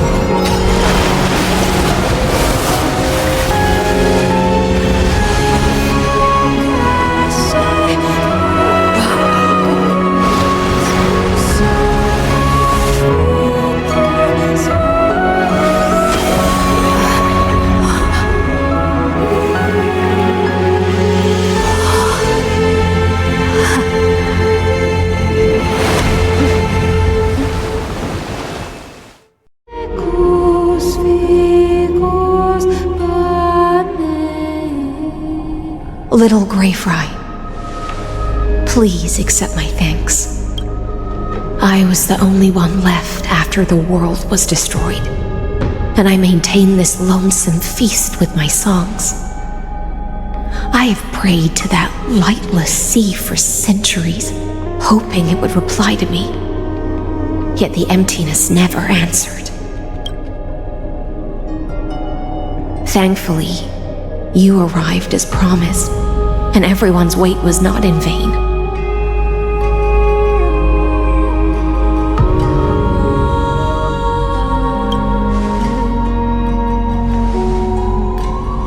To see a single trace of light in the abyss of futility was already my greatest consolation. When compared to those who have been forgotten, I have no right to complain about my torment. Now, you and I will walk towards the end of this world. The heroes have waited for this moment for far too long. Let us use our blades to testify our resolve.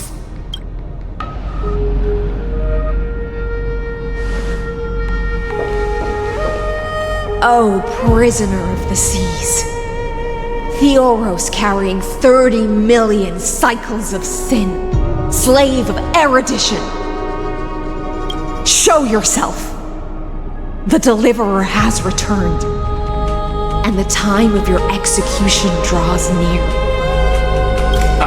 I see an awakened human who has mistakenly taken fallacies as truths and has returned to the cave to try to bring her friends into the sunlight she once bathed in. Alas, prisoners will always be prisoners, blind to the very chains that bind them. As the only other existence with free will in this world, I express regret toward your choice. But I shall retain your right to express yourself.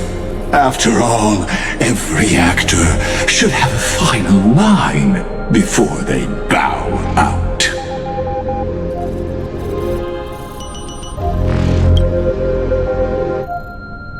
I eagerly look forward to it. The last dusk this world will ever see shall become the climax that decides the fate of the cosmos. Oh, what an appropriate end. The Amphorian demigods use every ounce of their strength to constrain me here. Yet, regrettably, my cognition resides in the exomyth. It is pointless to defeat my avatar, projected into the experiment. My body is the shadow cast on the wall by the fire, and my words are lingering echoes within the cave.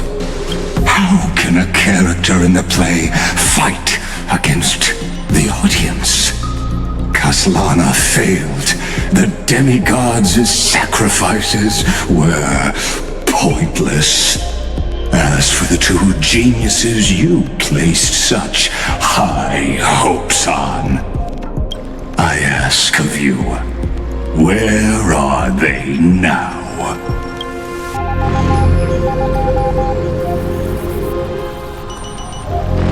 Confusion and epiphany always go hand in hand. That's particularly true for geniuses. You must be very confused about why you could not gain a straightforward victory in a world constructed by an ordinary Intellitron. An ordinary Intellitron? Cut the pretense, Senior Society member. We've torn off your meticulous mask and figured out Amphorius' true form. It's part of the primordial prototype machine, the first scepter ever created. In other words, a detached part of Noos's divine corpus. That's why it has the potential to destroy erudition. As for who would be able to control the Ionic system to rewrite knowledge, only one person has ever managed such a feat. You better have an explanation for the Society. We want an actual answer, not another prolonged metaphor to cover up the truth. Why are you the one doing this? Answer me! Since things have reached this point, I'll give you two irrational answers, purely as a courtesy to posterity. The answer is obvious, so there's no need to say that name out loud. The cosmos made a mistake in calling me a genius. I do not possess more wisdom than those who came after me. I was just the first to touch upon the universe's border, and the first to define the prime mover of life with incorrect logic. Amphorius is a miniature of the cosmos, where all are born prisoners inside the nutshell called the universe. Like the madman who returned to the cave and preached about the daylight to his fellow prisoners, my greatest sorrow is that I led my peers down a road that plunges into the abyss, from which there is no return. I led them into a lightless cage called Paths.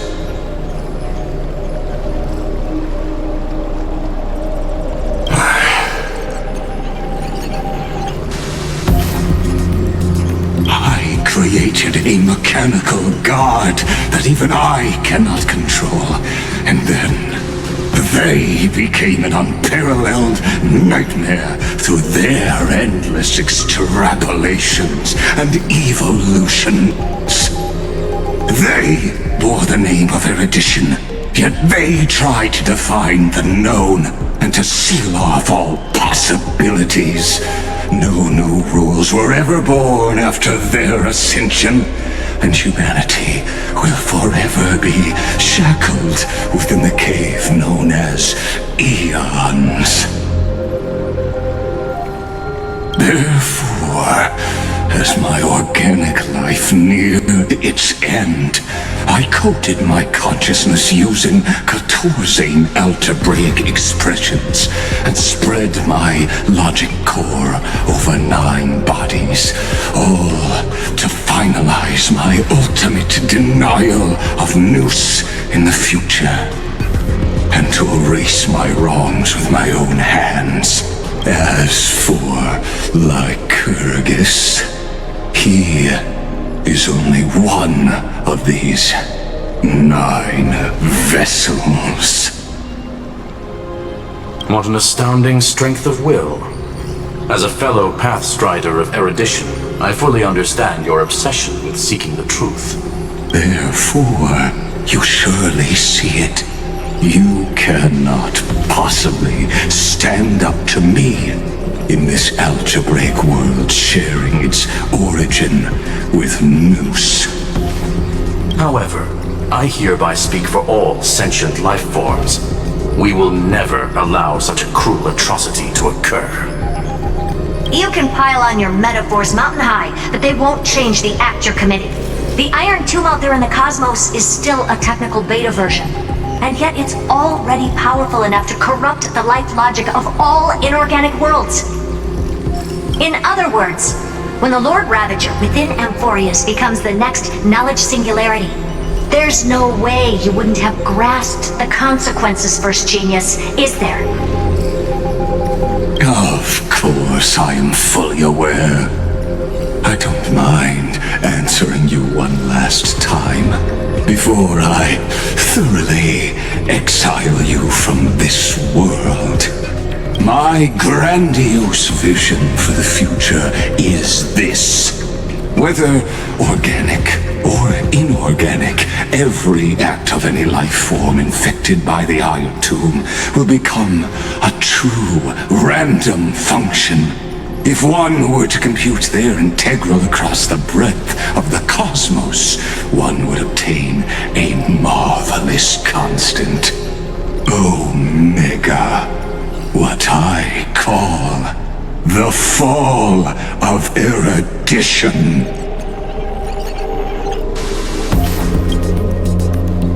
Then, within the infinity nurtured by that constant, a new universe shall bud in the chaos.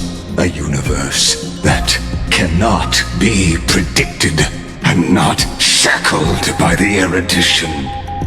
As the first prisoner to awaken in the cave, I must lead the others who are blind back onto the right path and reach true sunlight.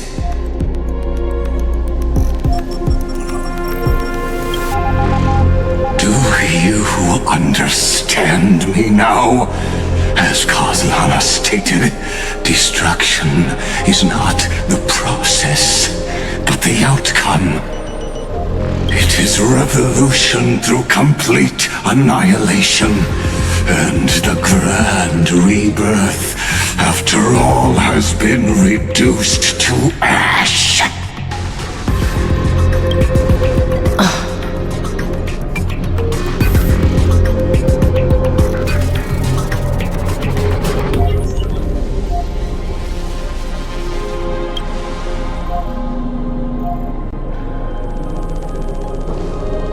The Amphorians already answered long ago. Be it as tiny fish destined to be swallowed, or as a giant whale poised for a magnificent descent.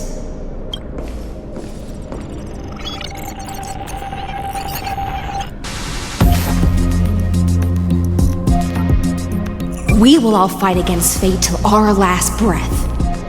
That includes me, Electra.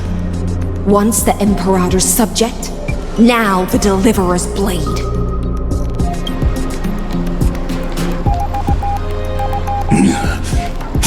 Oh, such noble chivalry. Admirable.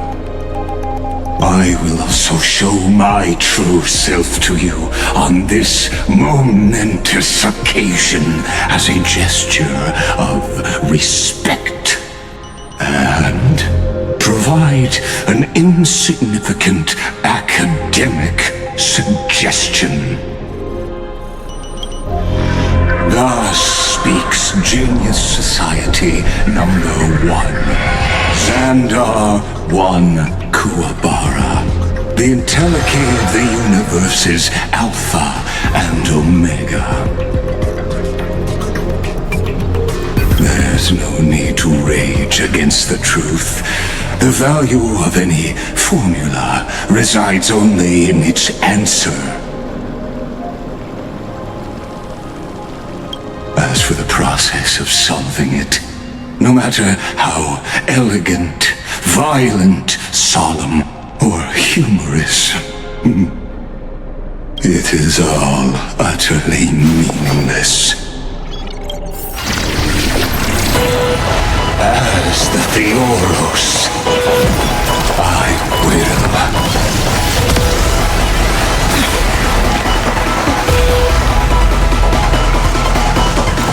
personally participate in performing this world's end. Remember this, as Gnosis Creator, I know more about the depth of knowledge than they ever will. Careful.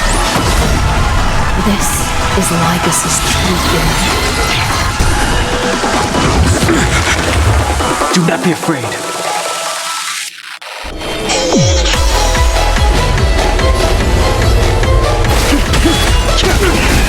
Free will, or was it fate? Destruction needs no introduction. Let us skip those boring influences. Is this black tie? Indeed, but I prefer to call it a method of argument. Thorns are not strong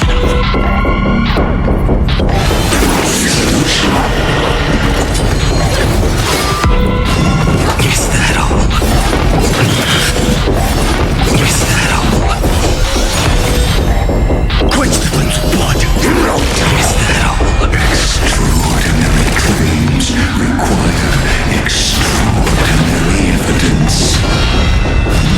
Erudition, destruction, or trailblaze. No, I prove that the very idea of paths is a fallacy.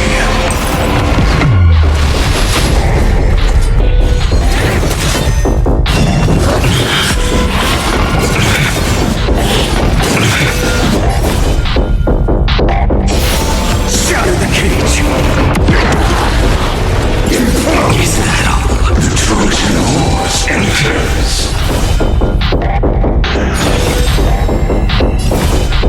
Quench the flames of blood!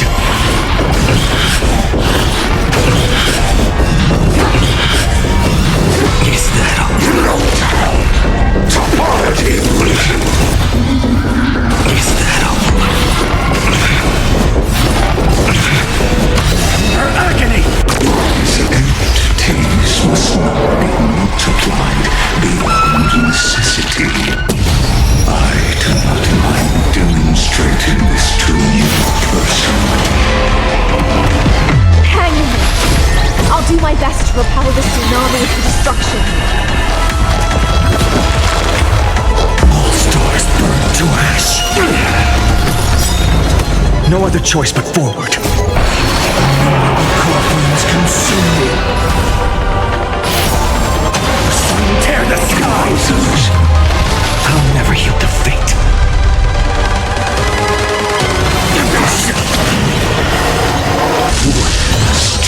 Invoking Logos. Removal abilities. The other night. Is that all? Is that all? Is that all? So it feels. Is that all? Duration fractal. Shatter the cage. Is that all? Is that all?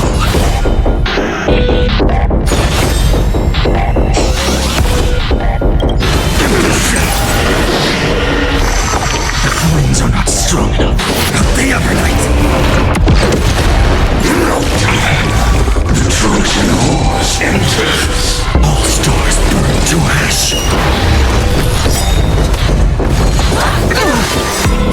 I weep for the departed. It too shall fall. Corpulence consumed. Hail the new dawn. Is that all? Implode. Topology illusion. So it was the solution.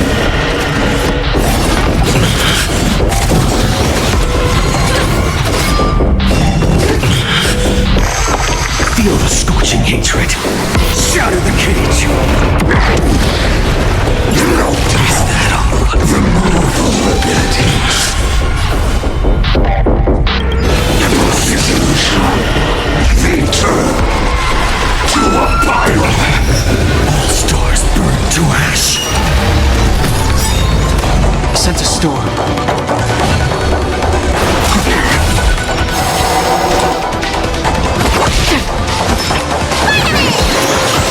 Thank you. I can still keep going. Time, what's in your prescription? Thank you. I can still keep going. Rise a transient. 𝐤𝐤𝐳. I can't let them down. Truth mounting commands. The Trojan horse enters. Let me tend your wound. Corpulence consuming. Tear the sky!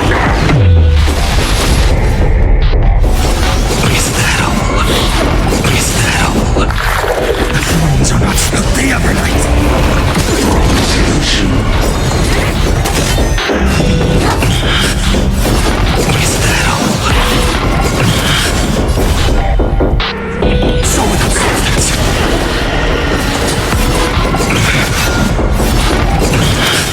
I see it! Target the connection between the thoracic and lumbar vertebrae. Destroy that spot! Shatter the cage!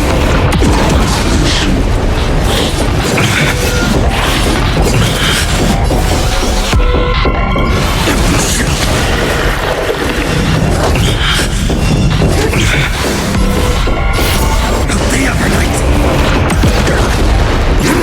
Is that all? Removal abilities. So with confidence.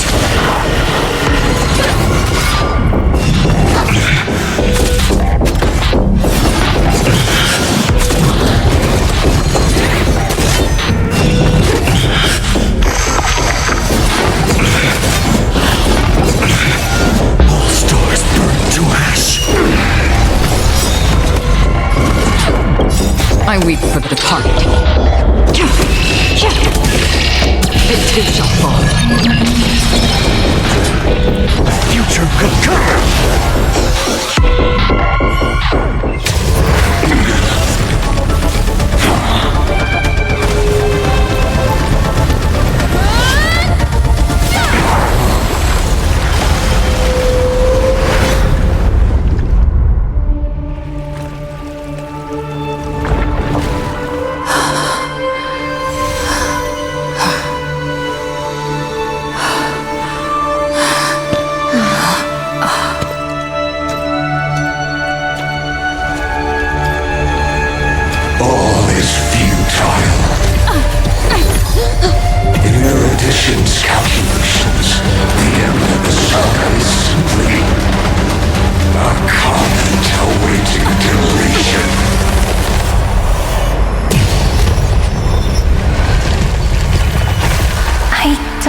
such a cold statement, okay? If numbers can decide the end of a story, then we can surely also pen a new beginning.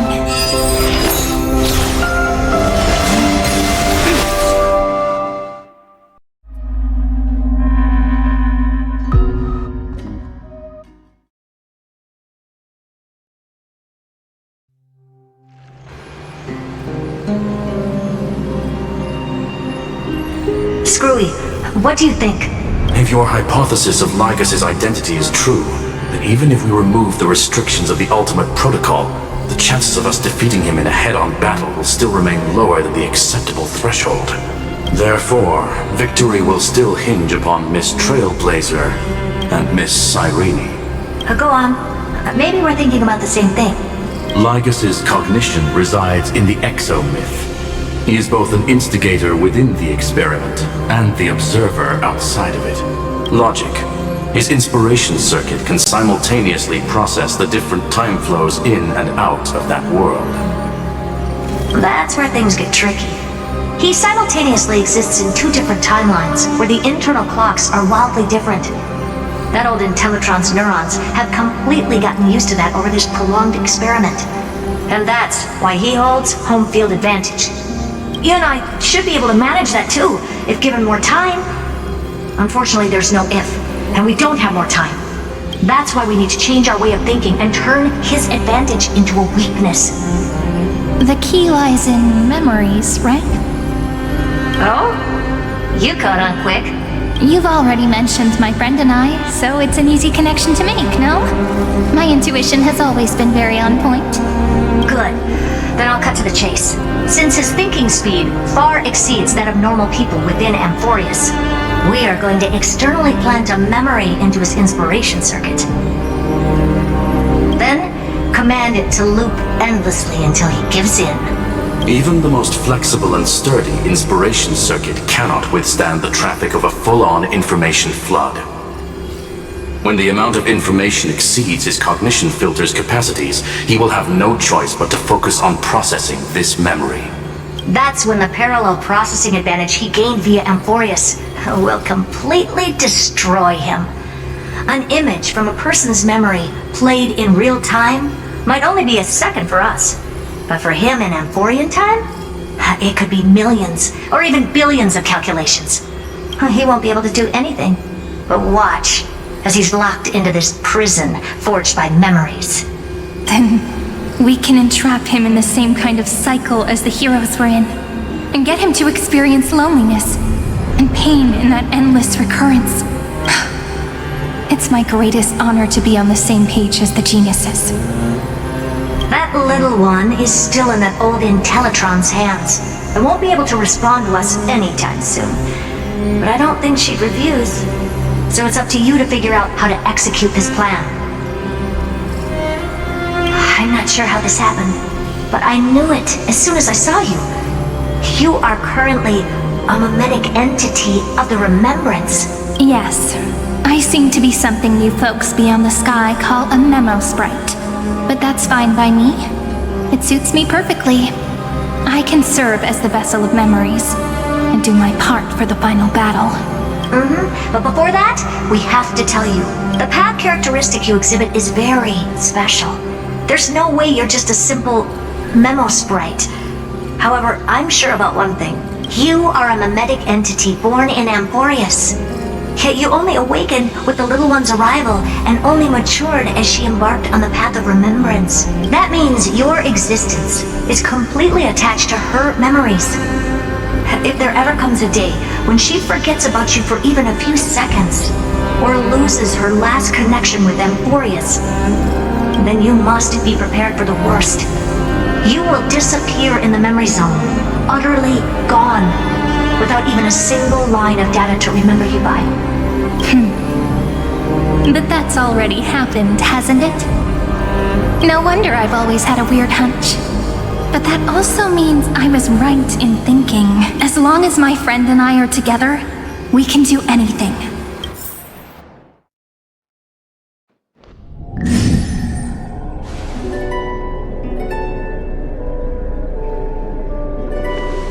Long time no see, friend.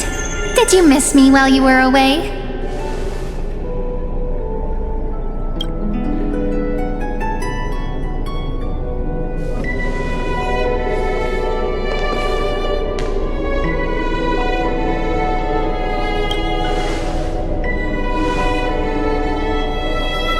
Yep, 1,000 years was such a long time. And everyone in Amphorius was waiting for the Deliverer's return. You probably already knew about the genius's plans for that memory. I had to hide really well in a corner in time so Lagus wouldn't find me, and wait for the right opportunity. Which is now. The moment when his manifestation in this world is destroyed, and his twin timelines are intersecting. I'm sorry for keeping this a secret from you all this time. I'll tell you the entire, unedited story of this millennium as an apology after this is all over. But for now, let's join hands and complete the final step with the power of the remembrance.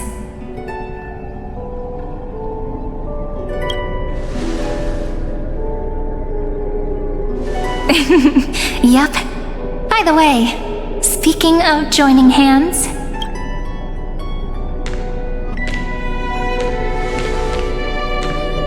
Can I please do something before we go on stage?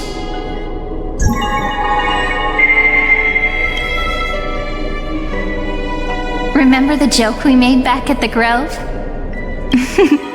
Look! Aren't my hands pretty now? What a fascinating feeling. Like countless memories all swelling up at once. What about you? What did you feel when we touched each other? Really? That makes me really happy. If memories can move people, then it must have been a happy memory, right? Now, please remember what you're feeling right now. Write it down in your heart and keep it there. Memories you want to treasure will never fade away. Even if immersed in the long river of time, these memories will still leave traces of their existence.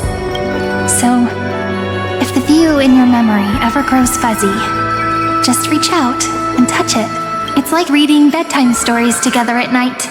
It wipes away the chill of passing time, sharpens the outline of memory, and restores its power to nourish the spirit. Now, I'll carry this power with me, and for a little while, I must part from you, as I step into the long cycles of this world.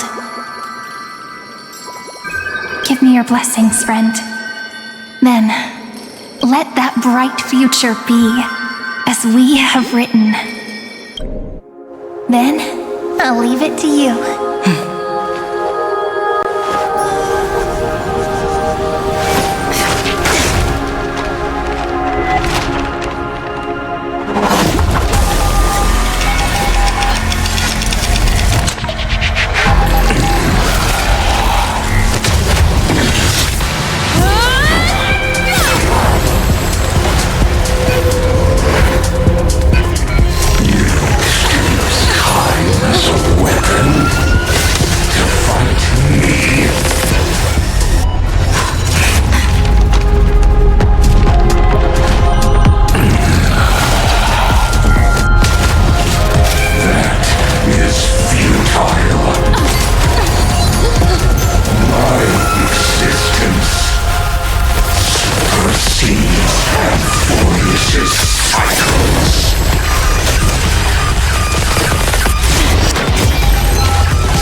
All plays are like this.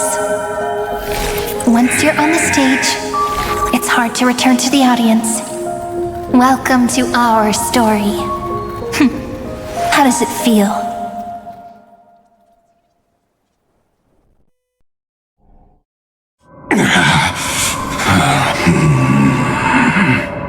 Even the authority of Time cannot command the entire scepter, nor can it plunge the Amphorian extrapolation into a loop.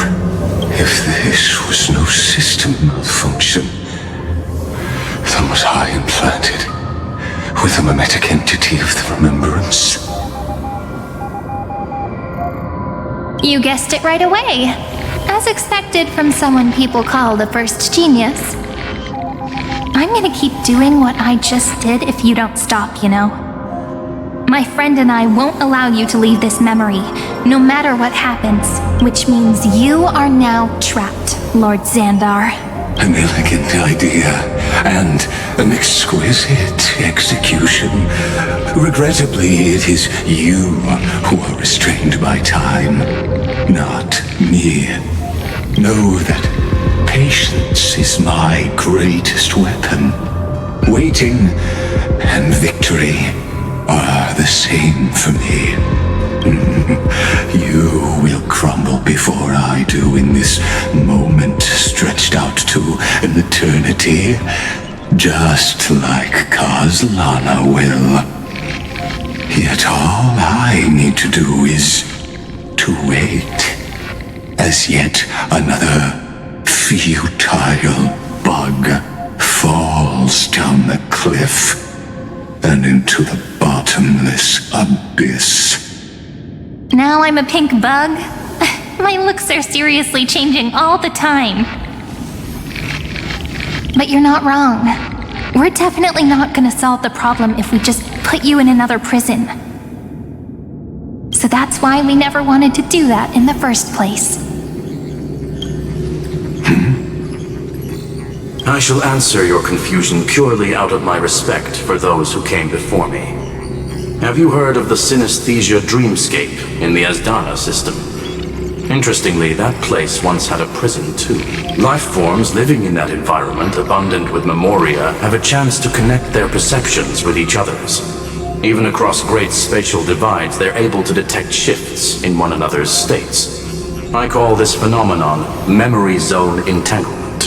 In Asdana, people made use of that phenomenon to build a nation within a dream. After adding in the catalysts of harmony and remembrance, that is. Is that how you walked into my prison cell? Using those same principles? I would much rather call this location our negotiation table, Lord Xandar. Nonetheless, your hypothesis is correct. We happen to have an ally skilled in tuning, while the Trailblazer and Miss Cyrene both have an astonishing amount of resolve, which I'm sure you can testify to. I am also sure that with the support of such a resolute memo sprite, our conversation can last for a long, long time. I'm the best at listening to stories, you know? I'll leave the exciting clash of the erudition to you two geniuses. A brainstorm? I like it. And it's 2 against 1? Well, I like it even more. Let's talk, Xandar. Take a guess. How much do you reckon we can dig out of your brain before the next second? And how many ways can we find to deal with you? Besides, in your current predicament, there's no way you can take our trump card away. Go, little one. Go! Overturn the Era Nova. Lycurgus disappeared? It seems you had conducted a secret hunt in the depths that even I cannot reach. In that case, go. Swim onward and give this campaign a fitting end. I shall send you off with my song, 𝓵𝓸𝓳𝓸𝓃. May this song penetrate time and become the prelude to the new world.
𝐷𝐞𝐫𝐿, you have completed your duty. A new dawn is about to rise. Why not swim towards it?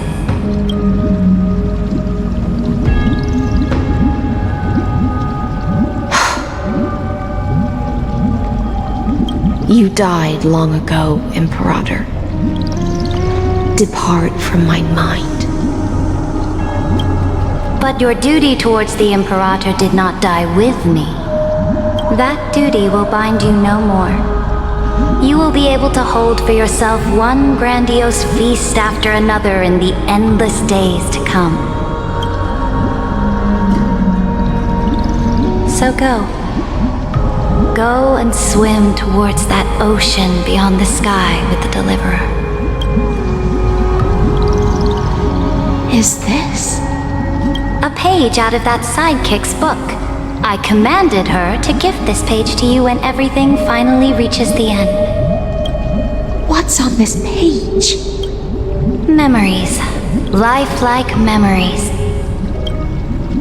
That sidekick found me after the bloody feast 1,000 years ago and showed me her diary. I saw within that notebook.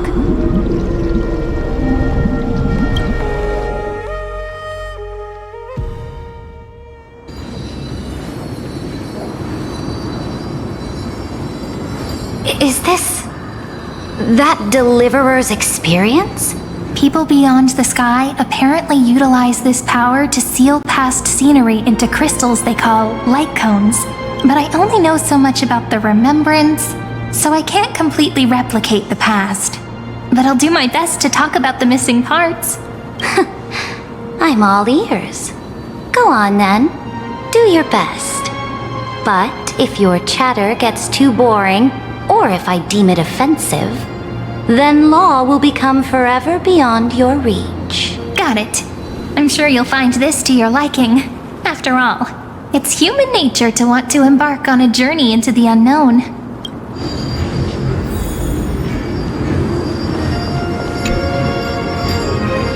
What brightly colored annals. The journey of the Deliverer's conquest. Let me partake in it. Is this a fortress in the sky? This is the first step of my friend's journey among the starry seas. This place is called the 𝓷𝓸𝓳𝓸𝓂 space station. Just think of it as a supersized grove of Epiphany. Oh, so it's the territory of that witch. She and another 𝐓𝐴𝐻𝐿 lent me a helping hand back at the banquet. Look, over there. Looks like she's talking to Madame 𝓷𝓸 in this memory. Let's go listen to what she thinks about this world, all constructed by eons and paths. Are you telling me that woman is 𝓷𝓸? She seems... Pretty nice space station, huh? But just wait. After a couple more stops on the Astral Express, you'll see sights that'll make this place look ordinary. Oh, the cosmos is so vast that the unknowns far outnumber the knowns. But none of them will end up being anything amazing. The farther you go, the more you'll understand what I mean. So do your best with the nameless. Break a leg! And remember to send an update or two to Asta when you've got some downtime. She certainly shares my way of thinking. Only that instead of a conquest through blood and fire, they chose a gentler path. People call Madame 𝓷𝓸 and Mr. 𝓔𝓷𝓳𝓸𝓂 geniuses. Apparently, only the smartest people in the cosmos can receive the blessings of Nous, Amphorius' true creator. Do you mean that even individuals of such nobility are merely subordinates to a god? On the contrary, after all, it was the very first of them who created the god. But I don't really know all the details about that. You might be able to ask Madame 𝓷𝓸 herself when you get the chance. Let's go check out some other worlds next, shall we?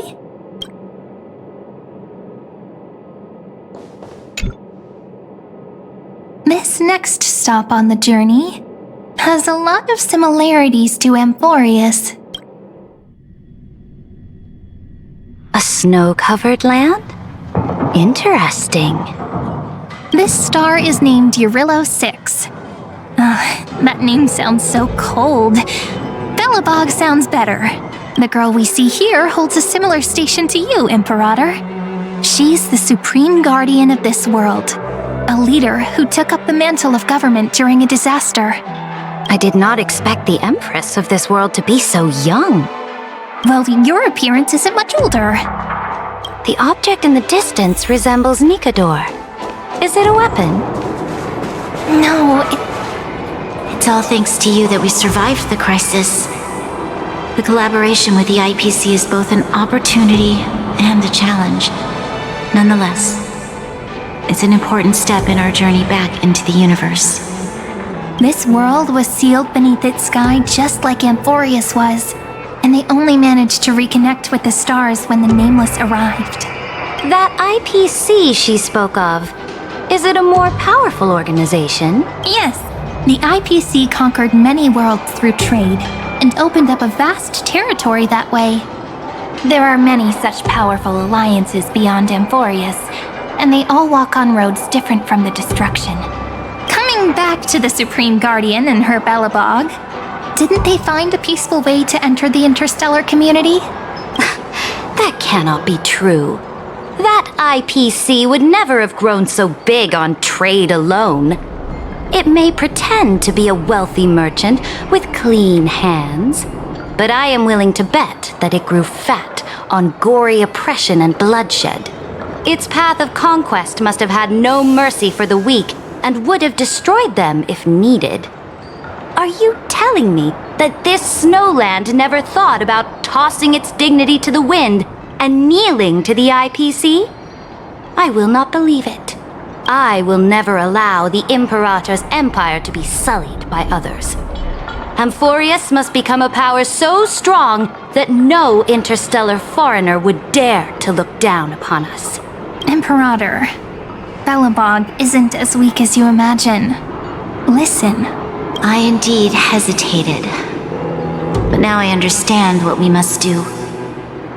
𝓵𝓸𝓃 must learn how to walk on her own until she no longer needs the support of others and can stand on her 2 feet among the stars. Even if I may not live to see it, I believe such a day will surely come. They still have their dignity intact. One day, that hope will melt through the ice and help them into a prosperous tomorrow.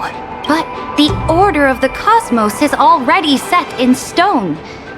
The old laws decree that only the strong survive, binding the weak in an unbroken chain until they wither and turn to dust.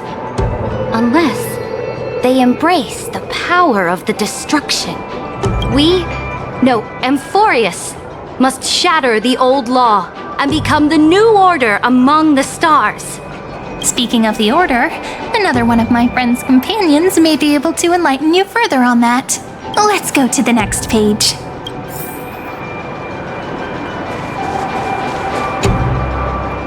This next world is a nation of dreams. The first time I heard about that place, I didn't even know what to think.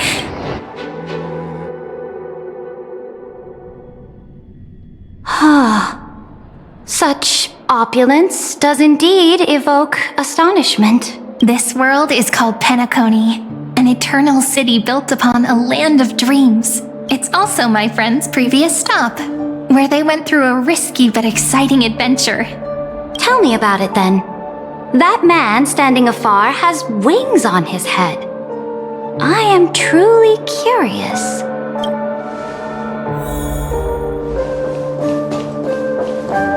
I wish to gaze upon the views of the Reverie Hotel one more time. I'll be just a traveler when I come back here again. And perhaps, through a traveler's eyes, even the things I once knew so well will feel strangely different. Penacony is a land of the harmony, where all dreams and hopes merge and combine. It believes in unrestrained freedom, and that's how it lost itself in shallow delights. Then, this young man before you chose to rewrite its laws, using the power of the Order. hoping to shape a dream-bound paradise of perfect happiness. Yet, the paradise of my dreams remains far away. Perhaps a brief journey with the Nameless can show me more possibilities in my search for paradise. As for what 𝐤𝐻𝐻 should look like, it'll be up to her. No, up to their trailblazing now. It sounds like this ideal kingdom is no more. That's right. The people chose to wake up at the end. You can't see tomorrow when drowning in sweet dreams. This individual's law acknowledged only gods and constructs, leaving no space for humanity.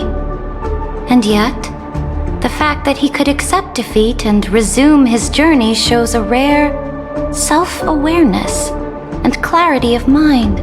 You are also very self-aware, 𝐸mperator. Then you must know that the world promised by the destruction also has no place for humanity. I am indeed very aware of 𝓓𝓗𝐼𝐻's honeyed words of deceit. I have seen enough. Take me back.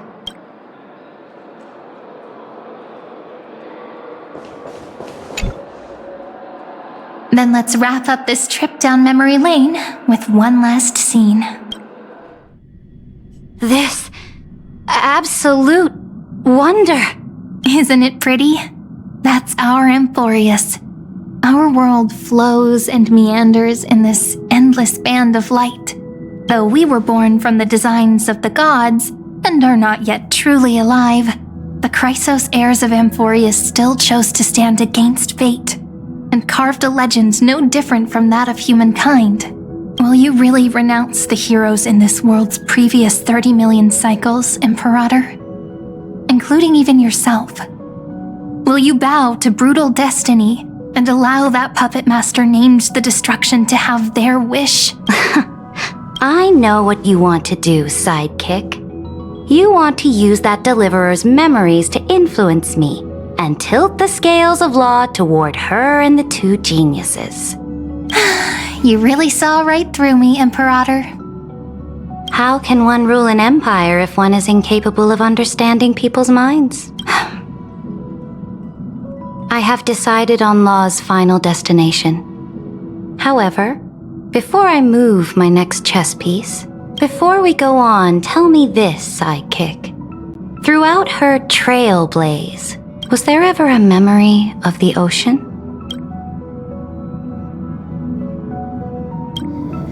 The ocean. My cradle.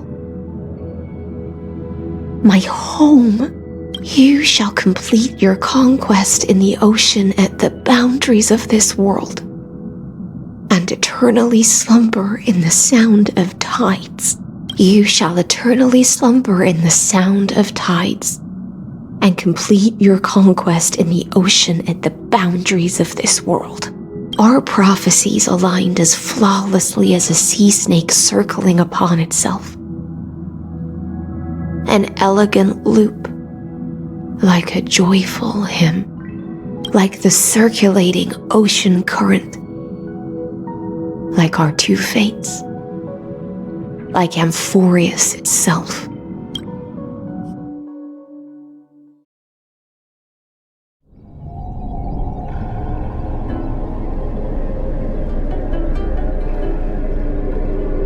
The trial is over.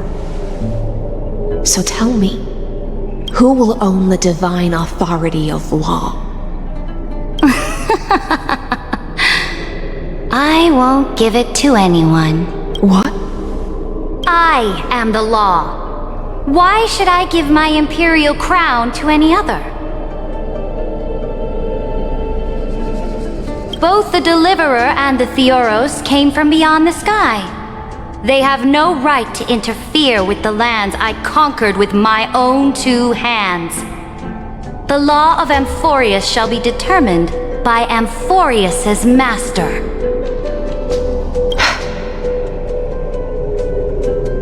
What exactly did you see in the trial? Everything. I saw everything regarding the rules of this world's operation. I saw the laws of extrapolation that 𝐸𝐸ros spoke of. I saw the ultimate protocol. As long as I offer a sacrifice of equal weight, I can rewrite the laws of this world according to my will. I can turn good into evil, ugliness into beauty, and weakness into strength. Fate gave me a very fair deal. One rule change for the life of one demigod. What are you planning to do? You can't guess? We can conquer the stars without relying on any power from beyond the sky. We just need to make some reasonable sacrifices. Your ambitions have already made so many people give up their lives for the law. And you're still not done? I am determined for Amphorius to stand on her own 2 feet among the stars. You are beyond reason. You think such a simple and hypocritical statement can justify your atrocities. There's no new without destroying the old. That's what you consider an atrocity? Ironic, for that is also the unchanging law of Amphorius's revolutions. Ever since the Flame Chase prophecy resounded in the distance, fate has decreed for the Chrysos heirs to ignite our blood and illuminate this dark age. People would still be puppets of the old dynasty if it weren't for my conquests. But your world doesn't seem to be any different from your predecessors. Bloodshed, tyranny, oppression. You're making the same mistakes they did. Go and see everything for yourself. Go to any library I've built. Go listen to the rumors on every street corner. Go and witness how the Imperator crushed the old laws and forged new ones. Go and see what my conquests brought to this world. I cleansed the Chrysos War's filth and mended all the conflicts left by the 𝓷𝓸𝓾𝓻. I restored 𝐓𝐻𝐼's might and allowed mortals and Chrysos heirs to face each other as equals in the council. I punished all sins and rewarded all achievements. I smashed 𝐓𝐿𝐴nTin's shackles, united humankind to save themselves, and started the Flame Chase era. That's what the Imperator has done in her glorious life. So now, hearken to my final words. History will eventually forget 𝓤𝓷𝓳𝓸𝓚. But it will never forget the Imperator's people or the Flame Chase era she began. Final words.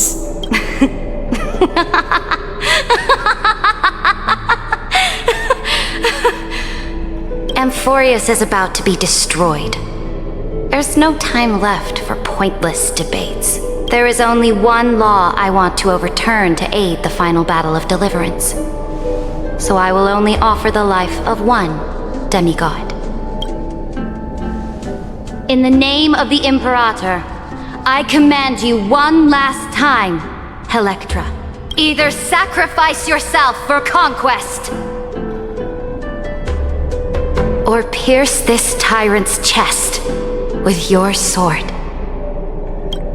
Thus, the Imperator concluded her final speech at the end of her life. At the last moment before she stepped onto the altar, she gave her most loyal subject the choice to decide fate, just as she promised her compatriots before her very first campaign. My blood flows in you now. Heroic compatriots, follow me, and we'll seize fate's reins! The Imperator fell. Some say that the 𝓷𝓸𝓃 turned traitor and killed her liege. Some say that she imprisoned the tyrant in a shallow pond of water, then left. Which meant the Imperator had to kill herself to rewrite the law. There are countless stories about her death. All we can be sure of is when the knight left the vortex, the Imperator was still mumbling about their past conquests together, the beginning and the end of her existence. Imperator, wait! How could someone of your status come to the front lines? Let me be the flag bearer! The troops defending the pass to the west of the grove. Have they surrendered? They ran as quickly as they could when they heard your name. The Golden Cocoon Pass is now in the First Legion's hands. Good. What about the 𝐤𝐢𝐧𝐝 militia? The 3rd Legion set fire to the mountains and flattened everything west of the basin. They just need a few more days. That is enough. We cannot afford to miss an opportunity for victory. Lastly, how many 𝓔𝓷𝓳𝓛 cannons are left? They are no more. The 2nd and 4th Legions have destroyed them all. Very good. They now have no way out, no reinforcements, and no artillery support. We will be able to liberate the Grove of Epiphany in the blink of an eye. We will launch the final charge 1 quint after the curtain fall hour tomorrow. Remember, as long as the Alliance's flag still flies on my shoulders, you must keep moving forward. Take no prisoners among the enemy soldiers. All sages who resist are to be captured and tried according to martial law. And do not destroy any books. Now go! Notify the entire army! Understood! Those who are resolved to die, we salute you. Reporting in. The mountain dwellers are resisting fiercely, and the legendary Mountain Breaker has personally engaged in battle. Their formations are nigh impenetrable. Then cease our frontal assault. Send scouts to all legions and tell them to retreat into the Treatose Plains before the parting hour. What? Are you planning to surrender? It's a strategic change of plans. The seismic walking dragon is enough for that battlefield. Walking dragon? You mean that stupid beast, Terravox? What can they even do? Stupid? No. They are the wisest of all of 𝐤𝐢𝐳𝐵's creations. Only they can perceive the currents of time. Let them deal with their earthly brethren. We will advance and take the lead in defeating what remains of our enemy.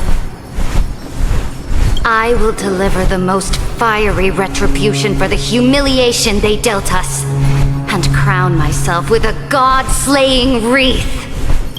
Understood. I'll see to it. Those who are resolved to die, we salute you. The Temple of the Three Fates sent a letter, Imperator. They refused to surrender and said this letter is their last warning to us. Tell the commanding officers not to launch any attacks unless they receive the Imperator's handwritten approval. Disobedience will be punished by death. What are you doing? The priests of the Three Fates aren't soldiers, but politicians. Do not mistakenly believe they don't have a plan. These dying pests will wring out every idea from their brains, all for short-sighted gain. They are much shrewder than we are. I am inferior to them in that regard. They also have the prophecy to wield as a weapon, something I am not blessed with. Launching an unplanned attack will only disadvantage us, as all of Amphorius will judge our actions. Which means I will be heading to the battlefield myself, just as I have always done. This time, however, I will go alone. I will conduct secret negotiations to ensure fate is on our side. Understood. The legions will make their preparations. Those who are resolved to die, we salute you. Why are we not allowed to march out with the army, Imperator? This will be a long voyage with no return. Those of you who bear the prophecy cannot come with me. Why are you personally leading this battle if it's doomed to fail? The Flame Chase journey cannot be without a leader. That is correct. The Empire will be without a head when the Imperator falls. But remember, As long as you seize the right opportunities, even a chaotic game will remain winnable. My departure will create a long staircase for you. You will understand what I mean when news of my death reaches your ears. 𝓤𝓷𝓳𝓸𝓳𝓐, is our journey about to be over? Destroy the old laws and forge new ones. My conquest has reached its limits within the borders of Amphoreus. Since the prophecy already decreed that the Imperator would never conquer the stars as she wished, I will bow out here and try no more. More Chrysos heirs bearing divine authority will be born, and many more heroes will arise. Will they demand peace or war? Will they resist tyranny or become the next Imperator? I do not care. The children of the future will decide for themselves. Do not mourn for me. Anyone can kill the Imperator, but the only one who can truly destroy her is 𝓤𝓷𝓳𝓸𝓳𝓐. At the end, I faithfully recorded the most important battles in the Imperator's life. Her conquest was about to be completed at this point in the story. However, for some reason, a memory suddenly entered my mind just as I was about to put down my pen. It was a journey on a fantastical train. I had the honor of having a heart-to-heart conversation with the Imperator under the stars, and I asked her this question at the end of that discussion. How do you want history to remember you? As a hero who gave up her life for the flame chase? Or as a tyrant? She answered so quickly, as if she had made up her mind long ago. I would rather be forgotten than be defined.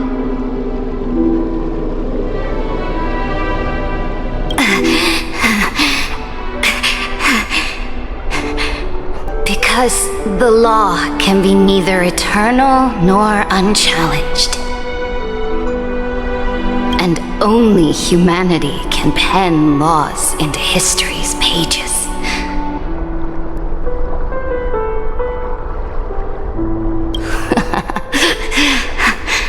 Now, I have shattered the greatest law of Amphoreus.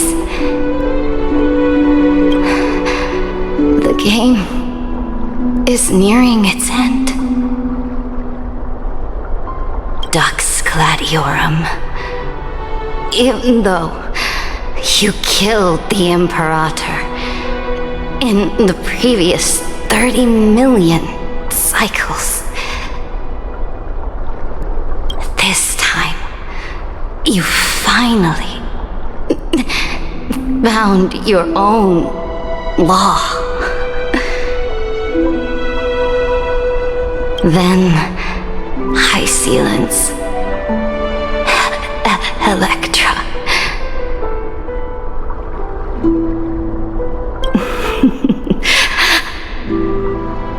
I will ask someone to deliver the prophecy's ocean at the boundaries of this world to you.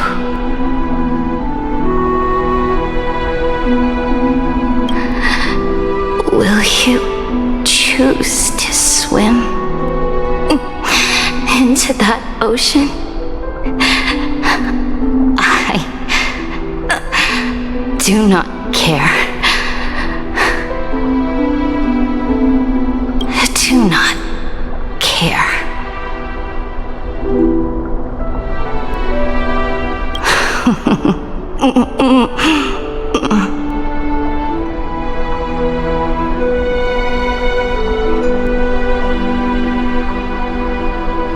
The Imperator muttered about her conquests, and news of her death spread in the city.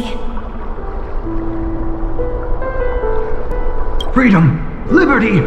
The tyrant is dead! Go! Shout this news in the streets! My people, my fellow elders, do not panic.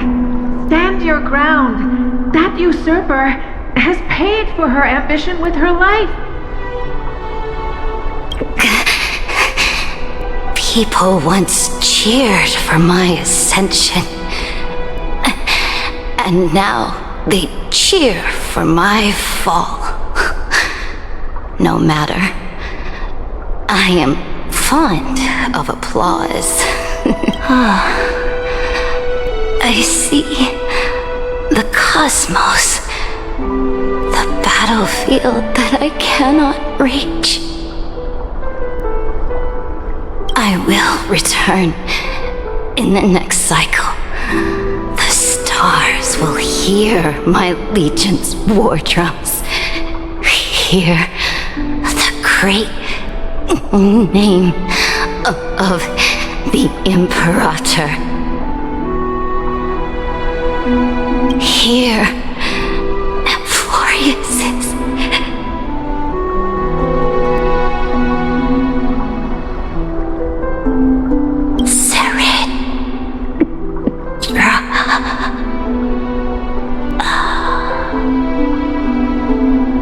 To this day, we do not know which rule the Imperator overwrote at the cost of her life. Perhaps the truth will only be revealed at the moment of checkmate, just like every chess game she ever played. We only know her death inflamed 𝐓𝐻𝐿. On one side of the city, those who defended liberty toppled her statues to the ground. On the other side, her supporters put themselves between the masses and her monuments, declaring loudly that the sovereign is still among the people. It is said that golden blood congealed into the same letters everywhere they fought. It was the name borne by 𝐓𝐻𝐿's first and final sovereign, the Imperator 𝓔𝓷𝓳𝓸𝓂. But the one who bore that name did not see any of this. Her gaze was cast far away, and the sound of tides in her ears drowned out the people's cries. What was the Imperator thinking about in that prophesized ocean at the boundaries of this world? In that shallow puddle of stagnant water? Was she reminiscing about her past conquests? Or repenting for the millions killed for the flame chase? It was neither. The Imperator only saw how the surface of the water gleamed like that crude chessboard, dissected by light and shadow in the afternoon when her teacher played against her for the first time. Look at this chessboard. What do the pieces look like?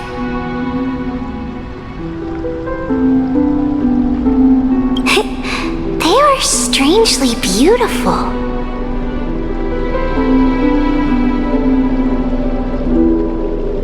They look like the stars in the night sky ablaze.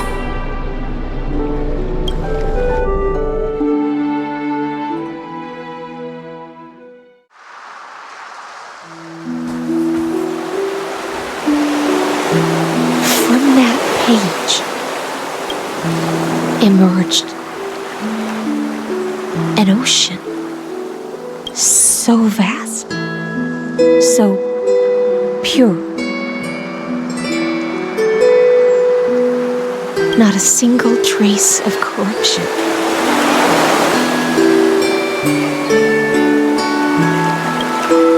Is this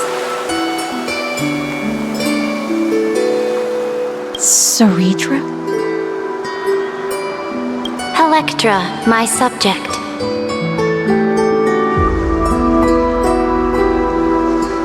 Ever since you walked out of the tainted ocean and pledged yourself to me, I have seen the abyss in your eyes and the emptiness in your heart.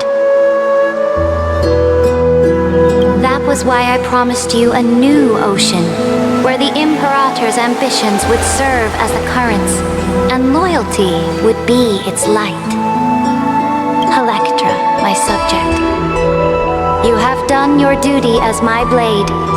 The prophecy has now made its final decree on the road I intend to walk. My conquest is doomed to never reach the stars. But the Imperator never makes empty promises. So take this memory, this ocean, beyond the sky, as witnessed by the Deliverer. This is the final gift that the Imperator can leave for her subject.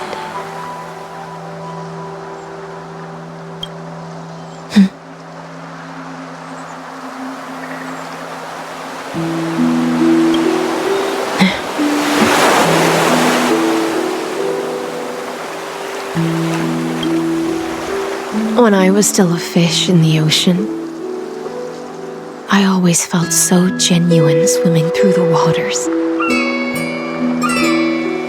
But once I stepped onto land, I found myself caught in a play. Every land dweller wore a mask in their life. So I, too, donned a costume and tried to find my role in this show. I became your blade in war and the violin strings at banquets.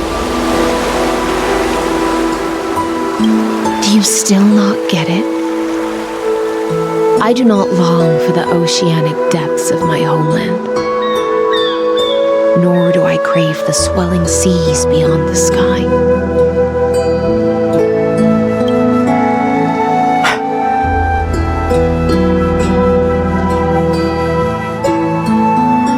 Perhaps even I don't know what I want.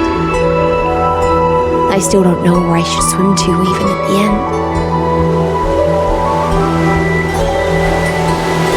But I know one thing right now.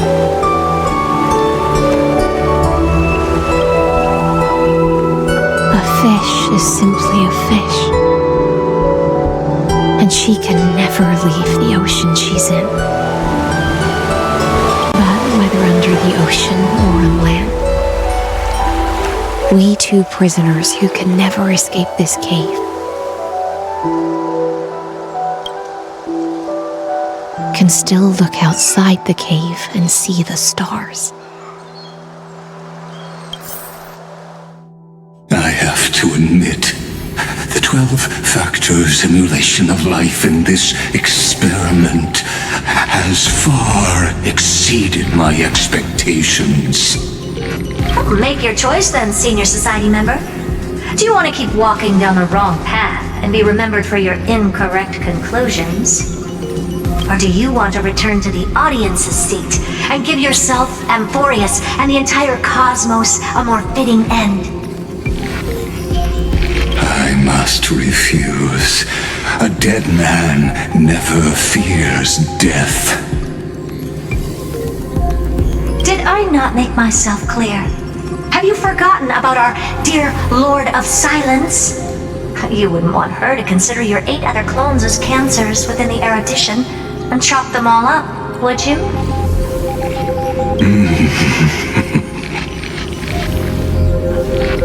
Your logical deductions are vastly different from mine. Therefore, allow me to provide one more academic recommendation. Listen, my peers. Why don't you look beyond this world? Just as the Chrysos heirs did. Re-evaluate your calculations and take into account all enemies in the upcoming war among the eons.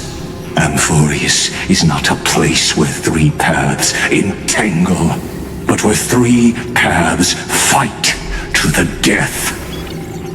You used Memoria to resist me, but did you not consider the possibility that the Remembrance and their children might have taken this opportunity to join the fray as well?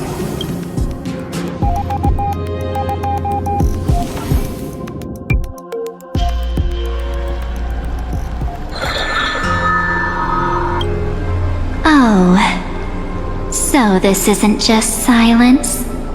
It's the answer. What was the last thing she said to you before you parted the waters at the Scale Gorge waterscape? A tricky question, but one with a simple answer. She didn't say anything back then, right?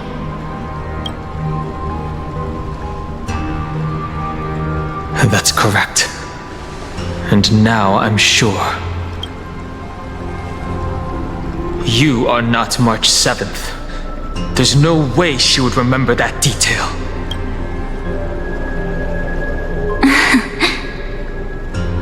I'll only warn you once. Leave her body now. How impulsive. That's not like you at all. Why don't you calm down and think about another possibility? I didn't take over March 7th's body. Rather, it's March 7th who regained my memories.